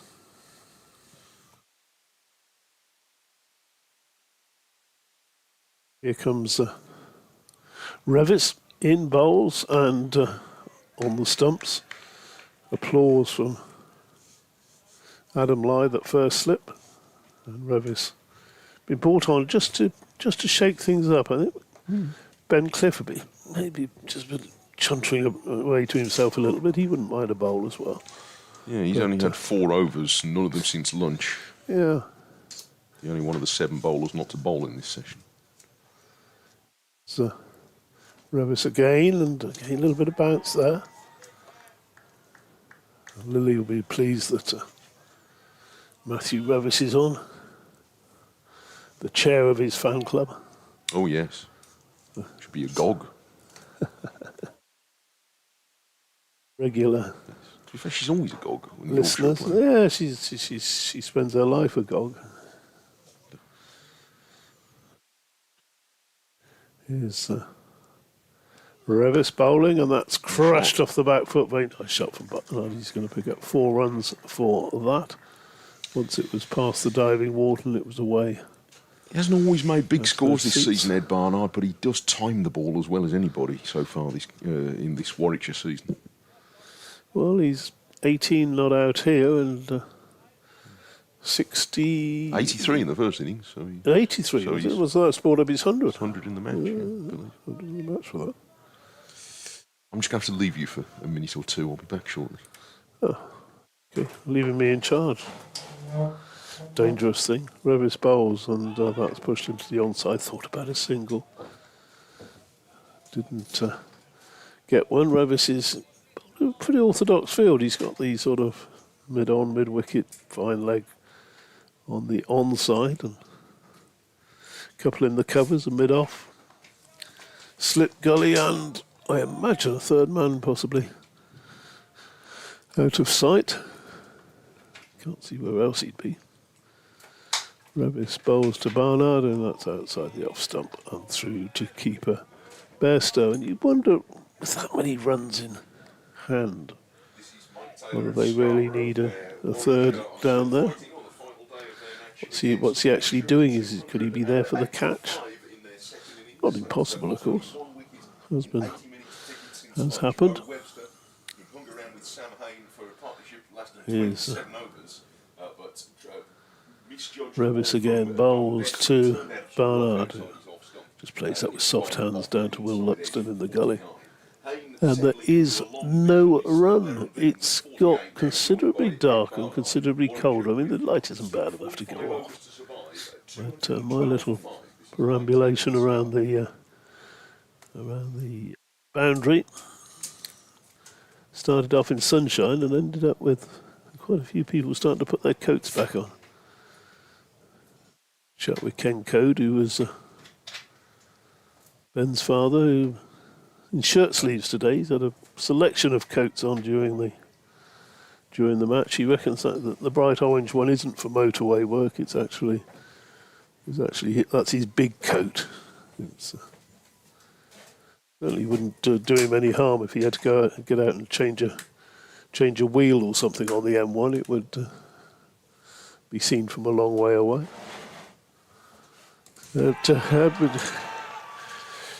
First ball of a new over from Bess brings a big appeal, but I don't think Sam Hain didn't look very bothered by it. I think it was high.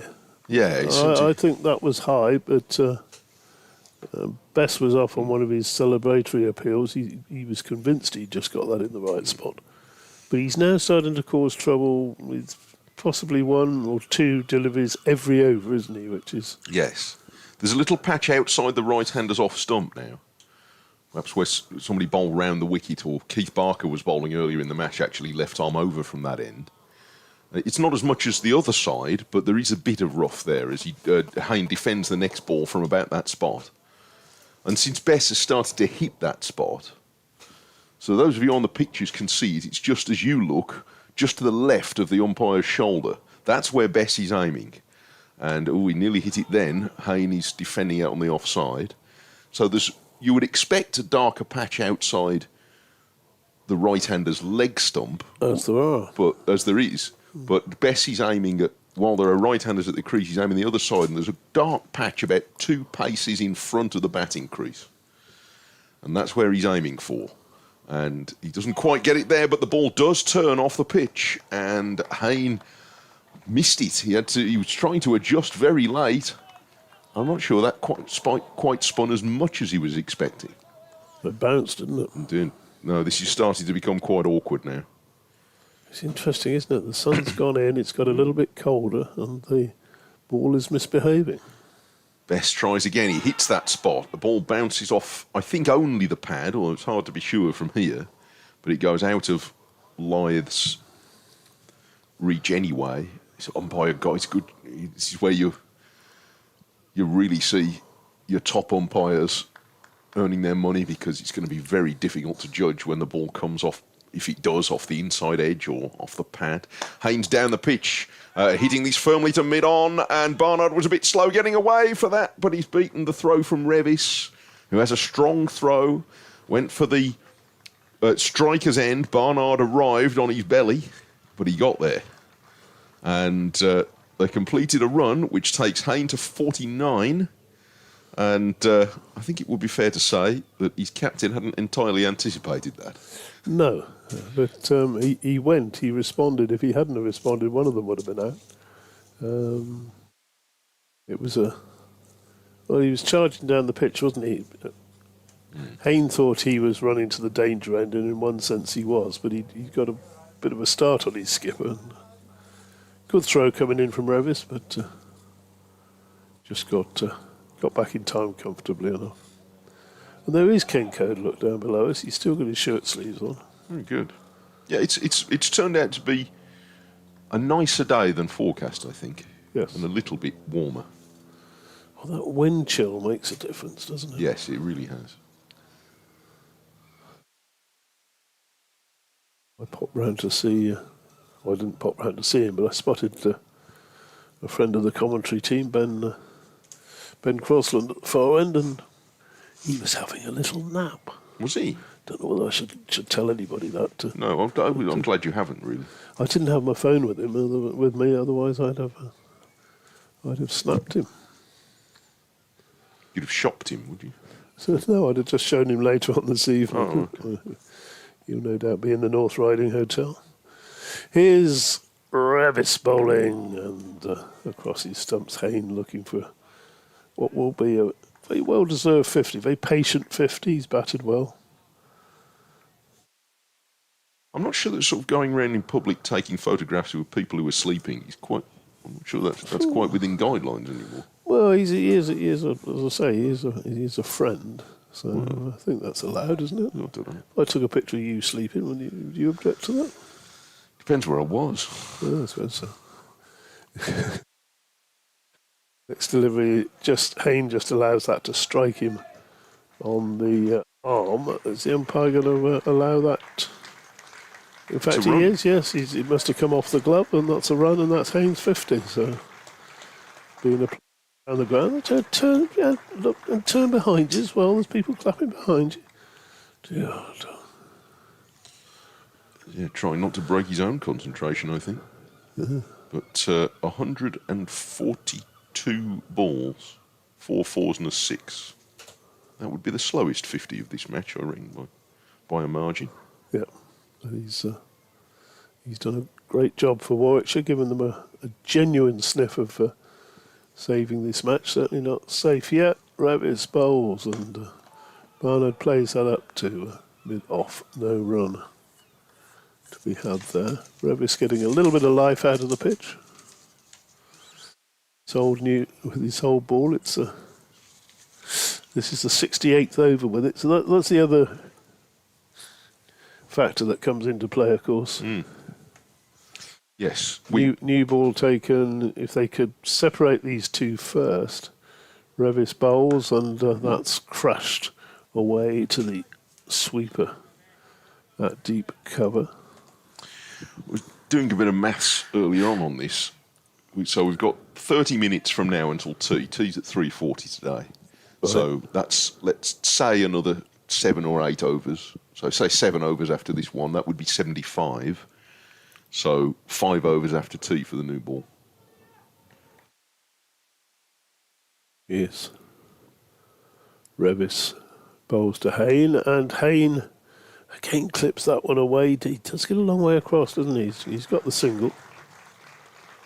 But you just fear he might not connect with one of those, or he might indeed connect with one too well and just loft it out to the fielder down the Scarborough Pavilion.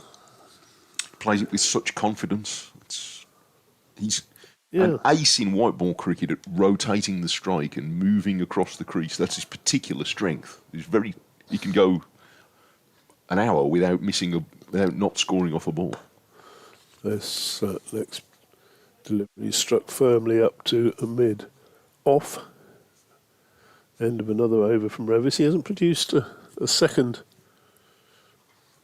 sort of snorter of a delivery as he did the very first ball of this spell, that was edged head height a little bit higher between the keeper and slip. Gentleman walking past with a couple of coffees. Coffees have gone well, haven't they? There's been a lot of coffee going past. Yeah, you'd want to be selling coffee rather than ice cream, wouldn't you? There's been a few ice creams. Yes. But it's been probably the most ice creamy day of the week. Today has, definitely. But the game generally, Yes. more sort of coffee. Bess, it's in slightly brighter skies just at the moment. Bowls the first ball of a new over to Hayne, who's squeezing it out on the offside. It's 12 minutes after 3, so half an hour-ish until tea. Yes, it's the immovable feast today, isn't it? Yes, indeed. Bess gets this one to turn from quite straight, and Hayne has no problem playing this square on the leg side. 2-12 for 5. Bess now into his 19th over. Just the 1 wicket so far in this innings, that of Webster. And Hayne gets a full delivery, which he pushes out firmly into the covers, and there's no possibility of a run. Hasn't quite found that spot this over, has he? No. He's gone a bit straighter. Tries again. That was a full toss and hit into the ground Fortunately. straight at extra cover, yeah, to Whiteman. Slightly lost his balance on that.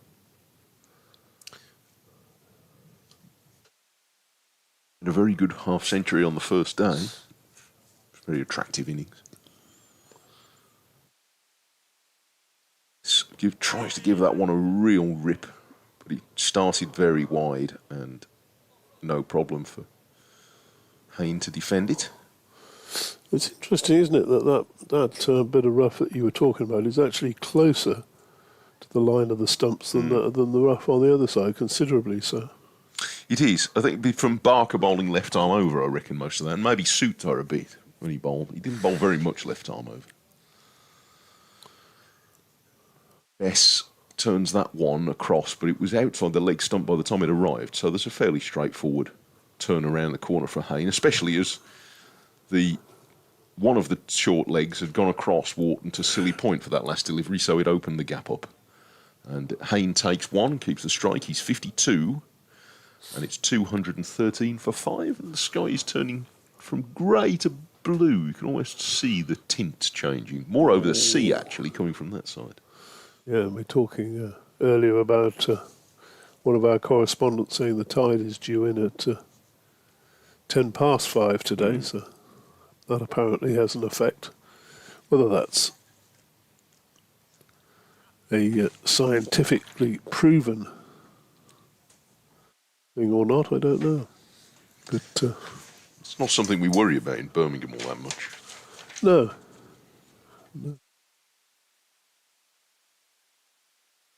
What's the canal that runs through Birmingham? Is it Grand Canal? Yeah, there's loads of canals around there. Next, our first delivery of a new over from Revis is on the stumps, defended by Hayne. Lots of canals that meet up in the city centre, and that part of the city has been done up quite a bit in recent years. A lot of sort of restaurants and things to go to around the ICC, and what we used to call the NIA around there. There's a very sort of economic, environmentally rather friendly way of moving things around, isn't it? On the canals.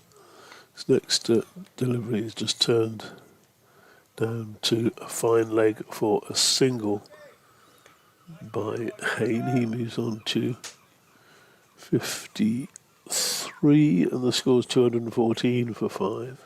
There are some parts of Birmingham where there are sort of stretches of canal that it's quite nice to walk along. Really? And around the West Midlands and even down towards, Stratford and that way. Lots of good canal walks. Doesn't have the obligatory shopping trolleys. Well, there's a few bits that are like that, but most of it's nice. This next delivery from Revis bounces a little bit, and Barnard takes his bottom hand off the bat. Quite green, Birmingham. More green than more so than people think, especially sort of south side of Birmingham. Lots of parks and things. Places you can walk around. It's Moseley, that's quite green. Yeah, around by there. Well, there's a big park. One of the big parks is sort of immediately the other side of the road from Edgbaston, Cannon Hill Park and then Kings Heath Park and all those others around there. Quite a few. Revis bowls again, absolute cracker of a delivery. Oh, I'd love to see a replay of this one if there's any chance, if the director's listening to our just zipped requests. A little bit, didn't it? Well, I'm pretty sure Barnard was playing a defensive shot there, wasn't he? And yeah. Just from around the line of off stump, or maybe a fraction outside. Just probably it was about a fourth stump line. I don't think we're going to see a replay, but nipped away. Never mind. They have a quota of replays for day. This next delivery from Revis is pushed into the offside. No run. They're not allowed to go over the quota. Do they? Do they replay the quote? Do they just sort of replay the Jonathan Deutsch quotes? Because I would. Just as evidence. Don't know where Deutsch disappeared to. Well, who dares to ask? He's having a little wander somewhere, I'm sure. Revis bowls and line of the stumps pushed up to mid-on. That's Warwickshire, another over closer to safety. The end of the 71st over. So 9 more to the new ball. Yorkshire will want to get those in, weren't they, before? Oh, they're not going to get 9 overs in before tea, so it'll be... No, I wouldn't think so. No, I reckon they'll be 4 or 5 overs away from the new ball by the time we got a tee.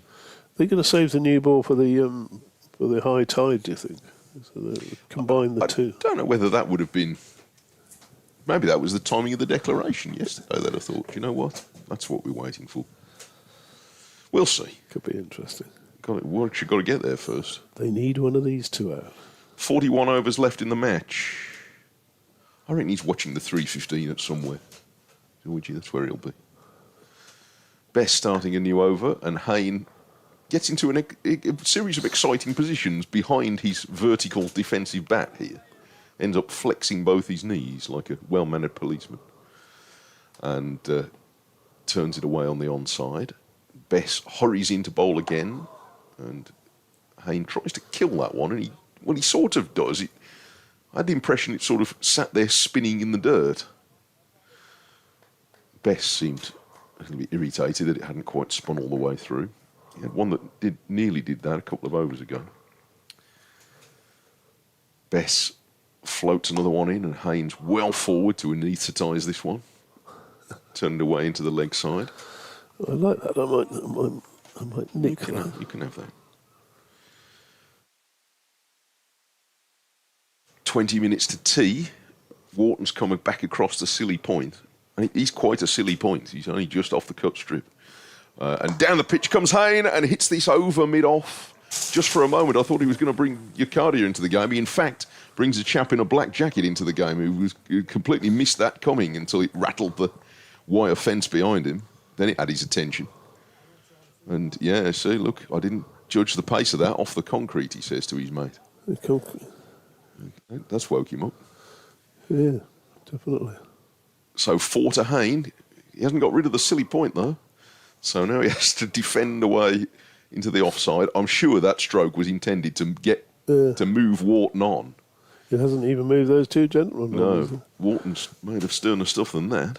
They don't come at you that quickly when you're playing for Pickering thirds, you know. Oh, they don't. Best bowls. Ooh, and Hayne is well outside the off stump by the time he sort of French crickets this away, and it's the end of the over. And this is what the game's about in these sort of situations, isn't it? You're batting to try and move fielders. 218 for 5, and 57 to Hayne. And I think that this is the point I was getting to earlier about when batters are out to aggressive strokes when you're trying to save the game. In isolation, it never looks great. On the other hand, if you just sort of block all day, you're going to end up with them all round the bat, like James Wharton was. So it's about calculated risks, isn't it? And he took one there, Sam Hayne. Revis then. In bowls, and there's another snorter that goes by. He didn't get a touch on that one. Hands came up in front of his face, did the Warwickshire skipper, Ed Barnard. He's now going down the pitch. That was quite well played by Barnard. Well, he did well to get out of the way of that. He did. It reared up, and he probably sniffed it as it went past. This would be a heck of a bowl if he could produce 3 of those and over. This one's on the line of the stumps. He's played square of the wicket. Will Luxton comes round to do the fielding, but they're through for a single. You'd think both the sort of snorter deliveries have been, when Barnard's been facing, if he produced one of those to Hayne, who's been in a long time, Hayne might even get a touch to it and oblige. It's possible.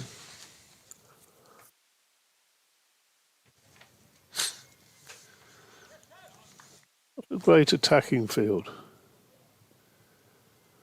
Just a slip in a gully as the bowls there. That was clipped up to mid-on, and Jack White, who's been off the field for a while. That's the fielder. Nipped through for what? You can see why Hayne can irritate bowlers, because Revis there was he thought he was nearly through there, and yet Hayne actually played the shot he's probably played 50 times in this innings.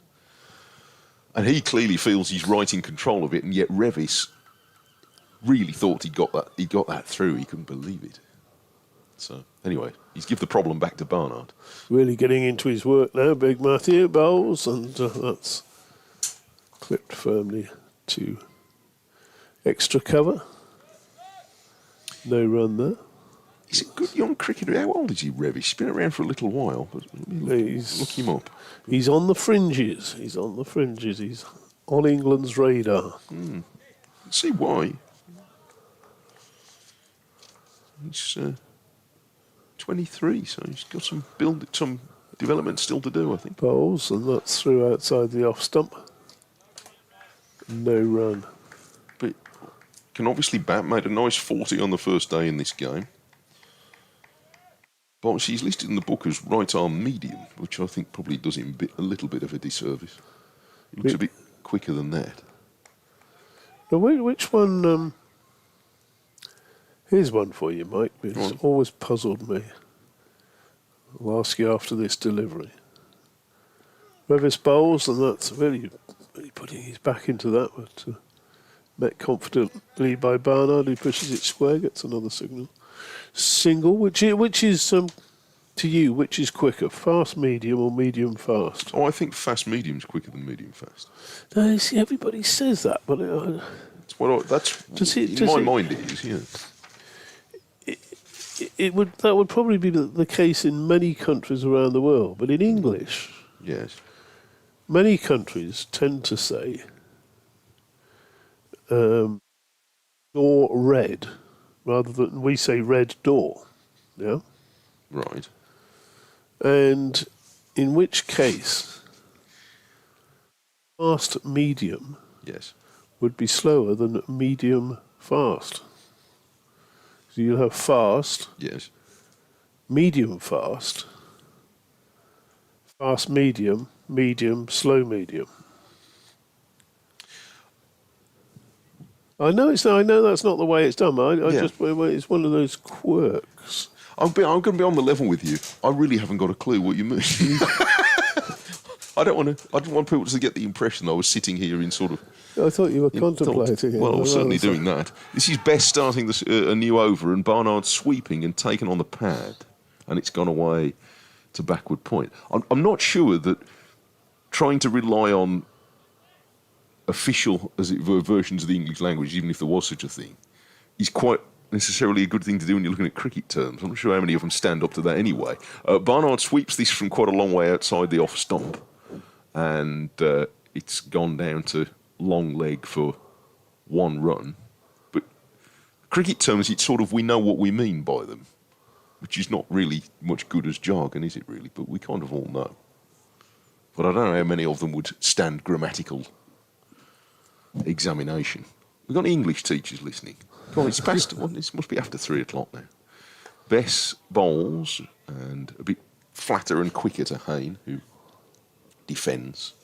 Where are we now? It's 3:30, isn't it? Oh, it's nearly 3:30. Come on, that's beyond chucking out time at most schools now.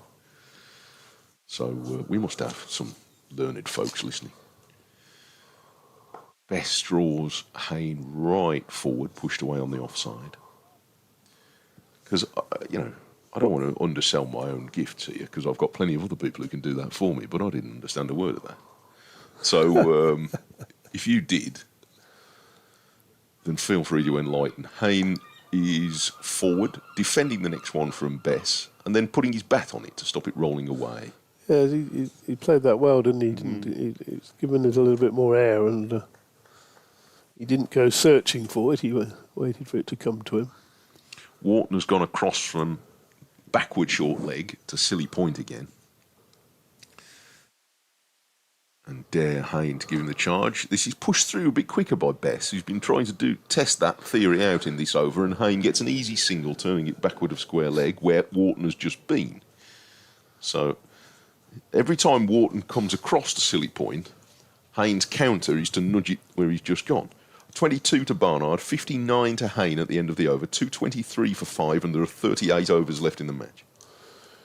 I'm intrigued to know why Bess hasn't had a little twirl from round the wicket, with the ball turning as much as it is, even as slow as it's turning.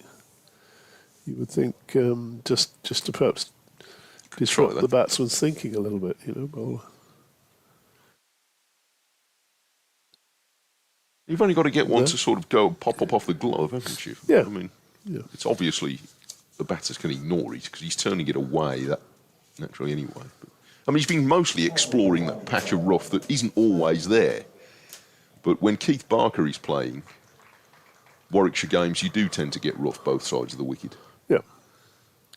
Well, he's a big man with big feet, and he's going to land Yes. them somewhere, isn't he? Yes. It's Ben Cliff. Now going to probably try and do what Revis did, only do it a bit better. He's in bowls, and oh my word, goodness gracious! I think he's clanged a glancing blow off the helmet there. It's gone for 4 runs. Did he get his gloves on it? Yeah, and it's gone over the wicket keeper. It was a nasty lifting delivery. That was definitely a Ben Cliff saying, "Why wasn't I on earlier delivery?" Yes. Wasn't it? Hasn't bowled since he bowled the last 4 overs from that end before lunch, the Trafalgar Square end, and it looks like he's going to get the last 2 before tea. Yeah. But that one certainly got Sam Hain's attention. Oh, dearie me, because that wasn't particularly short. I think it might have been given us. It's on the scoreboard. It's gone up as 4 byes. I didn't see the signal of byes. So he didn't flick off the helmet, otherwise we'd have had the obligatory check for concussion. Yeah, just try and confirm that in a moment. But I'll tell you what, again, that puts doubt in the batsman's mind, doesn't it? It really, it's put doubt in mine. that was really a real sniff the leather. That's a brute of a delivery. He comes again. Bowls to Hain, and Hain defends that into the offside. Interesting, isn't it? The first ball of Revis's spell as well was the one that was just nicked wide of. 4 byes it was given as. Yeah. So it's 13 byes in this innings, but I don't know whether you could really put any of them down to a Bairstow error. There's no way he was stopping that one. No. So Cliff again, another bouncer, but he saw that one early, and it was pitched much shorter, so not causing problems. If anybody's got any theories on that fast medium and medium fast, at DT_old chap, let me know. I mean, you can send it to Doidge because I love the way when he's been out of the box and comes back in and doesn't know what's been going on. He sounds thoroughly confused by email. So you could just send Doidge an email that's nothing to do with anything we've said, just to see what he does. Next delivery from Cliff is played back to him. In fact, I might do that. No. He kicks that towards mid-wicket, and James Wharton to do the fielding. Now, maybe somewhat belatedly, Wharton's going to go under the helmet at short leg. Adam Lythe is coming to leg slip, so no slip in place. I think we're going to see Cliff coming round the wicket to the right-handed Hain with a deep square leg just in front of square, a short square, forward short leg, obviously just in front of square, leg slip, and a fine leg as he bowls, and not a very well directed delivery, but we might see another over of that tactic. With 75 overs now bowled, we're going to get I would suggest at least another 3 before. Yes, he's hastening through his, isn't he? So Cliff will certainly get another one. And it might be that Bess will get 2. It depends. They've stopped for a committee meeting, so maybe they're not going to be in such a rush. See. Because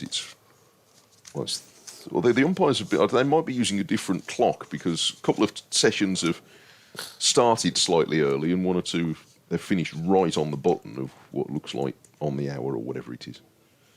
So we'll see.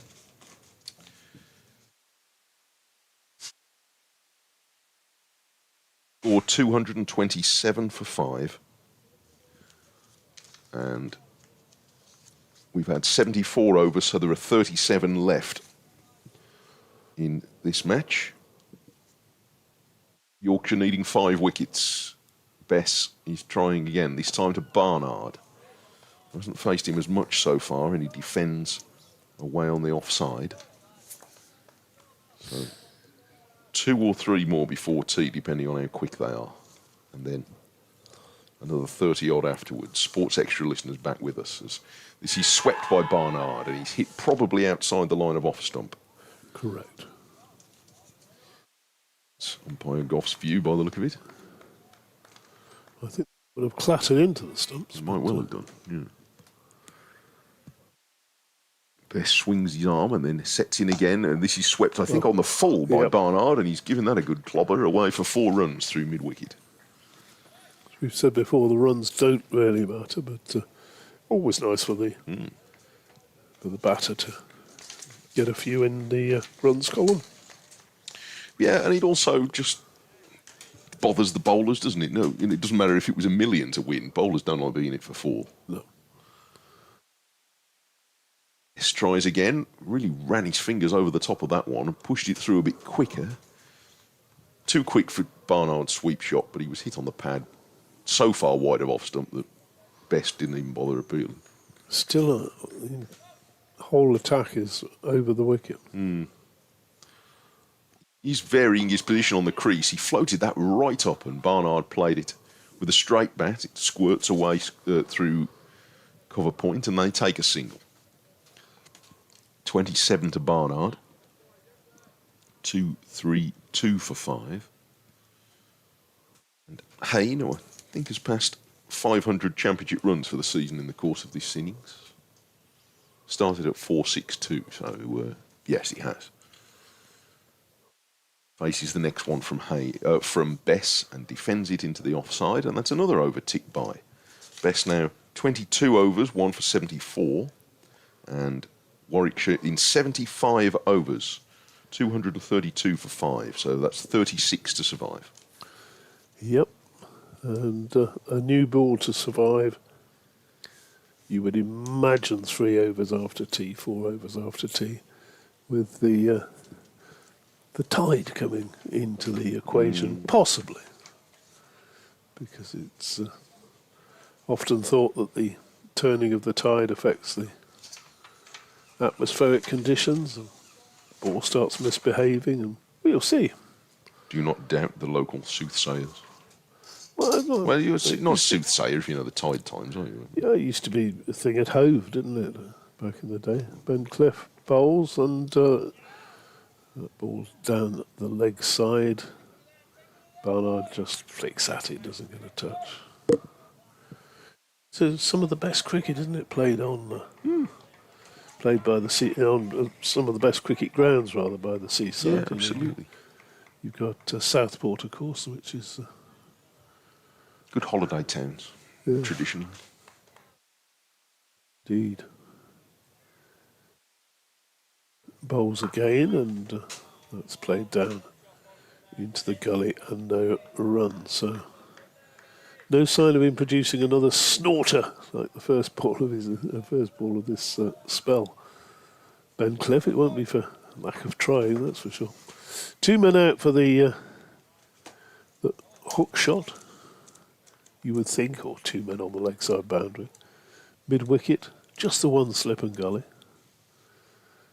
It's Cliff again bowls, and that's swung away down to the fine leg for a single. Not the best of throws coming in there from Hassan Ali. Well, he'll be presumably having another run shortly after tea. So Cliff, another young cricketer, just 22. So they're quite a young team, aren't they? They This are. Yorkshire team. They're Promising. well, you got Finley Bean as well, who's Yeah, not even in this side, and of course before him there was Harry Brook. They won't see much of Harry Brook for the next few years, as we know. But another of that generation. Looked like Lyth was going to get a leg slip, but he's gone back. to the orthodox slip. Might be getting another one up his nose here, Sam Hain, judging by the field. Balls, and that's outside the off stump. No run. Decent crowd in, absorbed by this. I was taking my relation around the ground when the one wicket of the afternoon session fell. There was a big, mighty cheer. Might have woken up old Ben Crossland up there. I don't know. He's having a good old afternoon nap. Changing the field. Cover is coming over to leg slip, so it's George Hill at leg slip, Lyth at regulation slip, Wharton under the helmet. They're the three close fielders as Cliff bowls, and again puts good energy into that delivery, but it's just too short. Short enough to allow a comfortable duck underneath it from Hayne, who's batted really impressively today. Yes, he's been Really impressive. Not much has perturbed him. Hasn't yet offered a chance. Very mature innings it's been, isn't it? He's looked to score runs, but number one to defend his wicket, and oh my word! Just as we say that, he has nicked one just out of George Hill's reach at leg slip. It ballooned in the air. Tantalisingly, Hill went for it. He's got his hand ever so close to that. And, Yorkshire would have loved that just before the tea break. And if you look at that again, he just didn't pick it up quite early enough. George Hill, and that is tea. The bails are off. The players are walking off. And Sam Hain, who hasn't really given a chance. I don't think we can call that a chance either. That No. was didn't quite get his hand to it. My word! If he did just got his fingers under that, it could have been the difference between. Well, Yeah, Yorkshire would have fairly bounced into that tea room, wouldn't they? they would. Interval. 237 for 5. Not that the runs really matter. Another 232 required. 233 required, I beg your pardon. 63 to Hain. Saying what a splendid innings that's been, and 28 to skipper Ed Barnard. New ball due in In four overs after tea, so we should be back. Judging by how prompt the umpires have been, it'll be a few seconds before 4 o'clock, I think, to pick it up with 35 overs left in the match and 4 to go to the new ball. So a lively session in prospect after tea, I reckon.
Good afternoon, welcome back. Final session of this 4-day match between Yorkshire and Warwickshire in the Rothesay County Championship Division 1.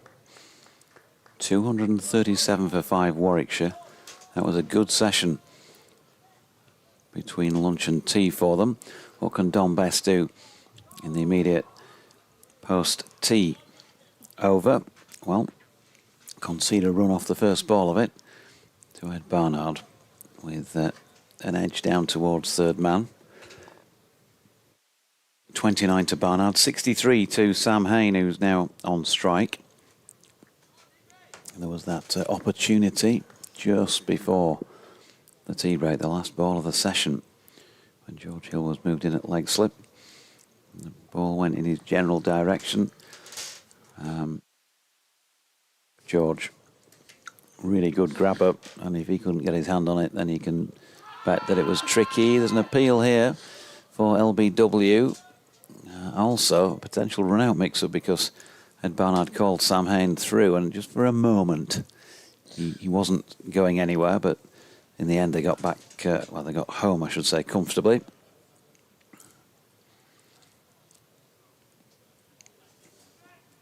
Off the pad, leg by. Bess in again. Barnard not so far off feathering that one through to Johnny Best, though Yorkshire will, of course, continue to try and crank up the pressure. They can take a second new ball in less than 4 hours. 4 hours? They certainly can take it in less than 4 hours, 4 overs time, as Bess is in, and that's swept by Barnard. Single out to Ben Cliff.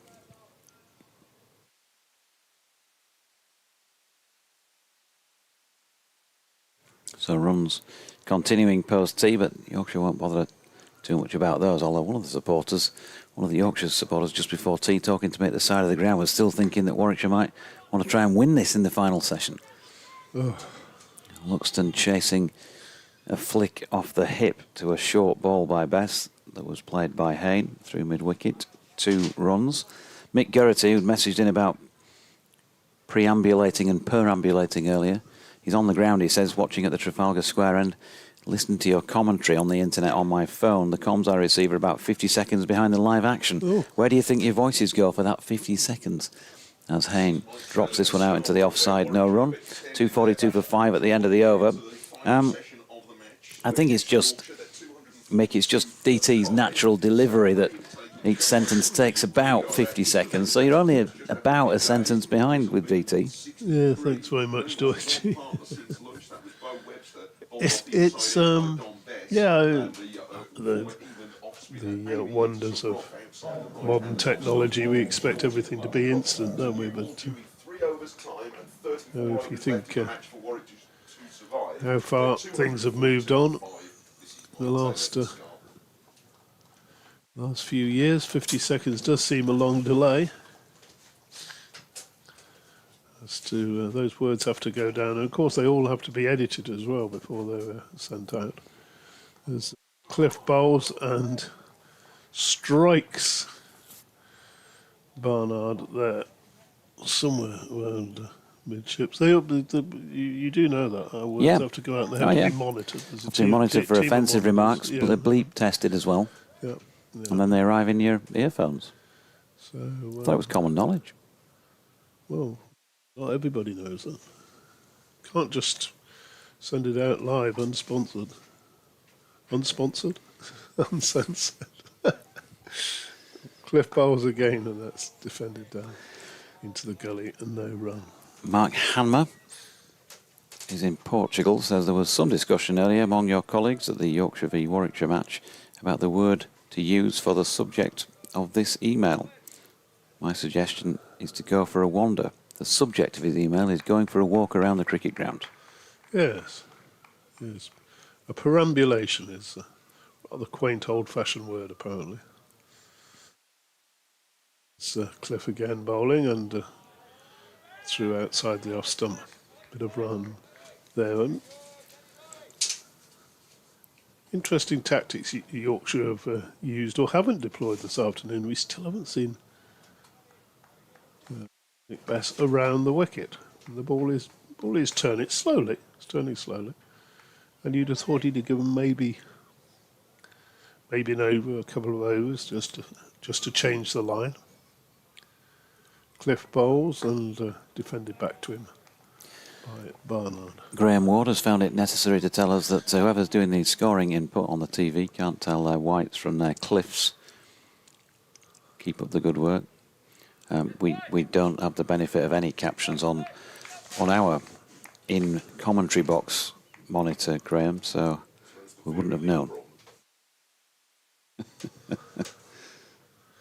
Cliff from the Trafalgar Square end again, bowls, and oh dear. Well, we'll give Barnard the benefit of the doubt though, and see he was just playing the line and wasn't beaten by that one, but past the bat, let's put it that way. John Hanson says it's absorbing cricket this afternoon, listening to you three and your perambulations. Forgive me if I'm thinking of vintage last of the summer wine. Yeah. What a wonderful day for throwing a bucket of whitewash on some gulls and inquiring how they like it. Here's and Cliff again. That's played down, backward a point, no run. I met Bill Owen, Compa. Did an interview with him when he was Playing you? pantomiming at Wimbledon Theatre back in a very long time ago. I went up and interviewed him in his Highgate flat and made me a nice cup of tea. And we're talking about how things had changed back in the 1930s. He was a leading light in Unity Theatre back in those days, which was a sort of grassroots theatre movement in London, which was, I think, of interest to me at the time for some reason. I can't remember now. But he was a right old actor, not what I was expecting at all. Here's Bess to Hayne, who had to be watchful there. No run. Did he mention Nora Batty? No. In the pre-Nora era? No, he didn't. He gave me a nice interview for sort of last the summer wind up for the theatre. Now then, he's missed a sweep here as Hayne. There's a big appeal. For what? He's got his pad a long way out, and we're not at the right angle to tell you exactly how far out, but it feels like it's about 2 stumps outside off stump. They could only have been appealing for a catch here. Where's the ball gone? Can we have a look? Has that come off his forearm or somewhere?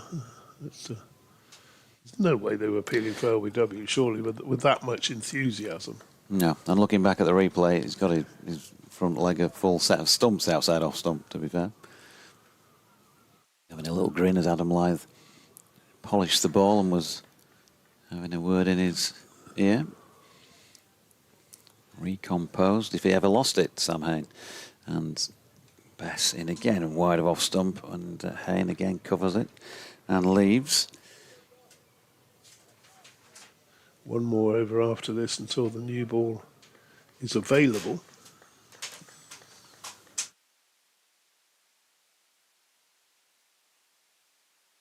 Silly mid off, James Wharton, short leg Adam Lyth, George Hill at slip, and there is some bat involved in this little push forward by Hayne. Jonathan, who mailed in earlier, says, I'm definitely with DT regarding medium fast and fast medium. Brackets, I think. Fast medium is a degree of medium in the same way that slow medium is. Yes. Medium fast is a degree of fast. Yes. So medium fast is quicker. Whether cricket abides by this grammatical logic is another matter. Yeah. Bess in, and Hayne plays with the bat this time. Could you print that off and send it to Mike Taylor, because he was completely confused by the whole thing. So we're just discussing which is quicker, fast medium or medium fast. You're allowed an opinion as well on that. Well, thanks very much. Pleasure to be here. There's Bess is in. Oh, has he got him this time? There is an appeal again. It's caught by George Hill. Off the pad. Not impressed, Michael Goff. Off the pad, says DT, who on most days and occasions can't see past the nose on the end of his face, but can see about 120 yards down the pitch from this distance. Good long sight. And nailed that. Got over though from Best, and you would imagine he'll take a blow now, and they'll take the new ball, but he'll be back, and him bowling with a new ball into those, into that bit of rough there. That could be a real test for Warwickshire to save this game. What are your speed parameters for medium fast and fast medium then? Well, which one's quicker? Well, you tell me. So medium fast, if you consider that to be... Glenn Cliff bowls, and that is another almighty appeal down the leg side. Adam Lyne's got to be careful there. The umpires, Bairstow went up, the ball short down the leg side. Barnard shaped a shot at it. Not sure he got any contact with it, but the slip gully wicketkeeper certainly went up. Big shout. And, well, they're creating moments at Yorkshire at the moment. Cliff bowls again to the skipper, attempts to drive on the offside, gets a thick inside edge to mid-wicket. Score remains 242 for 5. So, yes, I mean, medium fast is obviously quicker than fast medium. I would have said. But, what speed are we talking? Here's Ben Cliff bowling, and it's pushed. It all started with Ben Cliff being described as medium. No, or was it Revis? I don't care where it started. You're deliberately being evasive here. No, I'm not. You're deflecting. I want to know the speeds. Well, the actual speeds are not really of any great import into this discussion. It's just which is quicker. Here's Cliff again bowling. Oh, a wild bouncer, and he apologises to Johnny Bairstow, who takes off like a goalkeeper and parries that one round the post, but he managed to cross for a one by. So it shouldn't really go down against the wicketkeeper, but it has done. So go on. Well, do you understand that now? Yeah, I get where you're coming from, but I just want to know, what point does medium become medium fast, and fast medium comes into it, and where does fast take over? Fast takes over at about 90 miles an hour, doesn't it? I don't know what that is in new money. Cliff bowls to Hayne, and Hayne defends. He's on 65, 30 to his skipper at the other end, Ed Barnard. George Hill is at leg slip, but again he's just at that leg slip. He's maybe just a couple of feet wider than he should be there. Let's see what happens this time as Cliff bowls, and Hayne gets right underneath that one. Well played. And that's the end of the over. 243 for 5. So you have, fast would be 90 miles an hour and up, wouldn't it? Express would be 90. Is that official classification, or is it DT classification? This is DT classification. 85 is medium fast. 80 is fast medium. And 75 is medium. That's my classifications. So if you're 70 to 75, you're slow medium? Yes. And where was...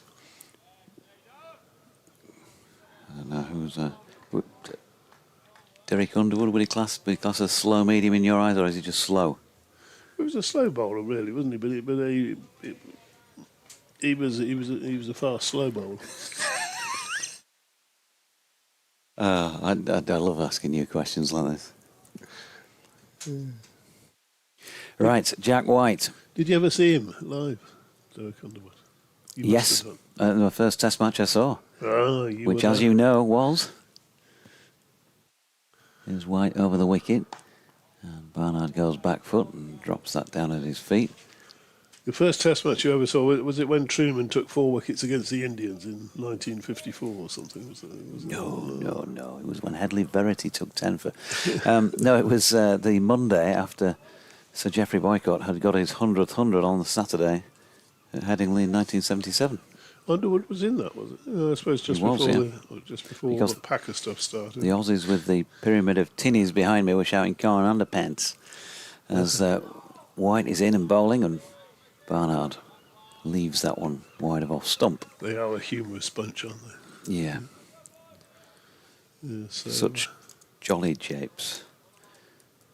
Headers on the wooden benches that were at that point situated on the western terrace, which at that point wasn't as steeply built as it is these days. Right. It was a little flatter, bottom to top, as in comes White again, and Barnard works that off the hip. And Ben Cliff comes into field. that's because people were shorter in One those run. days. So when they were sitting down, you could see over the top of them easier. It's when you got sort of steeper banking when people started getting taller. From the sort of 1980s and 90s. Debbie and Julie are You'll find still somewhere around. I don't know if they're on the ground anymore. Yeah, they are. I can see them actually way to the left in their colourful bucket hats. Couldn't see them earlier when I went for a walk round. Anyway, they've sent in a Google of other search engines are available of fast medium and medium fast, as a bowler who might be qualify as one or the other of those will get DT's own classification on Jack White in a moment. He bowls one wide of off stump, no run. And this AI overview says in cricket, fast medium is typically considered a faster classification than medium fast. Yes, I know. Though exact definitions blur. Yeah, that's because people don't understand the English language. It's American anyway, isn't it, AI? Here is White in again, hanging across and defending. Who are we going to see at the far end, George Hill or Hassan Ali? George, I would think. I would agree with you. I don't know whether we are going to.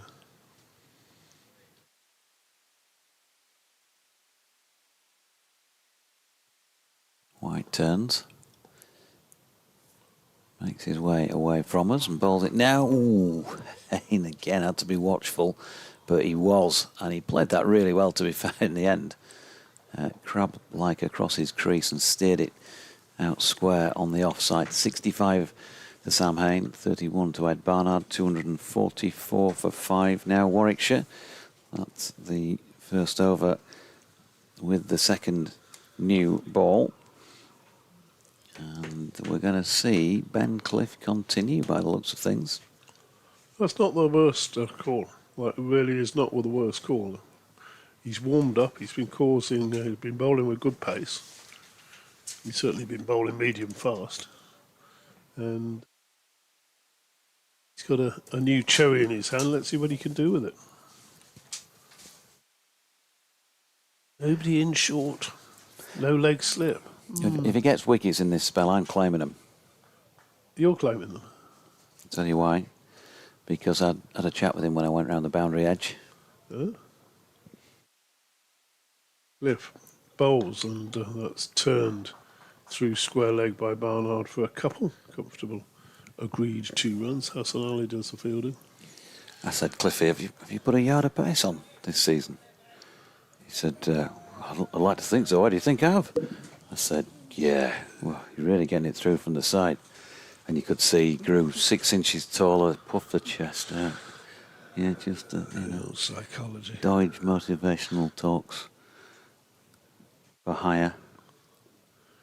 Here's Cliff again. Bowls, and that just over the top of diving gully and racing away for 4 runs. And, well, if anybody was going to catch it, it was going to be Will Luxton. It's been his match, but he couldn't quite get there. And this is good captaincy this by Johnny Bairstow to keep Cliff on. He's causing problems. See, if he'd have taken a yard of pace off there, that might have gone to hand, but I think I've got him bowling too quickly at this stage.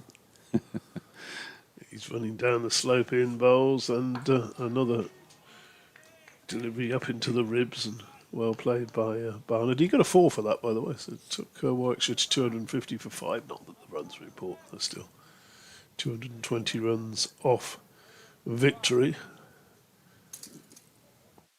But, good tense cricket, this. Yorkshire desperately need to split this pair, and then one end is open, you would think, with due respect to Malik. That's next delivery. So down the leg side, Johnny Bairstow got a glove on it. It spilled out. Was it off the thigh pad? Was it off the thigh guard? Or I don't know. Certainly could have done with a leg slip in there for that. That's strange, you know. He's bowling wheels up there, and just got the 2 slips there. 2 slips in a gully. You've got to have somebody else in, surely. It's off the glove, and he turns. He gave that knowing look that batters do when they know that definitely has come off some batting equipment. He was concerned that might be caught. Cliff bowls again, and that's outside the off stump. No run there. I'm back with your fast medium. Debbie and Julia are clearly listening still, because they've also pointed me in the direction of a table next to the AI stuff they'd sent in, which says the type of pace bowling, fast pace, is over 142 kilometres per hour. I don't know what that is in real money. Old money. 88. So 88 plus, not 90 plus DT. Yeah. So next delivery played out shy at the stumps there from James Wharton. It was played just a few yards out on the offside. Wharton came in from cover, leapt forward, threw at the stumps, missed. I think Hayne would have been back anyway, or would have got through anyway. Fast medium, 130 to 141. Yeah, but that's fast medium, they're saying. They're saying that Medium fast, 120 to 129. nonsense. And medium is 100 to 119. Nonsense. So, there you go. Jack White to continue, so no immediate strike with the second new ball from 2 overs there. But there's still time, and Yeah, if they get one, they might be able to take a couple more with them. Yeah, an end will be open if they get one. Here's White then, Peashorn Park end. Barnard sort of ricochets that one really down to the feet of Will Luxton at gully. So 2 slips, gully, point, gap through the covers. Hassan Ali at mid-off. Sam Whiteman at mid-on.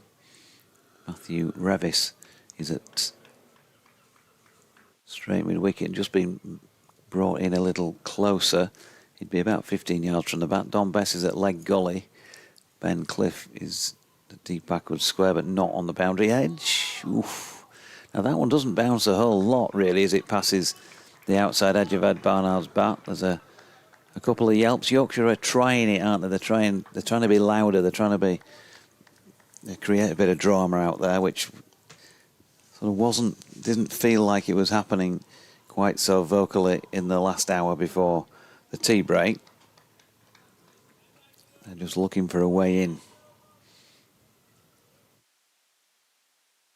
Trying to just kid the 2 Warwickshire batters that they might be close to getting one, and there we go again. Oh. Don Best charging in from leg gully. Johnny Bairstow with his hand up, but Ed Barnard clearly not getting a nick on that. Well, Ed Barnard's playing very close to his body with his bat, and he's almost got his backside facing Don Bess, hasn't he? And yet Bess thinks he can tell whether he got a touch on that or not from where he's standing. So, well, he's in.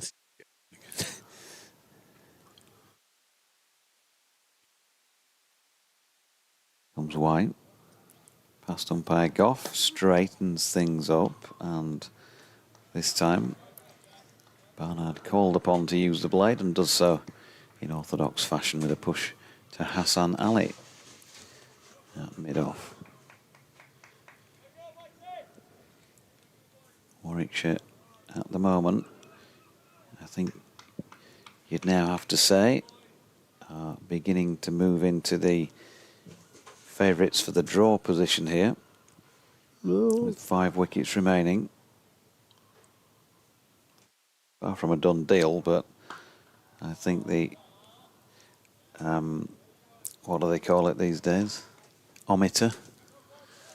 The predictor or whatever. Yeah, I think the predictor, the win predictor is probably just starting to dip on the win front and rise on the draw front as that's defended. So Because we are into the final session, there are still 5 wickets to take. So I think you'd have to recognise that fact in bookmaker terms, if you like, as that's flicked off the legs by Barnard and there's a single taken. You've got to be thinking very definitely, well, I'd strongly argue anyway, it's closer to 50-50 on that front than it has been for much of the day now, because here we are, going on for half an hour after tea and the partnership's not been broken. Yeah, I think that's a fair comment. They've got, 111 overs to bowl them out in, and 83 have gone. So 28 overs to take 5 wickets on a wearing pitch with a new ball. That's what Ben Cliff can do to break this partnership. That's played by Barnard solidly into the offside, no run. I'd like to see Johnny Bairstow attacking a bit more. I don't understand. He doesn't need to save runs, does he? No.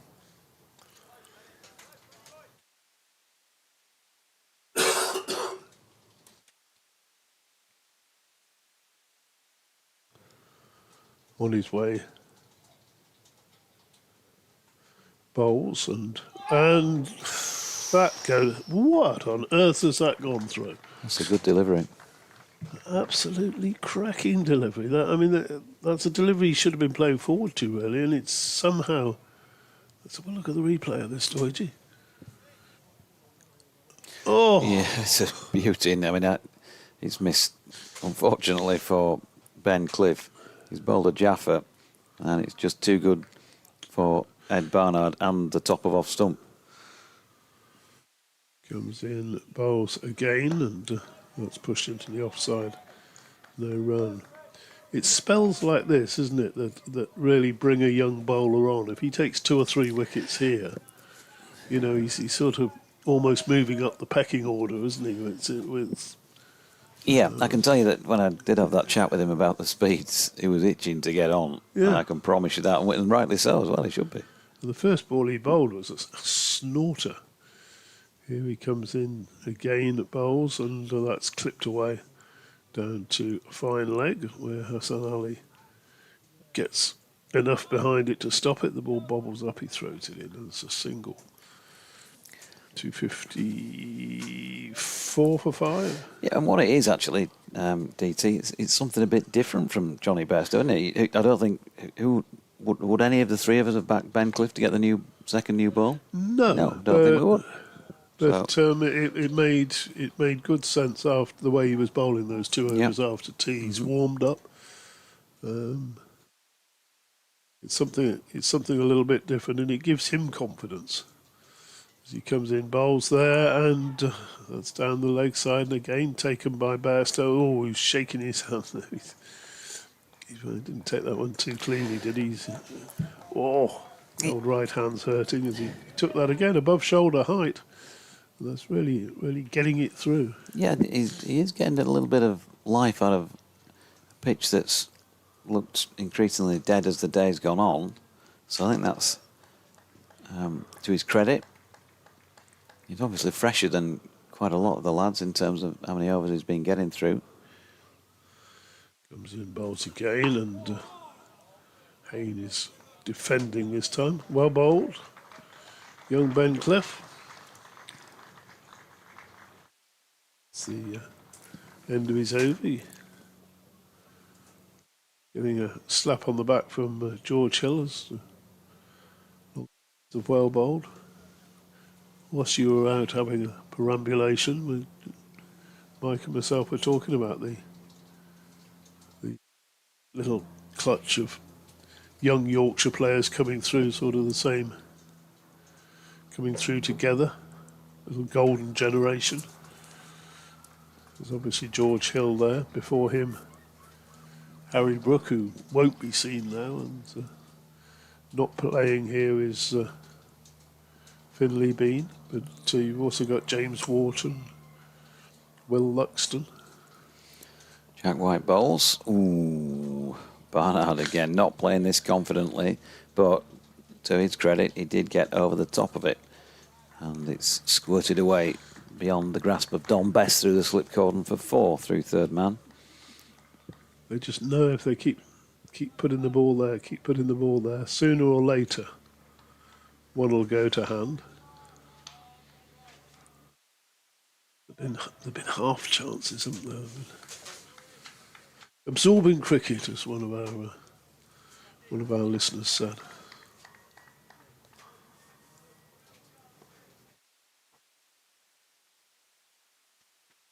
Here's White again. Flicked off the hip by Barnard in an almost literal sense, because it's leg by, says Michael Goff. Johnny Bairstow was interested in exercising the vocal cords. Yes, of the appeals we've seen, that was actually on the replay. It doesn't look that bad because he's got a long way across, but it was certainly high and almost certainly missing leg stump. Sam Hain is just going to hold the game up to retake his guard for a moment and recompose himself, and perhaps Ed Barnard, who's got the bat resting against his body and a double teapot on for a moment at the non-striking end. So the field is beginning to close in here. Jack White bowling to Hain, who's across and defending, as we've seen so often in this innings so far. He's 65 not out and doing a brilliant job for the Bears. Don Topley is in touch. Good afternoon, Toppers. It's official. Fast is quicker than fast medium. Fast medium is quicker than medium fast. Medium fast is quicker than just medium. And in Yorkshire, you have ultra quick, which is known locally and historically as fast as lightning. There's only one of them what bowled it as quick as that. As White's in, ooh, Hain again across. And there's just moments with Sam Hain when he goes across and he looks like he might be getting into a spot of bother, and then he's such a good watcher of the ball that he still ends up playing it quite casually. That's where it was always going, lads. It's the other DT, Don Topley. He's got to realise just because he says something, it's not official, you know. Just because it's commonly used, it doesn't make sense. Waiting again, fuller of length this time, and once more, Hain is watchful. Can Yorkshire find a crack in the armour of Sam Hain? Can they find a break in that concentration? And here's the test that you do, Doidgy. That door there, is it a white door or is it a door white?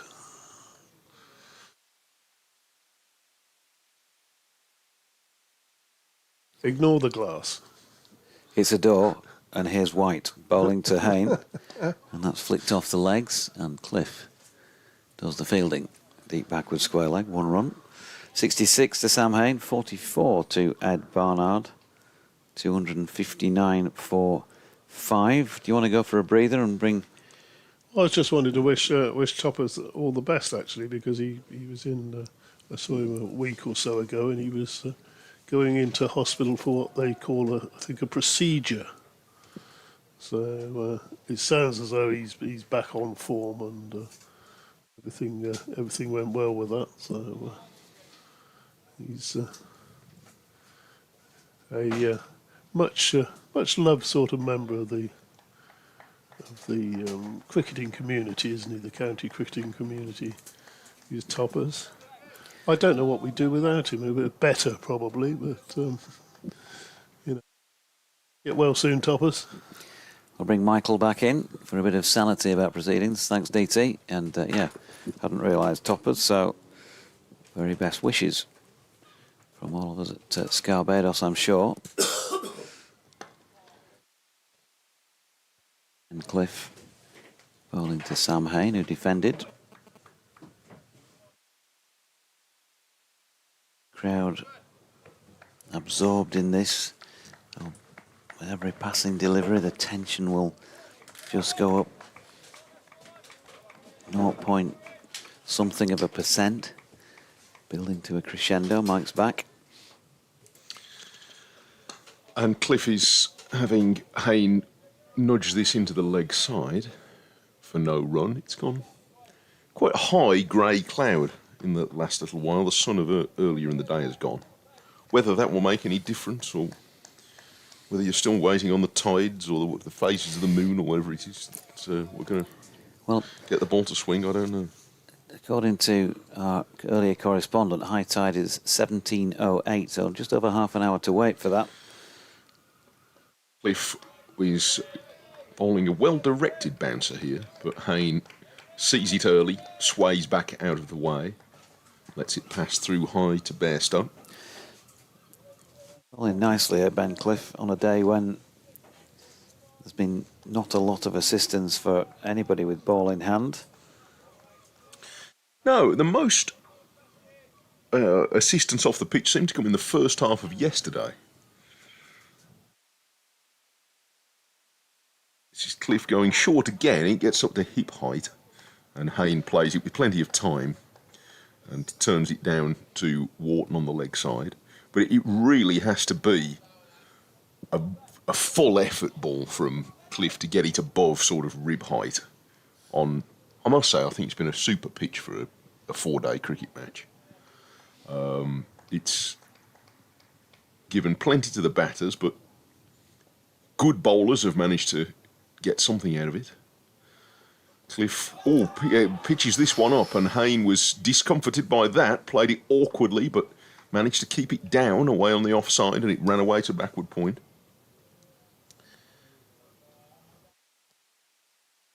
Survives that on 66. But no, I think it's done Scarborough Cricket Club a lot of credit, this pitch. I know it's well regarded for good pitches here, but certainly this one, I would reckon, has helped us to have a good match. Excuse me. 25 overs left after this ball from Cliff, and it's turned by Hain into the leg side and Wharton field. So 150 balls left in the match for Yorkshire to take 5 wickets. 259 for 5 in 86 overs, Warwickshire. Hain 66, Barnard 44. Yeah, just looking on X for the latest piece of correspondence. The first thing that popped up, actually, talking of pop, and a band from Birmingham back in the day, Mike, on this day in 1981, Duran Duran released their eponymous debut album. Is that right? George Hill's going to get a go from the Peaceholm Park end in place of Jack White, which might mean Jack switches to the other end. Ben Cliff's had a few overs now, and he's really put his back into that. Maybe it is time for a breather. He's had a good crack at it. Peter Shaw says it's not an exact science, but for me, occasionally crafty slower deliveries or sneaky fast balls aside, as Hill bowls and Barnard leaves, 50 to 65 miles per hour is medium, 65 to 75 medium fast, 75 to 85 fast medium, 85 plus is fast, 100 plus fixed speed gun lad. You kind of know it when you see it, don't you?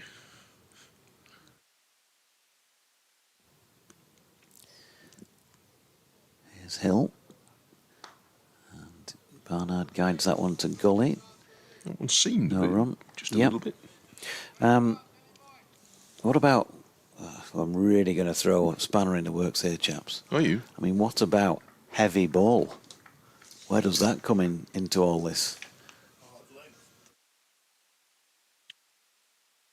Heavy ball, useful on a windy day. Don't know.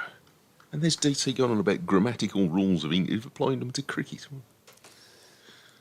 Oh, and he gets Barnard coming forward, defending square on the offside, Luxton Fields.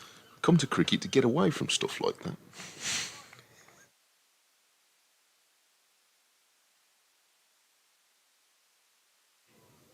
We need an English teacher to set us right on this sort of thing. Put down your homework, English teachers, for a minute. Sort this out. George Hill making his way away from us. Bowls again, and Barnard pushes into the offside and is thinking about a quick single there for some strange reason at 259 for 5, batting to save the game. Yes. Hassan Ali did the fielding. Up the teachers, they'll be well out of school now. Well, actually, they probably won't. The kids will be well out of school, but they probably won't. But, anyway, does cricket work to the rules of grammar, English teachers? Let's have you. Hill bowls again. This one just a little bit of extra bounce, perhaps. Barnard watchful. But everything is just happening at a slow pace off this pitch. Yes, it is. It hasn't been a especially fast-paced pitch at any point, but it does appear to have certainly not got any quicker. Hill skipping it again. Passes umpire Michael Goff.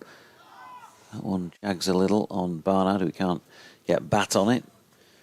Thuds into the thigh pad and brings about the end of that over. So the second new ball is now 7 overs old, 87 complete in the innings. Brad Sylvester made his way onto the field and has been told no thank you, so he's making his way back off. George Hill's had a very good match, hasn't he? 30 in the first innings. Was it 60 odd yesterday? Yep. 3 wickets, I think, in the first innings. Bombed sharply in this one. 3 for 30 in this innings. So it's a good match. Well, 1 wicket in the first innings, 3 for 30 in this one. That's a pretty good match. Yeah, so they've let Jack White, Ben Cliff and George Hill have a little blast with the new ball. And while it's still pretty hard and relatively young, Hassan Ali is going to get his go. Yes, he hasn't been over-raced today, Hassan Ali. So, in fact, he's only had 8 overs today. So, he's going to bowl from the Trafalgar Square end in...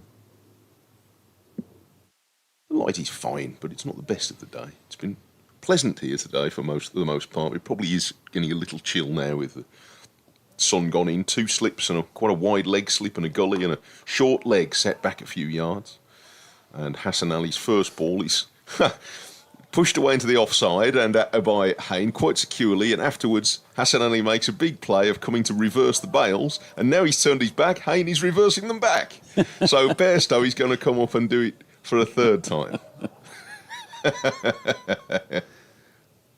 Where's Stuart Broad when you need him? All very silly. Everybody's, I think, having a smile about it. Well, I've got to try something to get past Sam Hayne. They're not waiting for the tide, you see. Comes Hassan Ali, and Hayne is leaving a ball that swings and seams away, but it started wide anyway. And it's gone through to the wicketkeeper. Nobody touches the bails this time. 259 for 5. Good. See, we're in the week of in midsummer week, and there's a chap walking past with his hat on. Sanali bowls and Hayne defends back up the pitch. So you know you're at the seaside, you see. You have to bring a woolly hat and a sun hat, because you never quite know. Anyway, he's off. But there's still quite a few people here. I have heard and saw online last night when I was looking around a bit of chuntering about the attendances this week being lower than in previous years. But by contrast, I would suggest for a Monday final day, the attendance probably been higher than I was expecting today. So Hassan Ali bowls to Hayne, lets this pass. Because sometimes the fourth day, understandably, on a Monday, you don't get as many people to come. But I think it's not... It's not as many as the first 3 days, but it's not a bad attendance today. So, given the figures that you were telling us yesterday for the first 3 days, I reckon it'd probably be 7,000 over the 4 days. Something of that order. Yeah. So it's good. There were certainly enough people in at lunchtime to make a nice chatter around the ground. Here comes Hassan Ali running towards us and bowls a big high bouncer. No problem for Hayne, doing plenty of flexing there. Holds his knees very well, collapsing clothes horse, and lets that go past. 259 for 5. Very enthusiastic clapper. Who's that in the outfield? It's echoing round the ground. It's coming from backward point, I think. Matthew Revis. It's Revis. Well, he's got big hands, hasn't he? Hands like coconut shells making the sound effects. Hassan Ali bowls. Hayne checks his drive to a fullish delivery and hits it along the ground to mid-off, and that's the end of the over. Hassan Ali's first of this spell, and he should still be relatively fresh. That's only his 9th over of the day. 259 for 5, 3 maidens in a row. Not that that's a big issue. Warwickshire just interesting in striking these overs out of the game, like the prisoner marking on the side of the cell wall how many days have gone past. 23 to go. Yep, George Hill to continue at the Peasarn Park end of the ground, and still time for Yorkshire to pick up these 5 wickets, but obviously that is now beginning to diminish, although every ball is the same length of diminishment. Diminution. Yeah. There you go, English teachers. Thank you very much. Then it sort of feels like it's going more quickly, doesn't it, towards the end of the game? That's just one of those illusions. 259 for 5, 44 to Barnard, 66 to Hayne. It's the former who's on strike and defending this Hill delivery into the leg side. And Whiteman in to do the fielding. Not easy to know, I don't think, what else maybe they could have done here. They're pressing away with the ball. Kept the stumps in play a lot of the time. Sometimes you can criticise bowling sides for not doing that enough. There've been, I don't know how many leaves there've been during the day. There's always going to be a percentage of those, but situations like this, like that delivery from George Hill, you want to ask the batters to play as many as they can, and Barnard has kind of got away with that to some extent, because I don't think he was intending to play it where it went. Out through square cover, Ben Cliff finds himself in the covers and had to go and field that. They got a single. Hayne back on strike.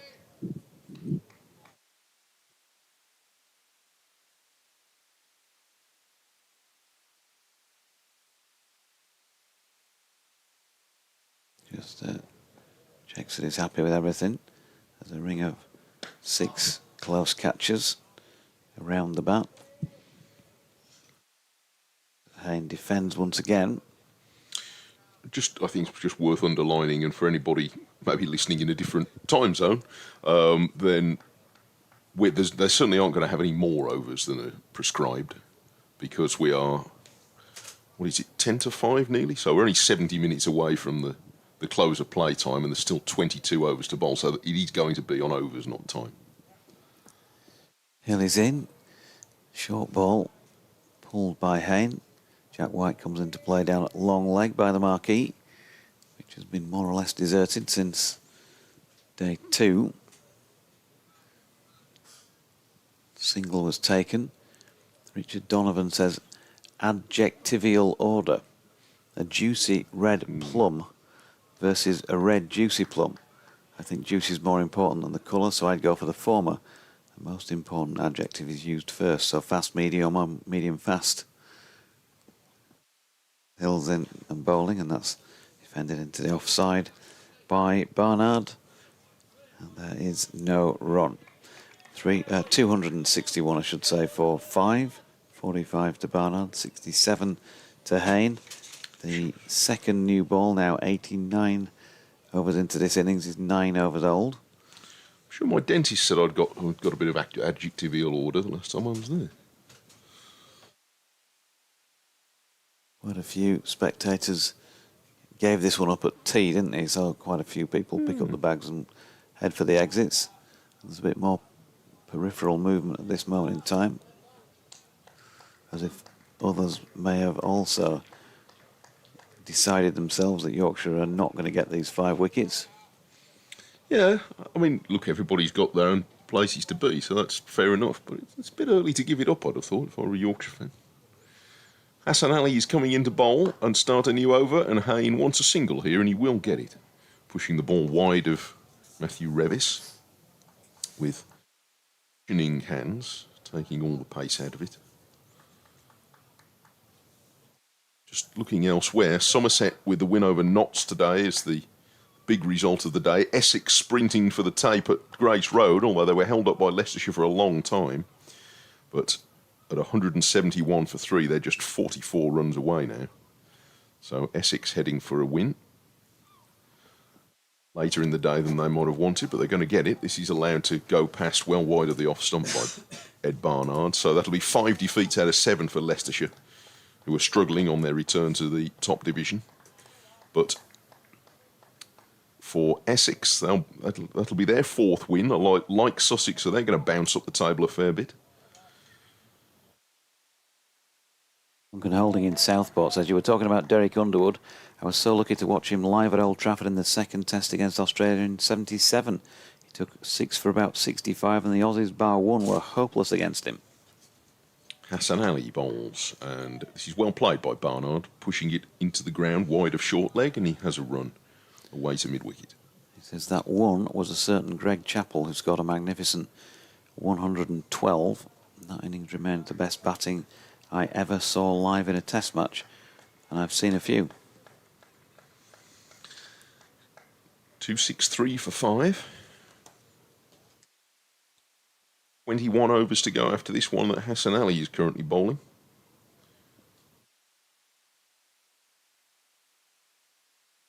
This is Fuller outside the off stump, and Hayne leans into a drive, but hits it firmly to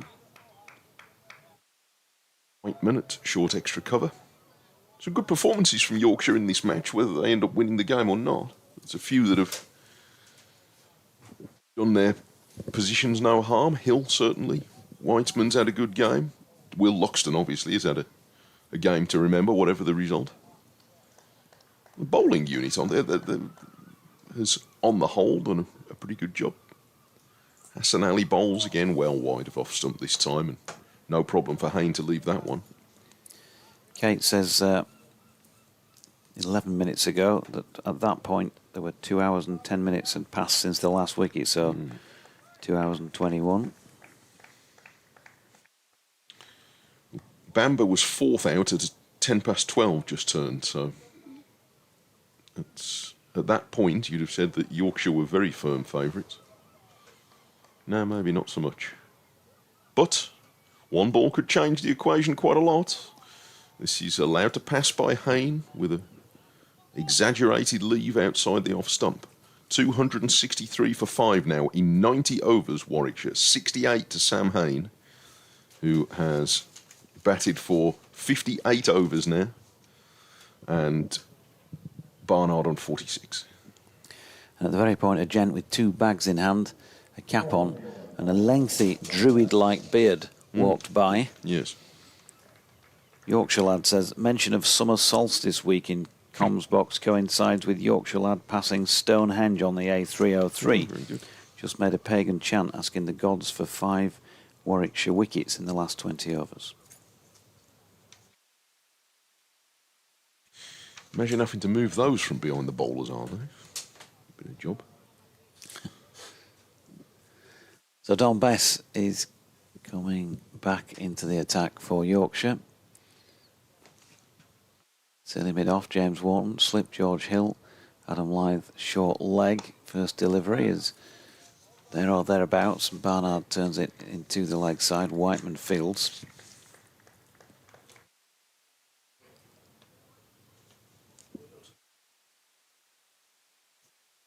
It's in again, wide on the crease, swept by Barnard. It's in the air. It's bounced short of Ben Cliff. That was the yelp of catch. And the result is a single to Ed Barnard. It was up for a while, but didn't get too close to Cliff, who's now coming in about a third of the way in from the boundary for Sam Hain on strike. So they're looking for the top edge sweep there. Best balls again.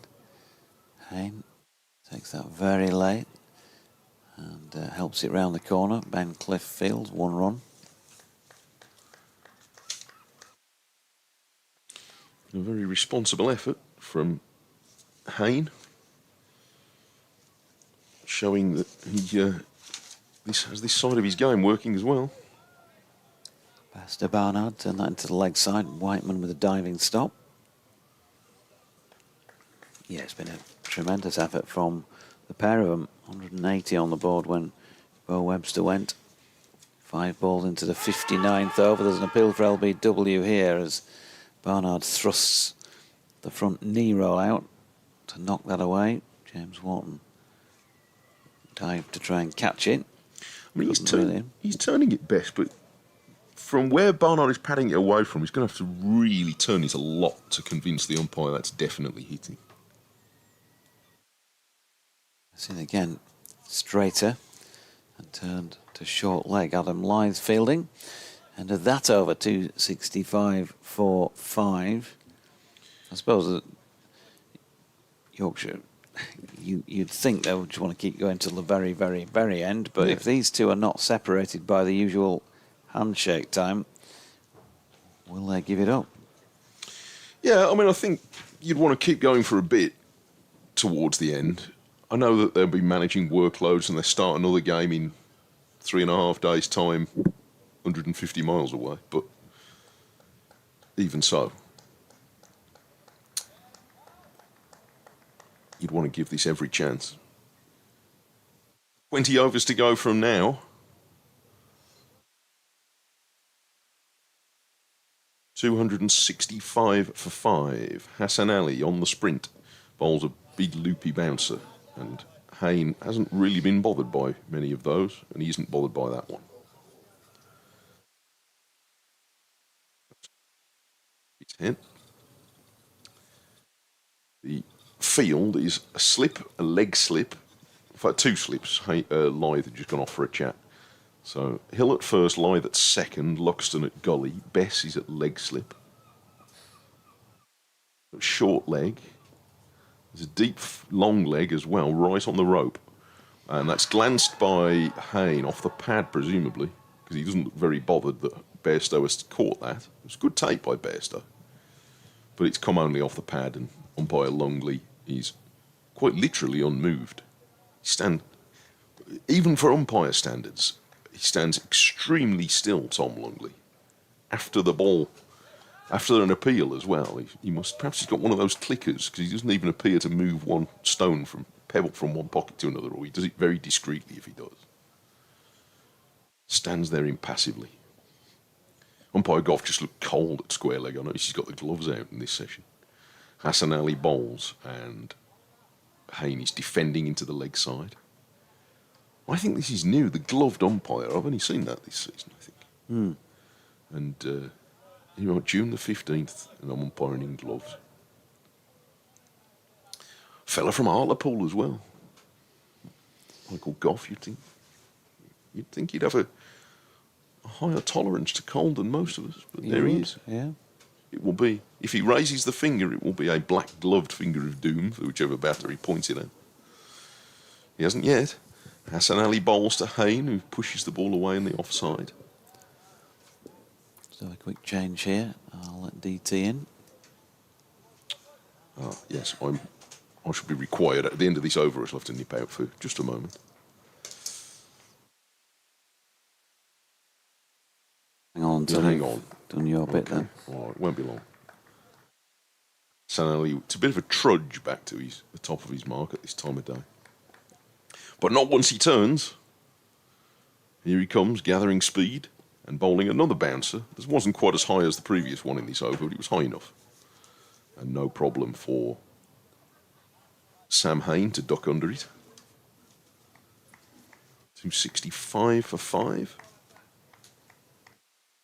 Light is going to be playable to the end. I think it's got a bit darker to our right, but there isn't the strong wind blowing things across as quick as it was. First 3 days, not nearly as much. So I think we'll get all these in if they want. Here comes Hassan, hustling up and bowls now. The leg side now. Hayne got a bit nearer to that one, I think, but not near enough to persuade Tom Longley to go with that appeal. So it's the end of the over. A maiden, 19 overs to go, 265 for 5. And yes, I'll just disappear for a few moments. Donbass going to continue then at this Peasholm Park end.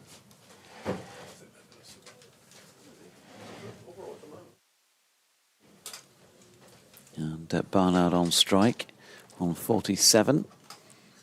It's down in terms of runs is now worth 85 unbroken for this 6th wicket.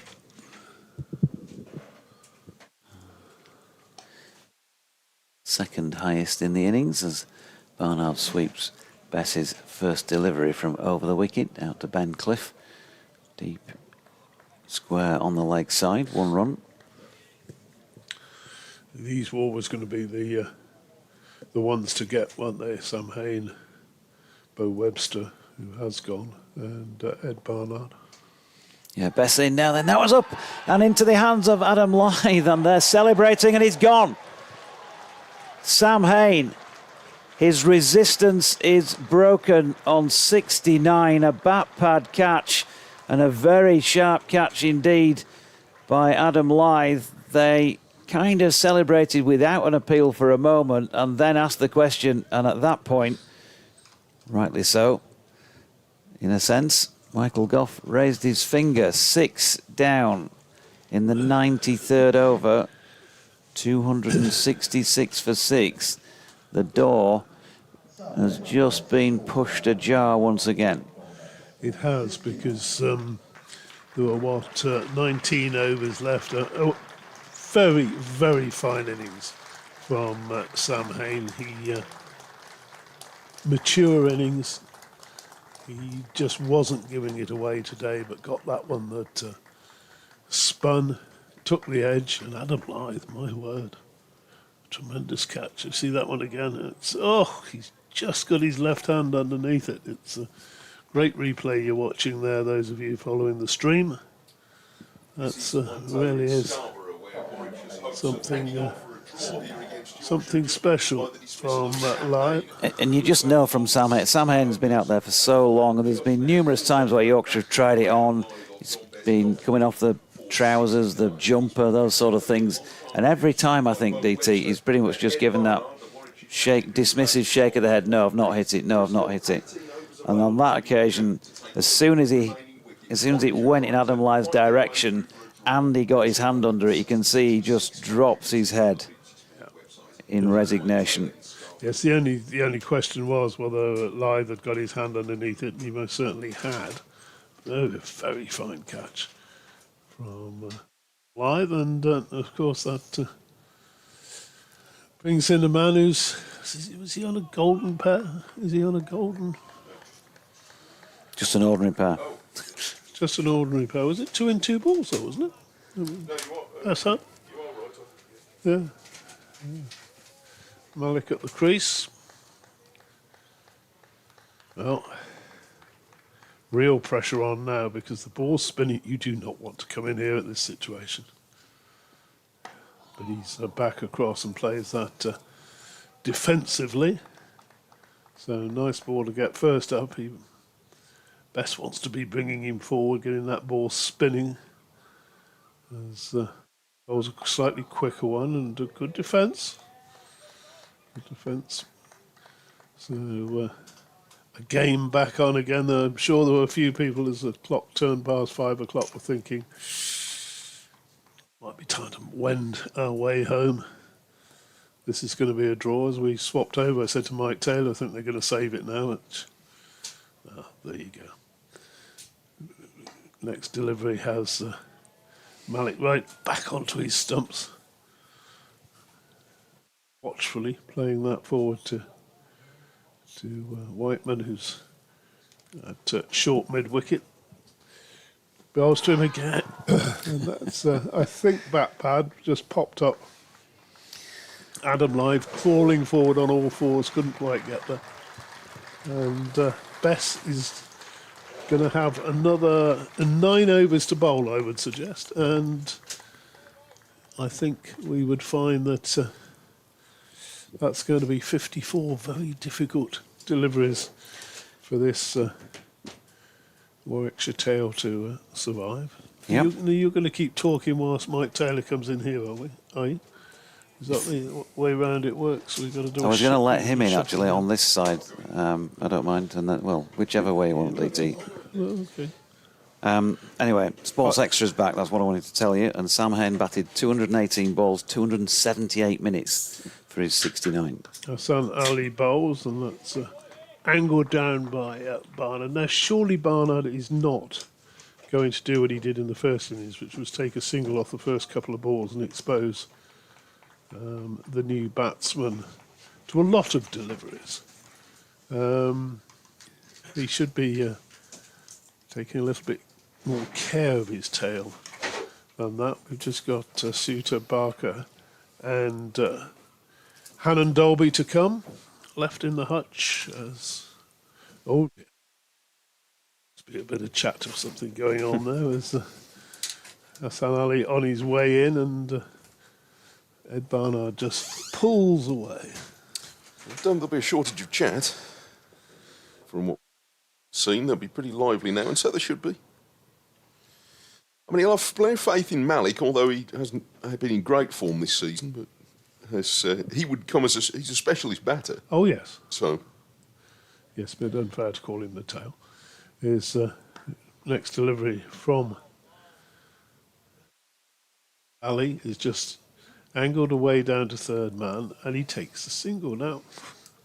Okay, fair enough. Yeah, we know Malik is a batter. He is fresh in, and he has been waiting a long time to come in. he has. And talking about waiting a long time to come in, the tide is now a minute away. Oh, is it? Oh, yes. Which always seems to have an effect, so people say. The tide is high and they're holding on. Is that what Ah! Going back away, isn't it? Yeah. That's what I'm here for. I used to fancy her back in the day, didn't you? Oh, Shoot, it was mutual. here's Bowles that goes through, and it's taken in front of the slips, and it's, you know, certain things pop up on YouTube and or on social media, and then recently that she's 75 or something now. She's that's wonderful in her youth. 267 for 6. Just another replay on the camera here of that very fine catch by Adam Lloyd. Well, Just it was came good, glove wasn't into pad, I think. Now, Hassan Ali bowls, and that's driven back past him. Good looking shot that by Malik. He's going to pick up 4 runs. Is the ball going to get there? It hasn't quite. It's just pulled up inside the rope. And 3 is added, which takes him back down to the danger end, the end that Don Best will be bowling at next over. He'll feel better for that, though. It was a good, satisfying strike down the ground. Made a half century. He's only won in the championship so far this season in the meeting between these two teams a month ago. Not sure that Hassan Ali is the man to be on at that end at the moment. Fine bowler as he is, we've seen lots of dangerous deliveries from the taller men. And he comes, bowls there, and that's just dismissed past square leg, or to deep backward square leg, 4-4. No man out there now. The fielders are all in trying to get a wicket, and that's Ed Barnard's 50. 53 not out of a total of 274 for 6. Second 50 of the match, third successive 50 against Yorkshire. He got one in the second innings at Edgbaston. So, and continuing his consistent, excellent form in all formats, really, with bat and ball since joining Warwickshire 2 and a bit years ago. Yeah, it's an easy game when you're in form, isn't it? And it's the hardest game in the world when you're not scoring runs. Yeah. Lee again bowls and again on the stumps, pitched up and played back to him. That's the end of the over. I think I put one of the tall men on at that end, wouldn't you? Revis or Cliff. Today they have looked a little bit more threatening than Hassan Ali has. So, and certainly of late in this, Yes, post-tee second half of today, session, and more dangerous than George Hill's looking. He's again different sort of bowler. Took the first 3 wickets to fall in this innings. But Ben Cliff and Matthew Revis have bowled several absolute snorters. would you give Lythe another go at the firing? Given that it's happening for Dom Bess. Possibly not yet. No. Possibly not yet. No, not necessarily yet. But and I think from this end, he does have a bit of rough outside the right-hander's off stump to aim at. We've seen him doing that. I'm not sure there necessarily is for the off spinner coming the other way, because Barkham predominantly bowled from And you've that end. Didn't he, when also he's bowled got that left arm? little slope that's against Yes, him. yes. But you can use that at times as a spin bowler. It doesn't turn as far as they're expecting. 17 overs to go. Best bowls. Ooh, Malik tries to hit some of the close fielders out of the way with a big slog sweep that hits him on the pad. That's a method. Yeah. You've got plenty of company in there. A slip, a silly point, a silly mid-on, a short leg and a backward short leg, and that pops up. How's that going to be? This is going to be happening a lot. Yeah. That came off the flap of the pad and was taken by Hill, but umpire Goff not having it. Umpire Goff, who's 100 metres closer than you are, agrees with your verdict there. No, I know that he's not having it. But, No, he's not. yes, He's he's good umpire, so. very good umpire. But this will be testing for everybody. Forward comes Malik to defend the next one right out of the middle of the bat. Yes, you've got to be looking and listening all the time, haven't you? But it's very hard to tell sometimes. Bess floats this one right up wider, and Malik drives pleasingly for him through the covers. And Hassan Ali gives some chase, and they're going to have 2 runs. Malik to 5. 2-7-6 for 6. Certainly been a fighting effort from Warwickshire. It's been a great effort. In the last 2 days, really. They had 2 pretty poor days on Friday and Saturday. But they battled away yesterday with the ball, and they're doing the same today with the bat. Oh, this one is shorter and just bounces a bit on Malik, but he controls it well with a cross bat. Guides it down into the offside. Yorkshire seem to be hurrying through these overs at the moment. Bess fizzes another one up outside off stump. It's defended firmly. And Warwickshire have got through another over. 16 to go. 2-7-6 for 6. Whether they're worried about the light deteriorating. Yeah, the light isn't great, but of course they can always bring Adam Lythe on I think to it bowl is. at one end. When was it Saturday evening when the light was really poor for a bit? I think we're a degree or 2 above that still. And my point being that the umpires played on through that when I think you and I were talking and wondering if they would. So they've set the bar in this match. So I think we're all right for a bit. But yes, it might be a consideration. Because over towards our right, where the weather generally seems to come from here, it does look a bit darker. So they're certainly not going to get any more overs in because other than the 16, because it's already 5:15 now. Yes, But they're not hurrying for that. no, but you're going to need an hour and a quarter of playable light if you don't get a move on. So yeah, fair enough. 14 overs. Yeah, 16 they got. So yeah, The Warwickshire batsmen are going to go to and from the pavilion as well. Take up a bit of time. that's what I'll be thinking.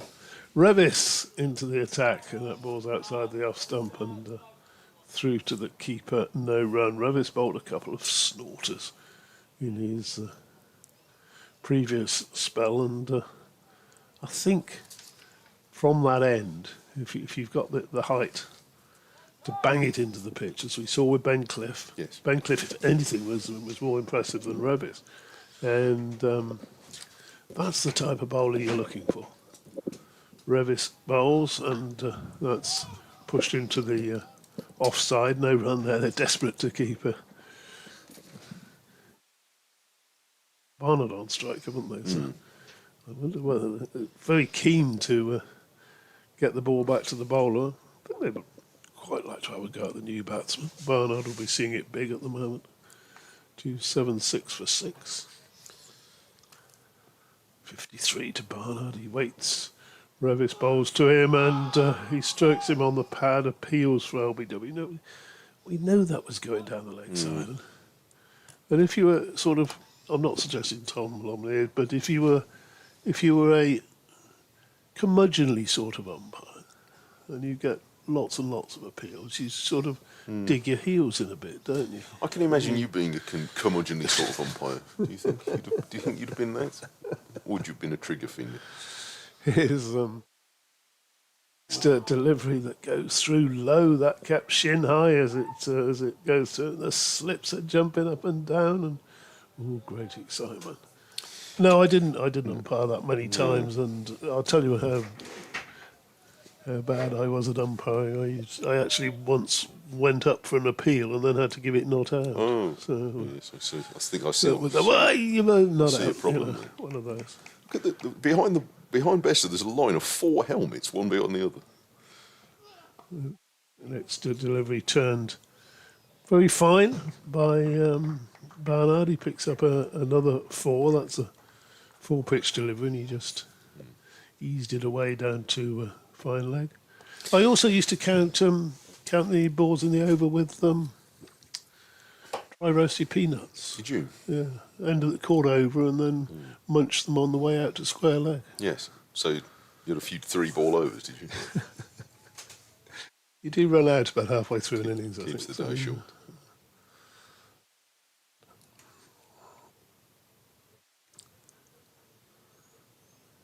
Revis bowls, and again he's probably bowling a bit too full at the moment. He wants to get that one that's just short of a length and rears up at the batsman and is fended off. But that's another over. Was it you making the analogy of scratching another notch onto the prison wall or whatever it was? Well, they are going to feel like they've tunnelled out if they get out of this game with a draw, because they were well behind after 2 days. It's been a good battling cricket match, hasn't it? Yeah, it's been lots to like in this match, as well as the fact of where we are. It's been good. I don't think we've lost any overs either. No. I mean, the weather hasn't been the best. It's been pretty windy and gusty. But the umpires they haven't yesterday. fretted too much about light. They've just kept them going. It's been good. Bess bowls. Oh, great big full toss, and Malik has slapped it backward of point for 4. That he was trying to presumably fizz it so much with his fingers that it's popped out the top, and Malik whacked it. It's getting a little bit colder out there. Fingers getting a bit cold, but that was a wild one. It really was. It was about. It can't have been far off being called no ball. Bess has. This one squirted off the outside edge as Malik pushes forward, and he gets a run to backward point. The ball stops naturally. Everybody agrees that that's a single.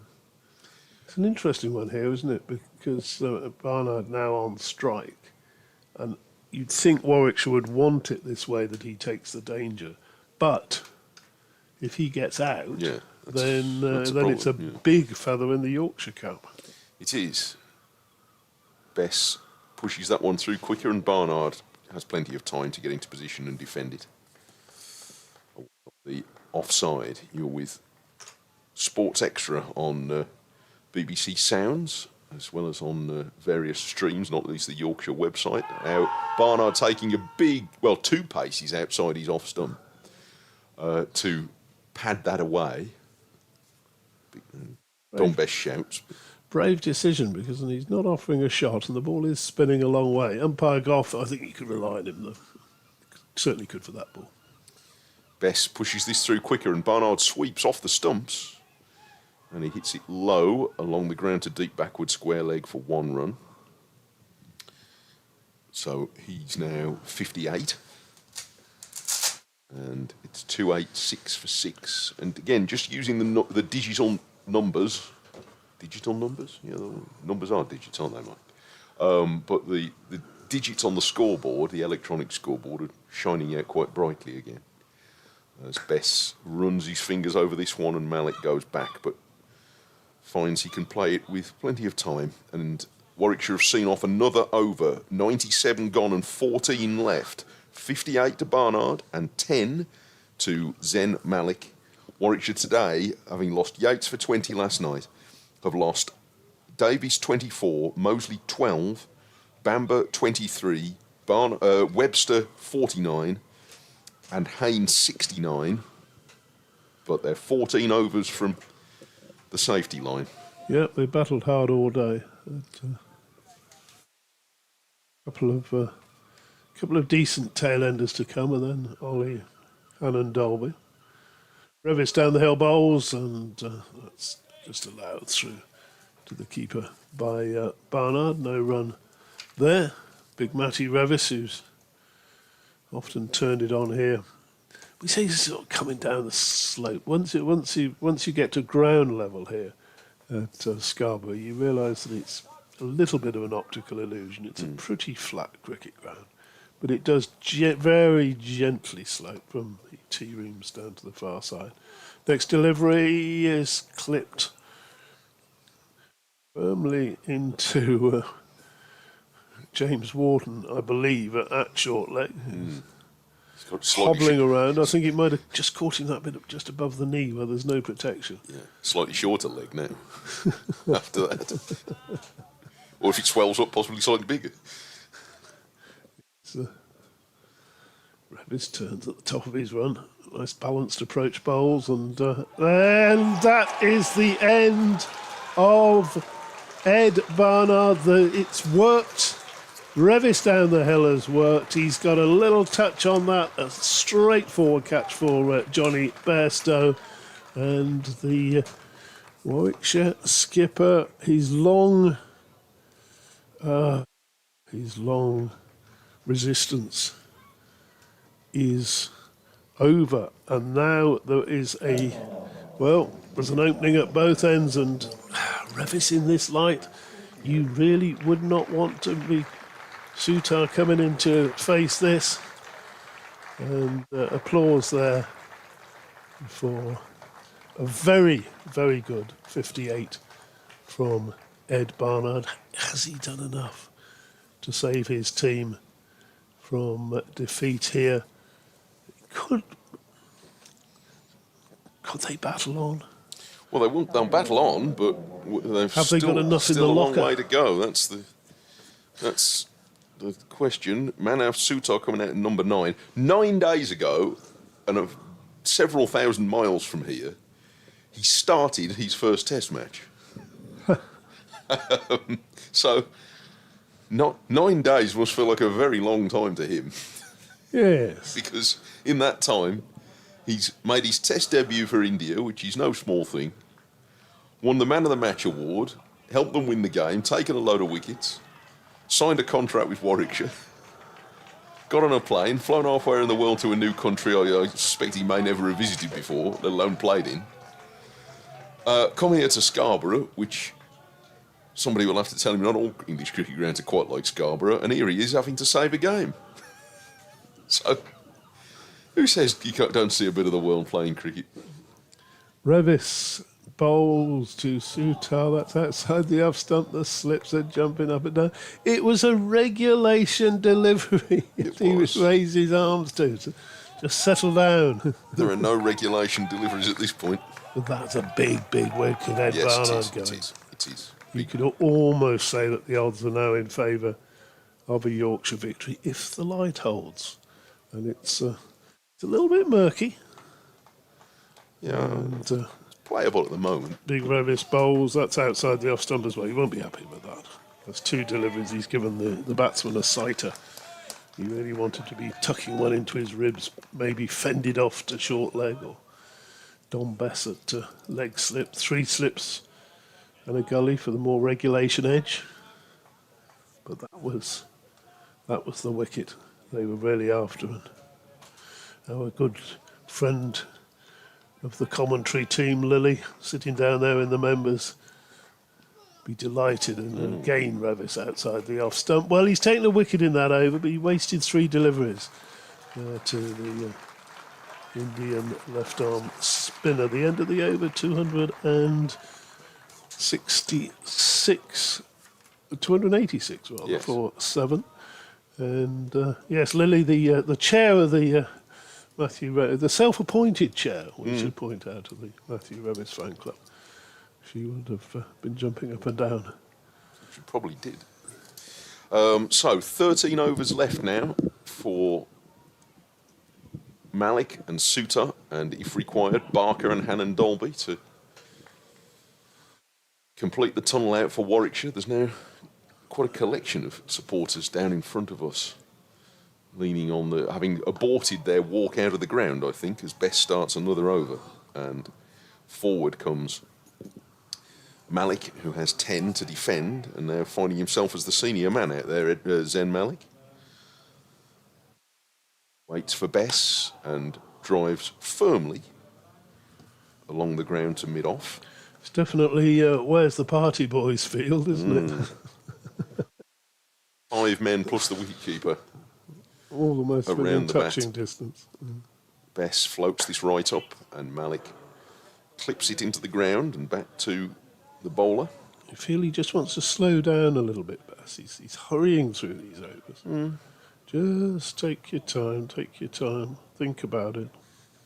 Off goes Bess, gives this a rip, and Malik stands up straight, hits it off the back foot. Suter's setting off then for a quick single, but Malik says no, we're all right as we are.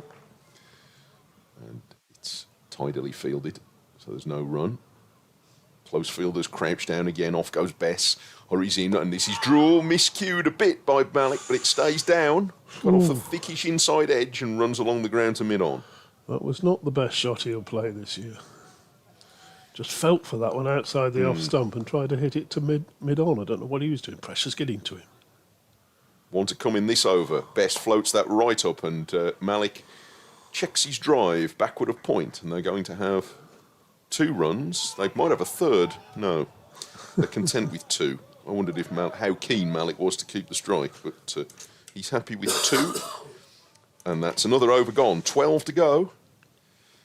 And 99 overs now. Warwickshire 288 for 7. And what's been a smashing game, even though there's been quite a lot between the teams for large parts of this game. And yet it is coming to what is now going to be an exciting finish. And here they all come with their helmets, stacking them all up behind Johnny Bairstow. If the ball runs alongside it, alongside all of them, you get 20. There's 4 helmets gone down in a row there. It'd be good if they were wired up as well and the lights went on if they were hit. Like a pinball machine. Yeah. But,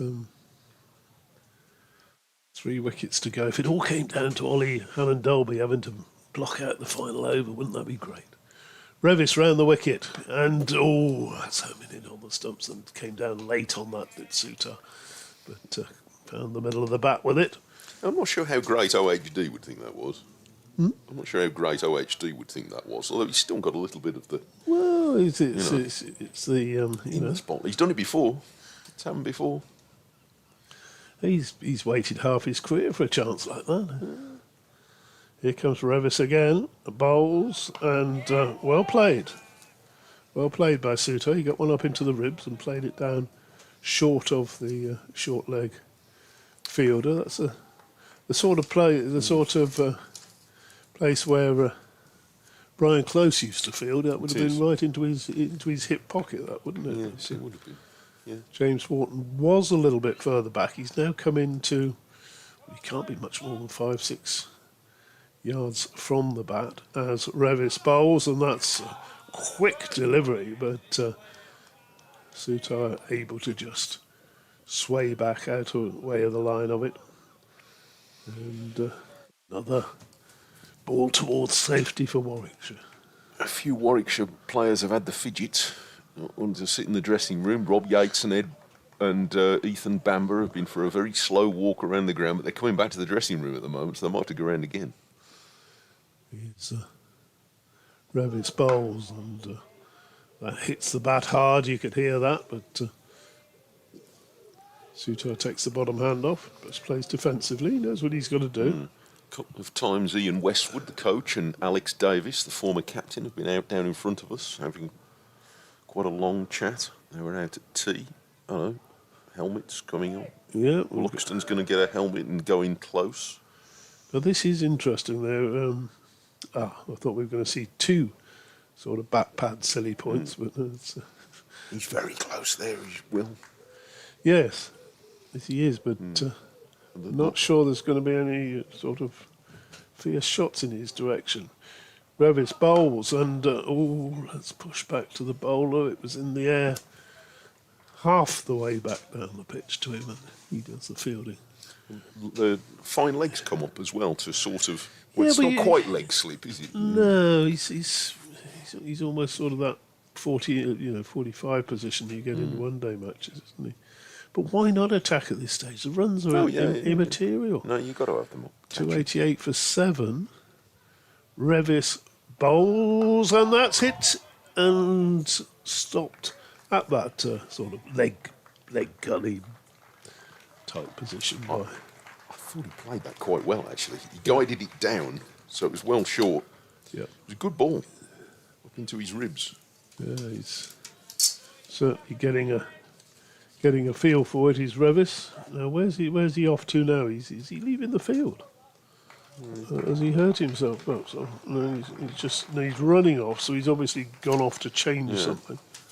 That's 100 overs, and when they were 4 wickets down just after midday. That was after 31 overs. Those three were the. If they save this match, it's down to those 3 innings, isn't it? Yes.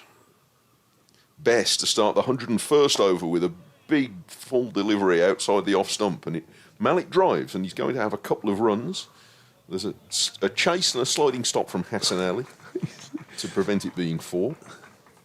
He's the most enthusiastic of the Yorkshire players, I think, Hassan Ali. Yeah. He's really into this, isn't he? He wanted to go in and field at the suicidal point position. Yes, I'm not sure. Not sure how much close fielding he's done like that, but he's not. He wanted to do it. He wouldn't mind. I can do that, Skip. I can get in there. Yes. Give it to me, Skip. I'll do it. Yes. Just calm down, Hassan. Bess bowls again to Malik, who defends very firmly out into the offside. I think sometimes, Bess is trying to put so many revs on the ball that he's not controlling it quite as much as he might. Yeah, that's happened occasionally with the odd full toss. That one's very full as well, and Malik's jamming it down. And do you see what I mean? It's just too quick at the moment, isn't it? He needs to just calm down and sort of move a field for no purpose at all. Yes. Yeah. He's on his way again in his 30th over of this innings, and Malik has everything in position behind this to defend it, short of Luxton. He's bowling like you need to get a quick over in, to get another over in at the other end before lunch, He is. And he's very full, and Malik, he's almost right forward to that. It just sort of sounded as though it came up a little bit higher off the bat, but he drops down safely. To be fair, though, the adrenaline will be pumping, won't it? Well, it will.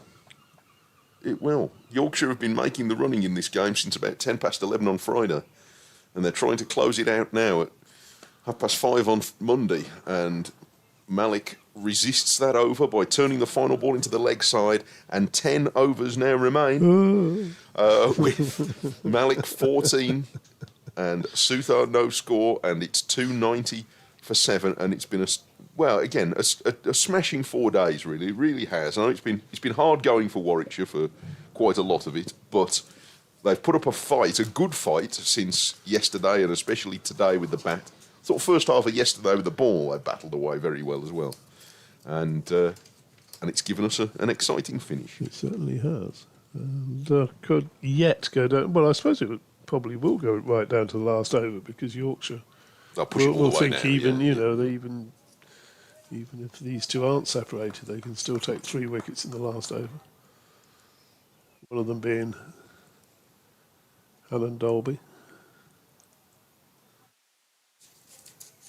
He was a question in our quiz the other night, wasn't he? Yes, he was. So, Revis round the wicket, bowls, and that's a short delivery. It's in the air, it's ballooned over the slips, and it's gone down for 4 runs. Perfect delivery from Revis. And, well, Sutar's got his hands up in front of his face, and it's, I don't know whether that's come off the bat handle, has it? It's Might well have done, yeah. Something like it sounded as though it sounded wooden, didn't it? Rather than the glove. And it's gone over the slips. Oh, oohs and ahs. And, Yeah, that's the ball he's looking for, though. oh, here's Hassan There's Ali. Hassan sprinting. God, look, his life depends on it. Oh, he's going to leg slip. Yeah, leg slip. He's the second in 2 leg slips. This will be a chapter in his autobiography. Forward short leg. Very silly point. Revis bowls, and that's swung away for 4 runs. Because there's nobody out. And we need a bit of assistance from the crowd just to send that one back in. So all around the field, except for Jack White, who's just sort of... Didn't it hit the bin? It's been rescued by a chap from over near a bin. No, you'd be loving. Look at this Hassan. He's well away there. I don't know. How often do you reckon he feels leg slip? I don't know. Fewer times than he would like to feel leg slip, I think, is the answer to I tell you what, he'd be telling some stories about this if he takes a catch there. Revis bowls. Oh, that's a little bit too short. Don't get carried away, Rev. I think that's about 3 in the over. Yeah. And we don't want to spoil the game by the umpire saying it's too dark and you're going to have to come off. I'll keep it pitched up a little bit as well. Yeah, that one was too short. Yates and Bamber have decided this is all too much, so they're off for another lap. Cracking game of cricket. Right down to the wire. If Luxton gets any nearer, he could almost have a bat in his hand. Here's Revis bowls. That's outside the off stump, and that's a poor delivery through to the keeper. No run. Deutsch is back, so I think it's really only fair that you two should see out this match. And it might get just too exciting for me, Mike. I would have to go as exciting as that. So I have to go and have a sit down somewhere. Right. Let me get Jonathan in. He's straining in the slips as we speak. Revis bowls, and he swung that one high and straight, and that's gone for 6. So that's short delivery. It was expecting a short delivery again, and it's gone for 6 runs behind the keeper. So he's making good use of the pace on the ball here from Matthew Revis, and we've now decided, at least Bairstow has decided, Johnny's decided that he's sent Hassan Ali down to a very fine leg in case Suto attempts another of those pull shots. Close fielders go down. Revis comes in, bowls, and it's another short delivery. And that over with 5 short deliveries and 1 proper length delivery outside the off stump. So yeah, he came close to taking a wicket with the one that ballooned over the slips, but I think that was generally wasted. So with 9 overs remaining, thank you very much for your company, everybody, throughout this absorbing game. And I shall leave it to the big boys to finish off. Thank you, David. It's been fun. Safe journey back to Eastern Shores. And we'll see you again in, August? Something like that. Don Bess is going to continue then at this Peasholm Park end of the ground. Bowls now. And that defended by... Now then, let me get this right. Back into who's who territory. Yeah, Malik on strike. Malik on strike. He's gone back foot for the second delivery and dinked that one square on the leg side. And we'll pick up a single. Sutar will have to try and off Bess. Well, Bess, I don't think, has bowled to a left-hander all day, has he? Since because Yates was out last night. Oh, only Mosley, and he wasn't. Well, he didn't bowl to him. He was only in for 1 over, so he won't have bowled to a left-hander all day. His opportunity, and he's been given a slip and a kneeling second slip, a short leg, a silly mid-off, and now Sam Whiteman been brought in at leg slip.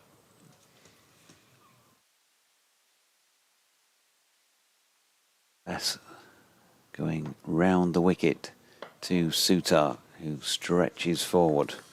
Do you think right over the top of that? Sorry, Jonathan. Do you think the great Yorkshire spinners of the past had a kneeling second slip?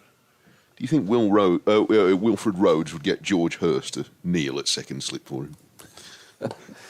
It's a thought, as that's pushed out into the offside by Sutar, and there is no run. There's always something Probably new not. in this game. Yeah.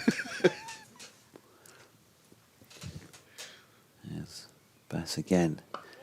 Sutar up to it in defence, turning that one to the feet of Adam Lyth, who switched across from short leg to the right-hander to the same position for the left-hander.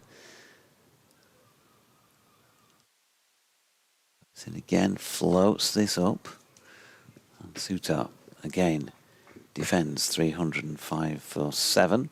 Still 3 wickets required if Yorkshire are to win.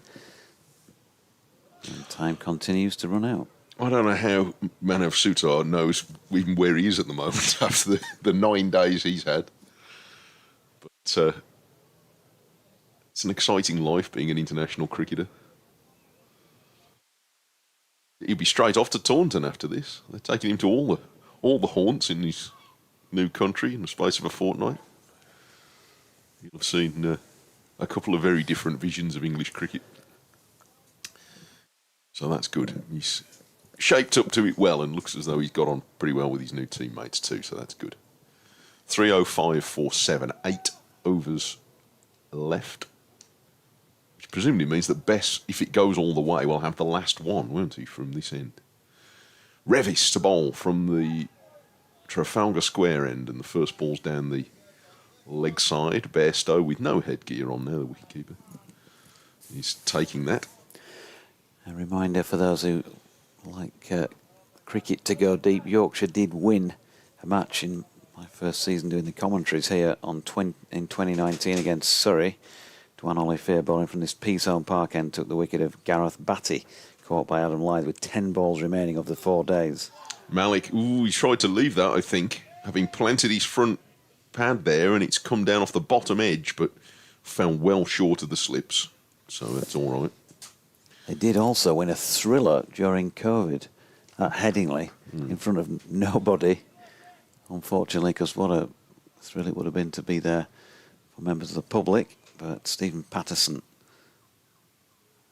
took the final wicket with a 1-run win. She's pushed down into the ground by Malik, away into the offside. The field now for Revis. He's 3 slips, a silly point and a short leg, both really close. And then behind square on the leg side, there are 2 men. So you can't both be at the sort of 45 angle, but there's sort of 2 leg gullies, as well as a offside gully and a mid-off. I think that's it. Revis, he beats Malik on the forward push with one that pitched and left him. That's a good ball. It was. He's trying everything to burst through. We've seen some really exciting, energetic bowling from the 2 tall lads in the second half of today, Cliff and Revis from that end. Cliff without a wicket in this match, but he certainly bent his back, as Revis is doing now. And Malik with good leave, as it turns out, because that wasn't very wide of the off stump. But he made a good choice. And it's gone through. And goals are gathering. Swooping on the breeze. They've seen something, they're off. There was a black crow has just gone in and disturbed them, so they're all flying about.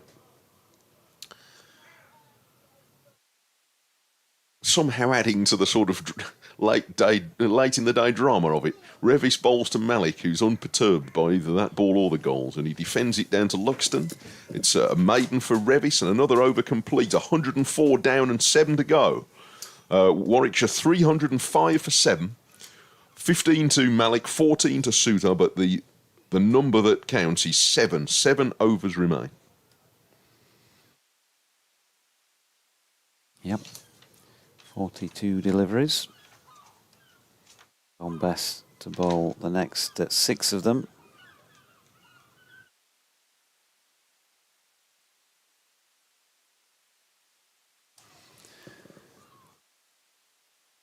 So Suter just retaking his guard. If he's a sociable chap, he'll be quite happy because he's got plenty of company as Best bowls round the wicket. Suter stretches forward and gets right over the top of that to defend.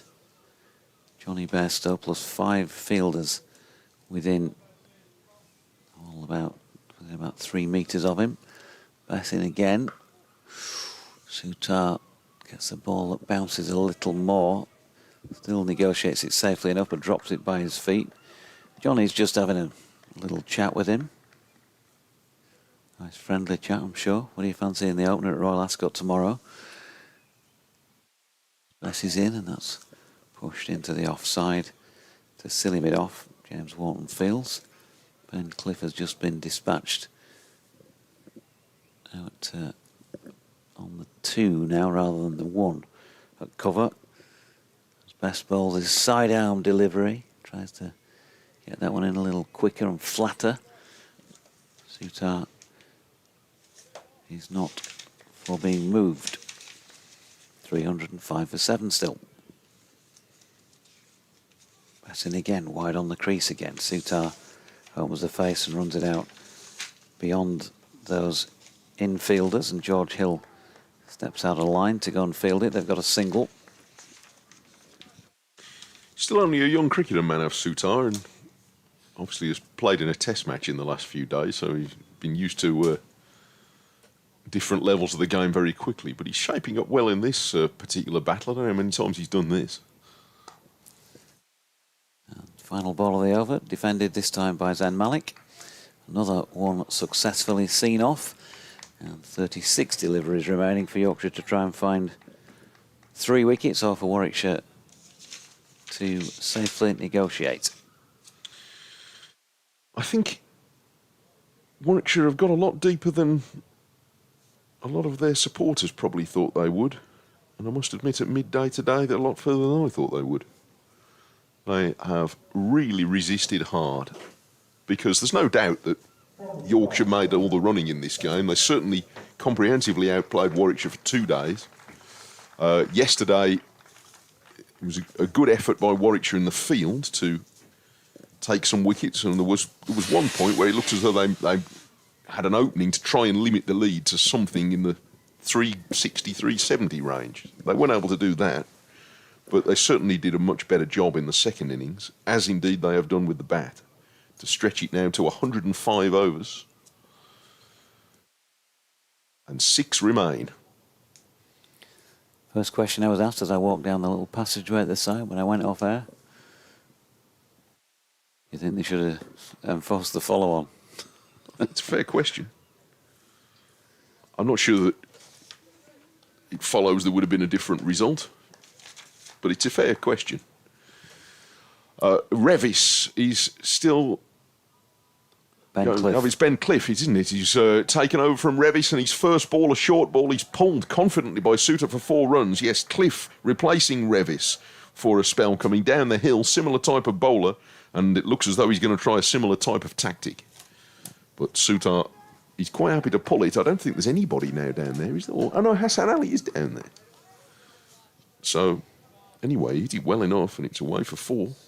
So, showing he's not just prepared to let Cliff and before him Revis just pepper him. And he gets another short ball. He's pulled that as well, and that is going down to Hassan Ali, who has not fielded it. And it's gone for another 4. It went very fast. Over the Revis at sort of leg gully, who thought he might have been in with a shout for a moment. And it was too fast even for Hassan Ali, 70 yards from the bat. So 2 fours to Suter. And I don't know whether in normal circumstances that would get you off bouncers for a bit. In these circumstances, I think it probably means you're going to get some more. So he's already hit a 6 and 4 fours, all more or less playing the same shot.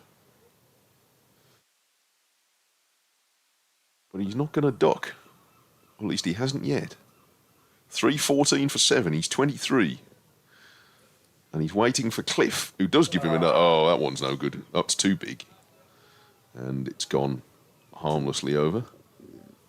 So you've got to get rid of Adam Lythe's going off for a chat with Ben Cliff. Because a young fella can get carried away with this, can't he? Cliff. Yeah, And there's no doubt he's pretty psyched up, as you were saying earlier. You've only got a few deliveries left here. I mean, in his own terms, a maximum of 18 when he came back on, really, 3 overs from each end. So, yeah, you've really got to try and just work on getting him to play, however that may be. And if he doesn't have to play, then it's a waste of energy and effort. Lythe sent a sort of official envoy for his captain, I think, there to have a word. And Lythe, he pitches it up this time, Cliff, and Suter plays it quite comfortably with one hand off the bat, but guides it back to the bowler. Be quite good, that, actually, as wicket-keeper captain, to sort of be able to... You don't have to run after your bowlers to have a word. You can send somebody else to go and do it. He's onto a good thing there, Johnny. Hassan Ali's just run up from fine leg to add his thoughts to it. And they haven't changed anything. Cliff's already bounding in. And bowls... Oh, that was a good short delivery. And Suter, does he get out of the way of that? Cliff is imploring umpire Longley to give it out, but he's not going to. It must have been close to the glove. Adam Lythe is looking for divine intervention, I think, or asking a seagull as he looks up, but he doesn't get a verdict from him either. That was a much better short ball. And Suter was trying to get away from it. Maybe it's hit him on the shoulder. Maybe it's hit nothing. No. Suter sort of stood shaking his head as if to persuade the umpire. And, well, it hasn't been given out. If it hit anything, it must have been the glove, but umpire Longley didn't think so. And here's Cliff again, and he tries the same ball, and Suter backs away. So it's the end of the over. 106 gone, 5 to go. And Warwickshire at 314 for 7.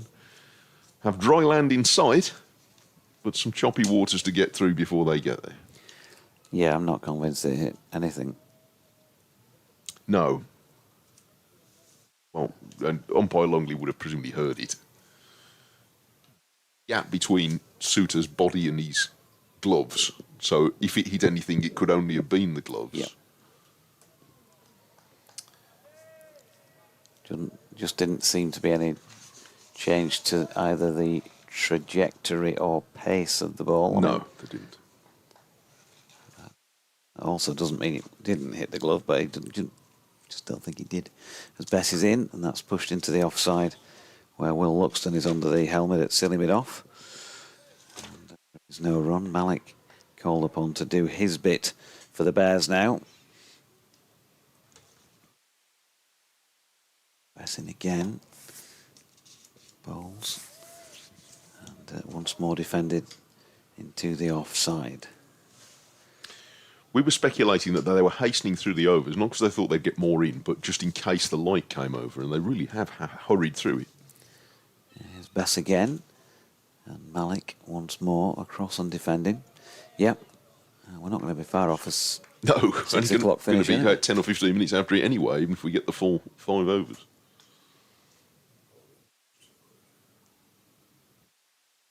Bess in again, Malik goes back foot. Defends onto the pitch.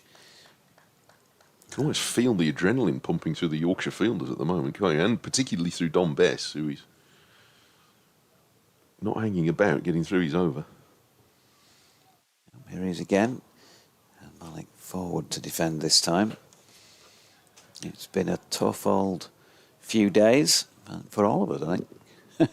In one way or another. Players, commentators, spectators.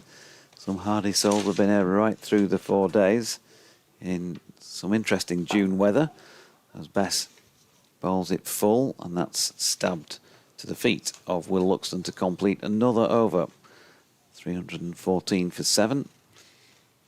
And it is at this moment in time strongly favouring the draw, but while ever there are 3 deliveries remaining as a minimum, Yorkshire are going to plough on and try and find 3 wickets. Yeah, we're going all the way now, aren't we? So.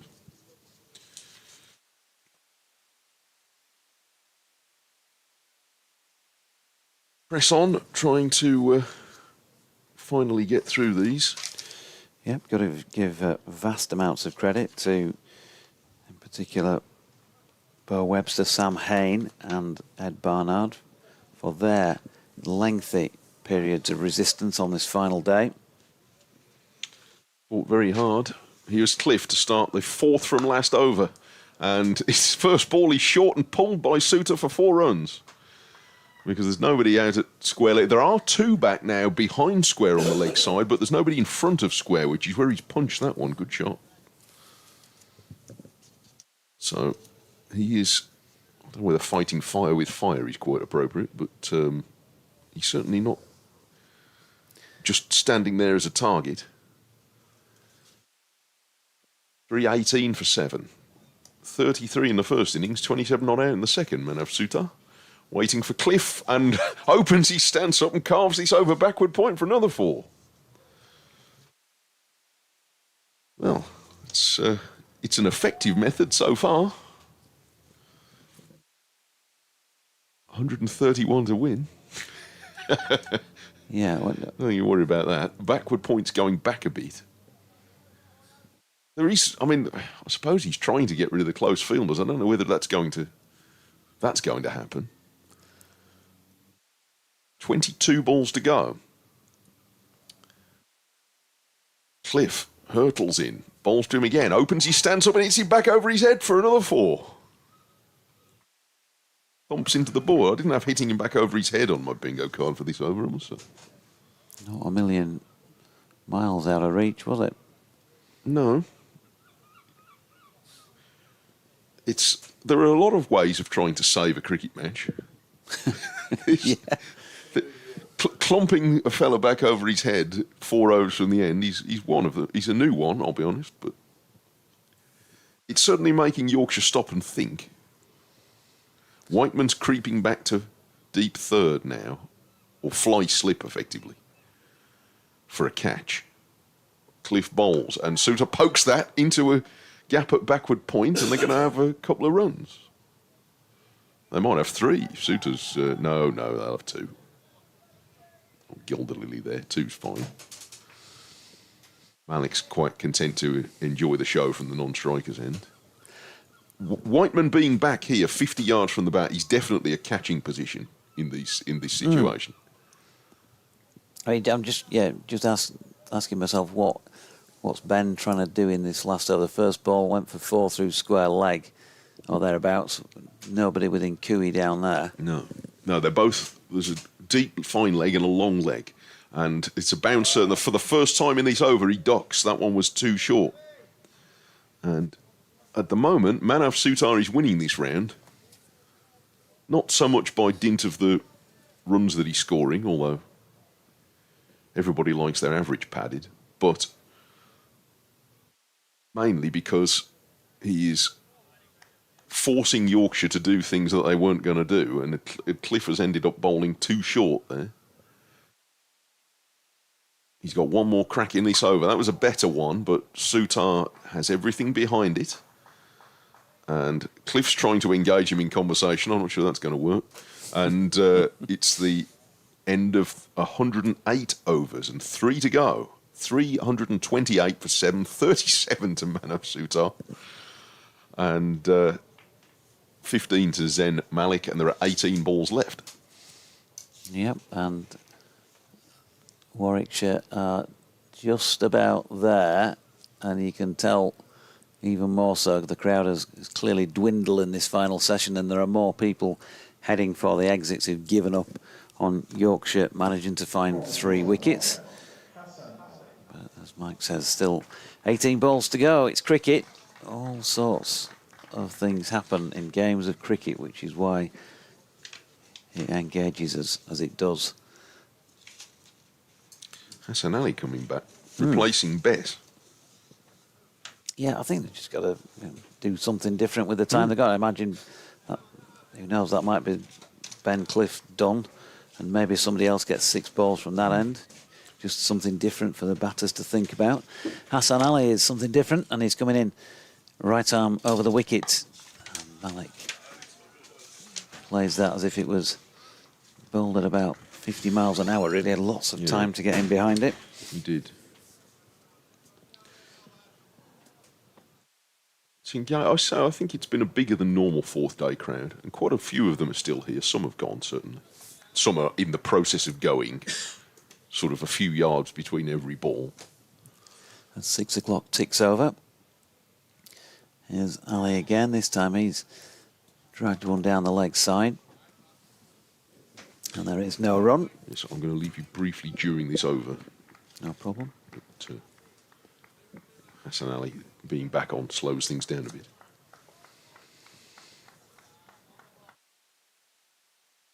Got to try and find a way to get the batter to make a mistake. Hassan Ali in. Malik again resolute in defence. He's on 15. He ain't bothered about that. He's still there. He's getting a bit more batting practice after what happened in the first innings. Penny for the thoughts of Keith Barker and Ollie Hannon-Dolby at the moment. Yeah. It's not much fun, is it, saying the hutch, not knowing what's going to happen. No, there'll be a few nerves jangling. Here's Hassan in again, and this time Malik ducking under a ball that was just a bit too short. Couldn't get him to play at it. Wouldn't be their first rodeo for either Barker or Hannon-Dolby, too. Relatively old stages in the game now. But yeah, they wouldn't love coming out.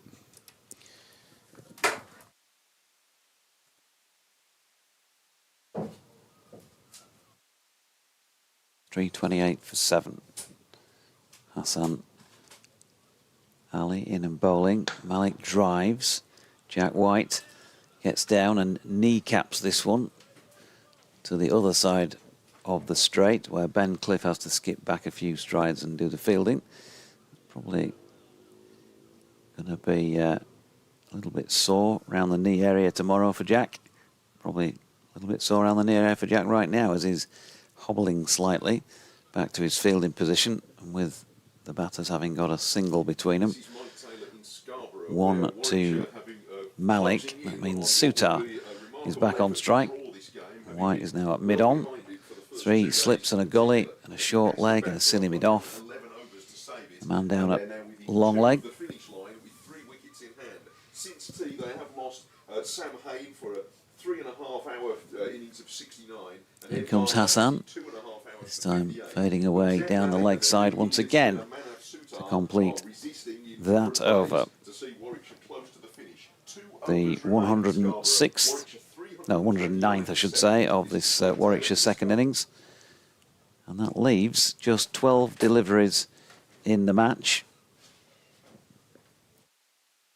Warwickshire will have got home and will certainly be feeling the happier of the two sides, in the sense that they've kind of got out of jail because they had 9 wickets remaining this morning. They've only had to use up 6 of those at this stage to go with the one that they lost yesterday.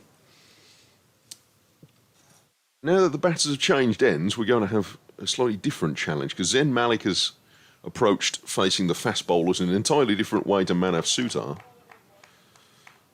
So that single means that this might be a different over, unless he changes his mind, of course.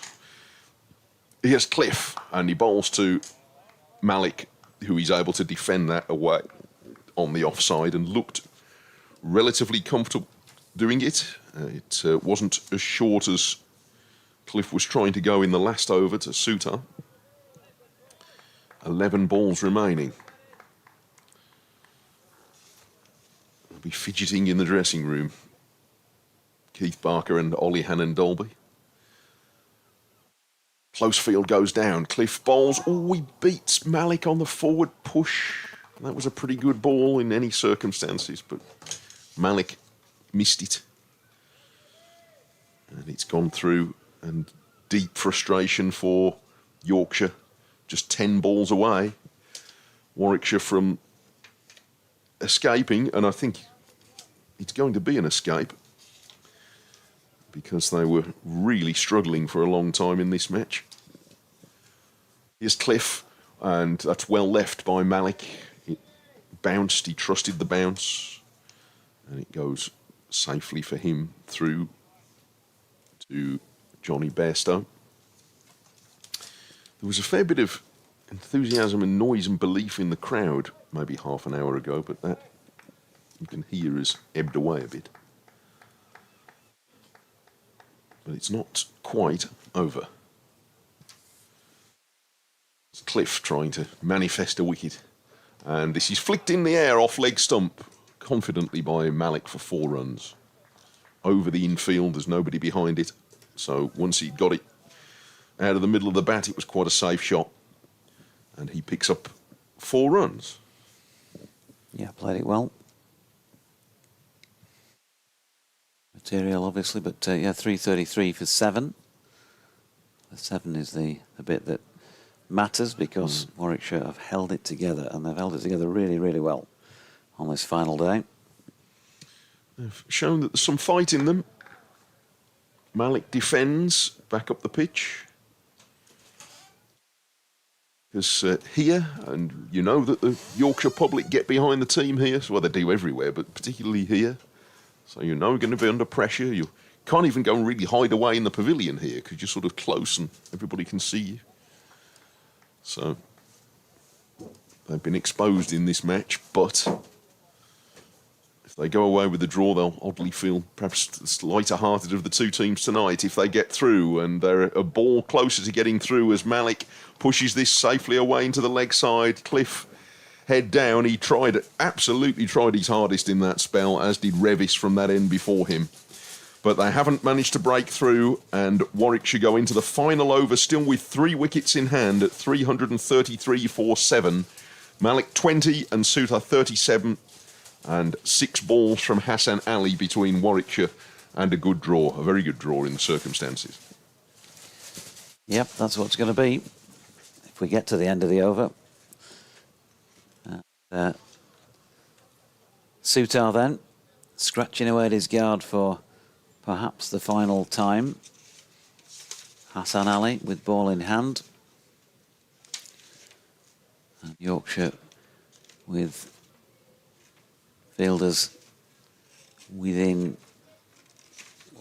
10 yards or so. 1, 2, 3, 4, 5, 6, 7, including Johnny Bairstow, as Hassan Ali makes his way in. And Suter has dealt with ball number 1.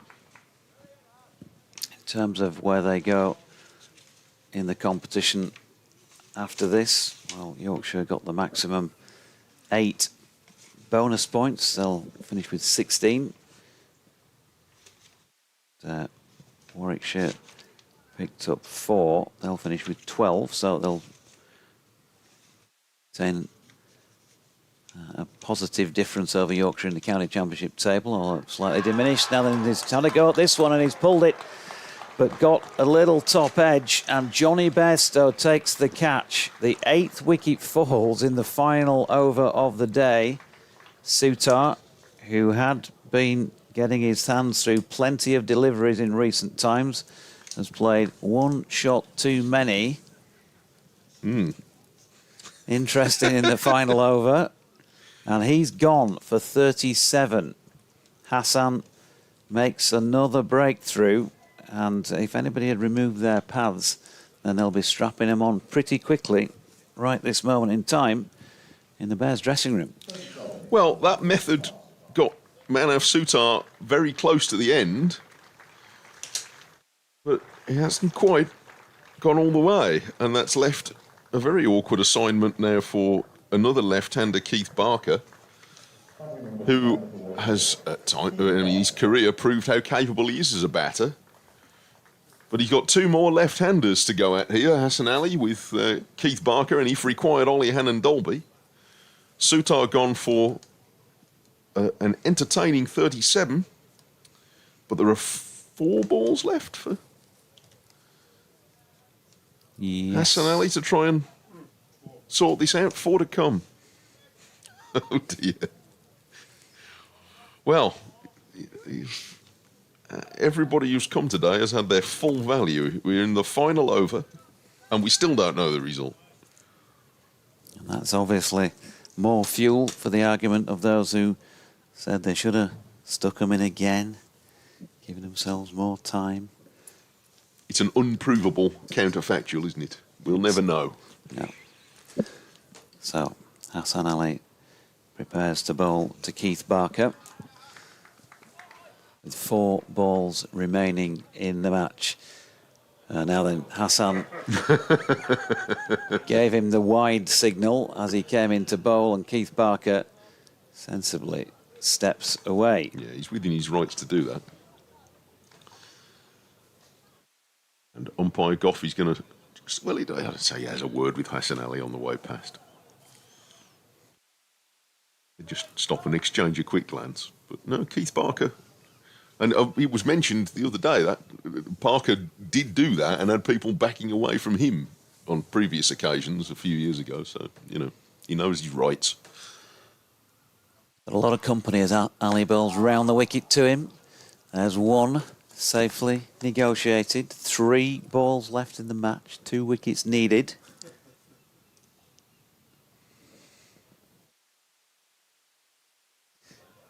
Don Best said to me last night, if we're not good enough to create 9 opportunities on the final day, then we're not good enough to win the match.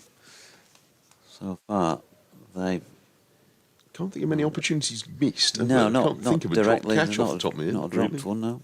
It was a very, very not sharp far one from the with hand. Cliff, but I mean, it was a stretch to call it that. Ali in again. Ooh, and Barker leaves one. Just past the top of off stump. 2 in 2. So it's got to be now. It's got to be now. What a game of cricket. Gone all the 4 days, right down to the bitter end. And it is probably fairly bitter out there for those who are still standing up by the exit on the popular side of the ground. Hassan Ali making his way in for the penultimate ball of the match. It hits Keith Barker, loops up into the hands of Matthew Revis, and he has got through. And 1 ball remaining. They've bowled more in the final hour. Yeah. When did we start the last 15 overs? Oh, don't start with all this. No, they have decided that Hassan Ali's got back to his mark. But they have shaken hands on an honourable draw, and a very honourable draw for Warwickshire, because they've seen off the final day with a loss of 7 wickets, going from 44 for 1 to a closing score at 6-13 on the final day of 333 for 8. Huge congratulations, as I said earlier, in particular to Sam Hain with his 69, Bo Webster 49, and